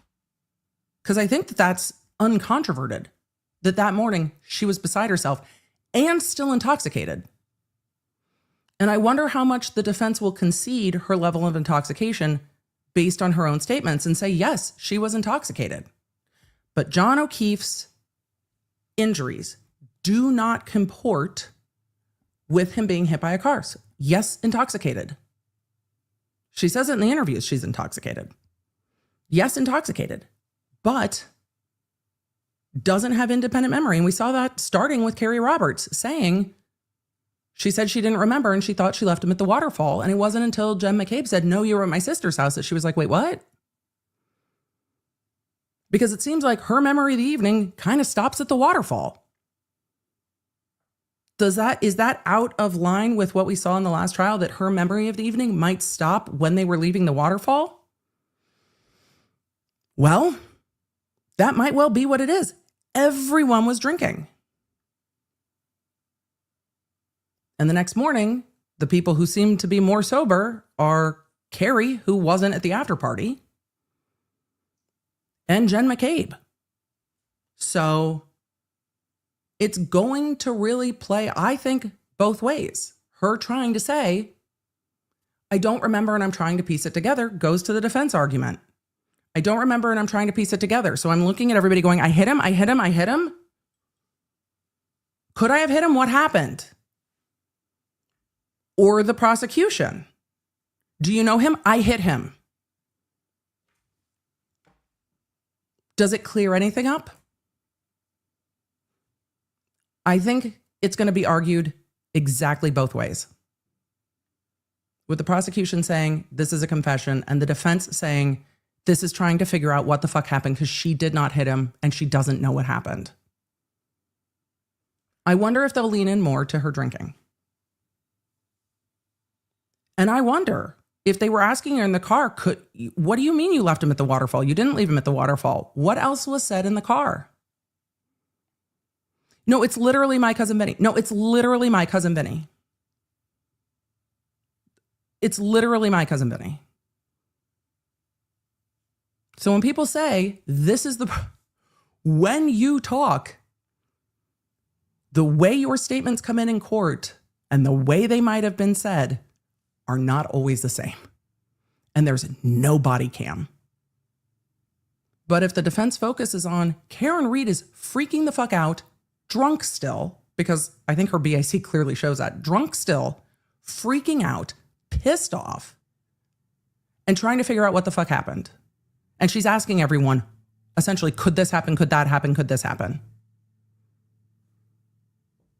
Or is she saying, I hit him because she knew she hit him? And we'll see other clips. At what point is she saying he didn't look mortally injured? Was it when she found him in the morning? Or was it, as the prosecution suggests, when she left?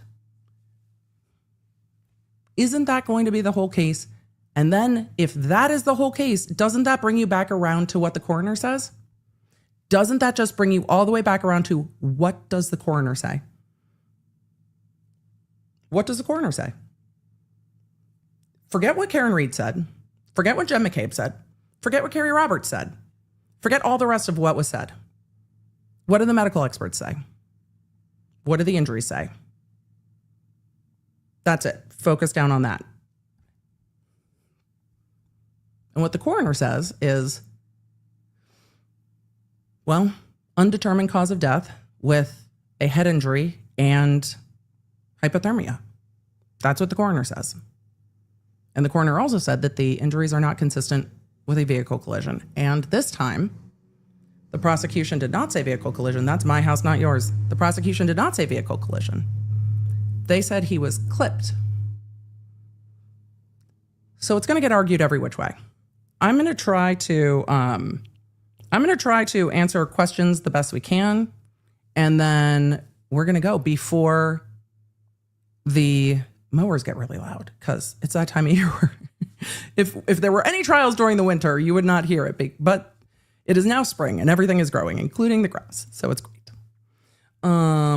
Let's see. Sammy Loom said, I could see the defense using media to get support. Yes, every case that has media, every single time. Dyslexic Angle. And I almost read that Angel because same. So when I watched this, I had to slow it down to understand her. I didn't want to slow it down because the jury's not going to have that, but they're going to have a transcript. And I want to see how it continues, because I think that both sides will use it effectively. Hush Piper said, Piper, no! Said Karen's, I know I said I hit him reminds me of people I've known who have been through early childhood abuse and had to untangle their memories from people telling them it didn't happen. And the jury, the defense is going to argue she's trying to piece together a night of drinking. For anyone who has drank and has, Kerry's disposition for me is giving, I'm having to deal with drunk people who are freaking out at 5 o'clock in the morning. And it's so annoying. It seems that this friend group is a group that drinks a lot. I suspect that Kerry is one in the friend group that maybe does not. We'll see. But it's giving, God fucking damn it. We're trying to talk everybody down. And the older you get, dealing with drunk people, I can understand being annoyed of like, no, this is what happened. But I think she's trying to piece together the evening, and a lot of people were drinking, which is why I find Kerry one of the more reliable in this whole scenario, because she comes into it at 5 a.m. and is like, what the fuck happened last night? I think everybody's trying to piece things together, which is why witnesses should be interviewed, I don't know, separately and recorded. Wouldn't that be nice? So whether she's saying, I mean, I know I said I hit him, but did I say it as much as law enforcement says? Okay. Either way on that, okay. But will the prosecution at the end of the day prove that John O'Keefe was hit by a car and that it caused the damage to her car? We'll see. For those of you in the chat saying, what the fuck did you all do last night? Yes. What the fuck did you all do last night? Because the fine. I'll call the non-emergency line. You're freaking out. He's not home. He's probably on somebody's couch. I'll call a non-emergency. Hey, so everybody was fucking drinking. Somebody didn't come home. Did you happen to pick up anybody by this name? Like, she was doing her due diligence, because I think from what we've seen in testimony today and what I remember from last trial, I think at this point, Kerry's behavior aligns with, you've woken me the fuck up in the middle of a blizzard. He is going to be asleep on somebody's couch. You are completely overreacting. That is the energy. But also I can understand Kerry being like, but I know why you're overreacting, because John wouldn't just not come home, because it would freak out his niece and nephew. And so that is concerning. So I'm going to treat it with concern and not more. And that's where we're at. Laura M said, okay, but Kerry's, you're going to get a DUI is new. It was in the last trial. Kerry was like, she said, as I recall it from the last trial, and I have not rewatched the last trial, it was like, you're lucky you didn't get a DUI, or you could have gotten a DUI. She made a comment about Karen Reed being DUI, and talked about it at the last trial, because it was part of the like, really? All of you? Really? So we will see. But Kerry's testimony was the most linear. And I think having her earlier on is helpful to the jury. Will it give the jury a more clear idea of what happened from 5 a.m. forward? Yes, it will. Will that answer the jury as to what happened from 12 p.m. to 5 a.m.? No, because Kerry doesn't know that. Let's see.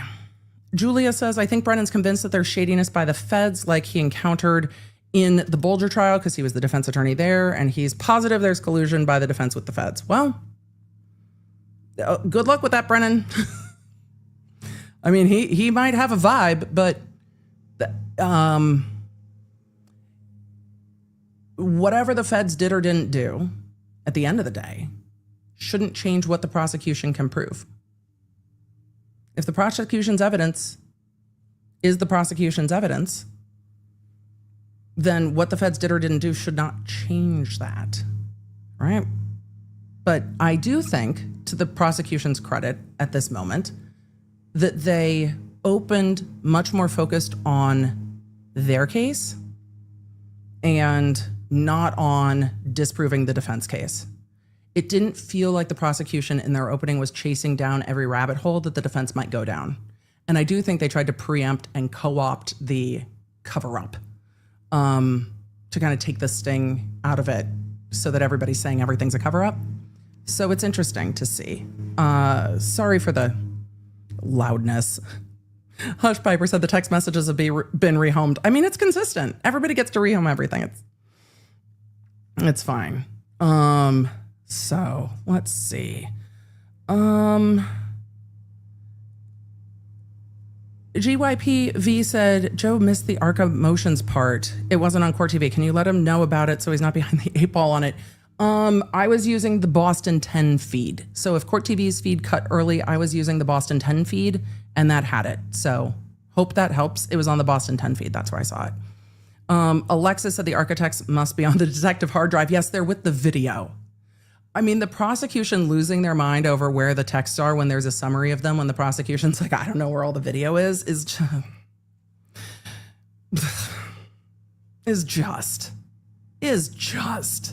Emily, you look lovely today. Thank you. I'm going to get increasingly tired as this trial goes on, and my eye bags will tell you how far into trial we are. So as you keep watching, or the replay crew a year later, you will see the genetic gift that is the under eyes. We're gonna get worse and worse and worse and worse and worse and worse. It'll be great. Becca said, what's the legal consequence of the discovery violation? The court says there's a discovery violation and ordered ARCAA to come in on Friday, which is going to be real inconvenient, I'm sure, for everybody. So get into court and explain. That's what's happening. Get into court and explain. If ARCAA takes all of his Brananigans personally, how might it affect their testimony? Oh, they're experts. So should they take it personally? No. I think what would probably piss ARCAA off more is interneting. Experts have to be prepared for the other side, but I think the internet involvement is the hard part. And I think that's where it really gets difficult in high profile cases. It is one of my big concerns about high profile cases. Going real world with people is real bad. I don't like it. I am constantly worried that good experts will opt out of high profile cases. And generally that's not going to be on the part of the prosecution, right? The prosecution's like, hey, detective, investigator, you all work for the government. You don't have a choice. It's going to hurt defendants ultimately and civil cases if you can't get good experts because a case might be high profile. That concerns me. It continues to concern me. I think trials should be public. I don't know how to rein in the brigading and the review bombing and the other type of fuckery when people voice their displeasure. Because I can see people being like, if this shit could blow up my business just for testifying in a case, I'm out. And it concerns me. So do I think ARCAA is going to be impacted by Brennan being Brennan? No, they're experts. It's like, are you offended when the other team shit talks if you're playing a sport? You just kind of expect it. I mean, what sports are more shit talky? Like the weigh-in at an MMA match. Are you really mad if the person shit talks you at the weigh-in at an MMA match? No, you're not really mad. But if they try to punch you at the weigh-in, you might be more mad. So let's see. C. Jones 87's a question. Are you seeing Dave at Jazz Fest? No, I'm not seeing Dave at Jazz Fest. I'm sad. I'm not seeing Dave at Jazz Fest. And will there be a members meetup? I'm not going to be at Jazz Fest. So, which is coming up soon. We're going to be in this trial. So, no. Casey Cat said, going to be a voir dire again. There will be a voir dire again. All the Jeopardy words with Alessi. I love the Alessi dictionary thesaurus of it all. It's fantastic. I love it. So Metallica is soon. I'm very excited. You will know the days that Metallica is soon because I'm going to be like, no questions today. We got to go. Bye. There will be some days that I have concerts. There will be some days that I have travel. We'll take care of it. We're not going to, we'll get to the whole trial. Do not worry. So let's see. I don't know how there's only 1,000 likes. I don't really remind people to do the YouTube like, subscribe things. I just don't. Cheryl said going real life with participants are now how you affect change, which I do not think is the process for it. And I think it's going to have substantial negative consequences. It's concerning. ARCAA should dump a 7 terabyte hard drive. It's in there somewhere. No, it's not good. It's not good. You guys have just been watching a long day. It's fine. So were you guys saying, let's see, does Hank, look, Brennan thinks he's doing his job. There are times that Brennan rubs me the wrong way because he does the prosecutor job from a defense attorney perspective, and he argues a lot like a defense attorney, which is not the role of a prosecutor. So I will be hypercritical of that because the roles are different. Can defense attorneys get away with more? Yes. Yes, they can. It's a criminal case. Civil's different. Civil's all kinds of fuckery. Civil's exhausting. Civil gives me a headache. It's you suck emails and you did this and you did that and exhausting. There is supposed to be more comportment in criminal. The hurling accusations at one another in criminal shouldn't be happening the way that it does in this case at times.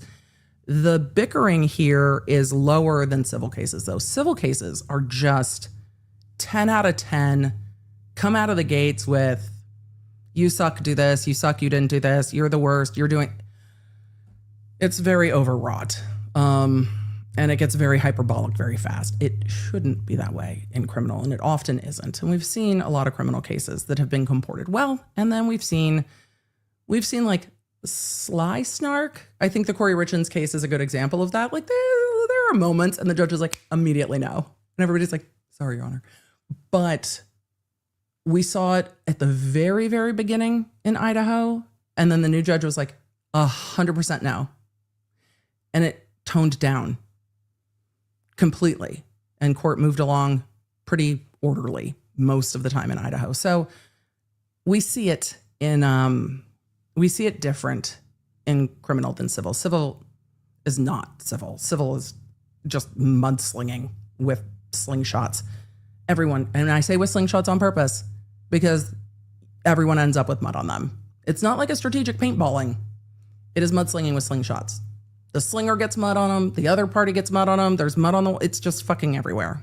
Just fucking everywhere. Good to see you, Ice Ice Baby. Said, look at me go. 2 years. Murdaugh, read. And then there were some other ones in between there. Boone and Brooks. My life is better having this community and being here. EDB coloring books and crayons. H&B, good to see you. Good to see you. I love the coloring books and crayons. I wish I was playing Midas Merge, though, today. I wish I was playing Midas Merge today. I bet a bunch of you are, though, because you got new creatures if you played Midas Merge today. I know. You guys are kicking my ass at Midas Merge. This weekend, when I was trying to finish up the Easter event, Dr. B is like, what are you doing? I'm like, the Lawnards are kicking my ass at Midas Merge. I want to finish this event. And I still only got through like 6 of the 10 presents. I was like, damn it. Lisa, it is definitely on our list. It is definitely on our list. So, Lawnards, I gotta tell you what. I am tired. Yeah, the Lawnards aren't competitive at all. We're so competitive, which is fine. Court tomorrow at, court tomorrow, 8:15 or 8:30, depending on when court starts. So court tomorrow close in time to when court starts, giving us a little Zoom room. And then same on Thursday. And then we'll go from there. 2 Rust trials were in there too since Murdaugh. It's been busy. Look, I love being in live court with y'all. I love talking live court with y'all, but it's almost 5 and it is time for me to go. So, Lawnards, I ate popcorn for lunch, so I'm going to go eat some real food, which is going to be great. I will see you guys soon. I'll see you in court tomorrow. I think we very much wrapped up. A huge thank you to today's stream sponsor, Midas Merge. That'll be linked down below if you want to download it. The first 100 will get a extra special gift within a couple days. Last time it took me like a little more than a week.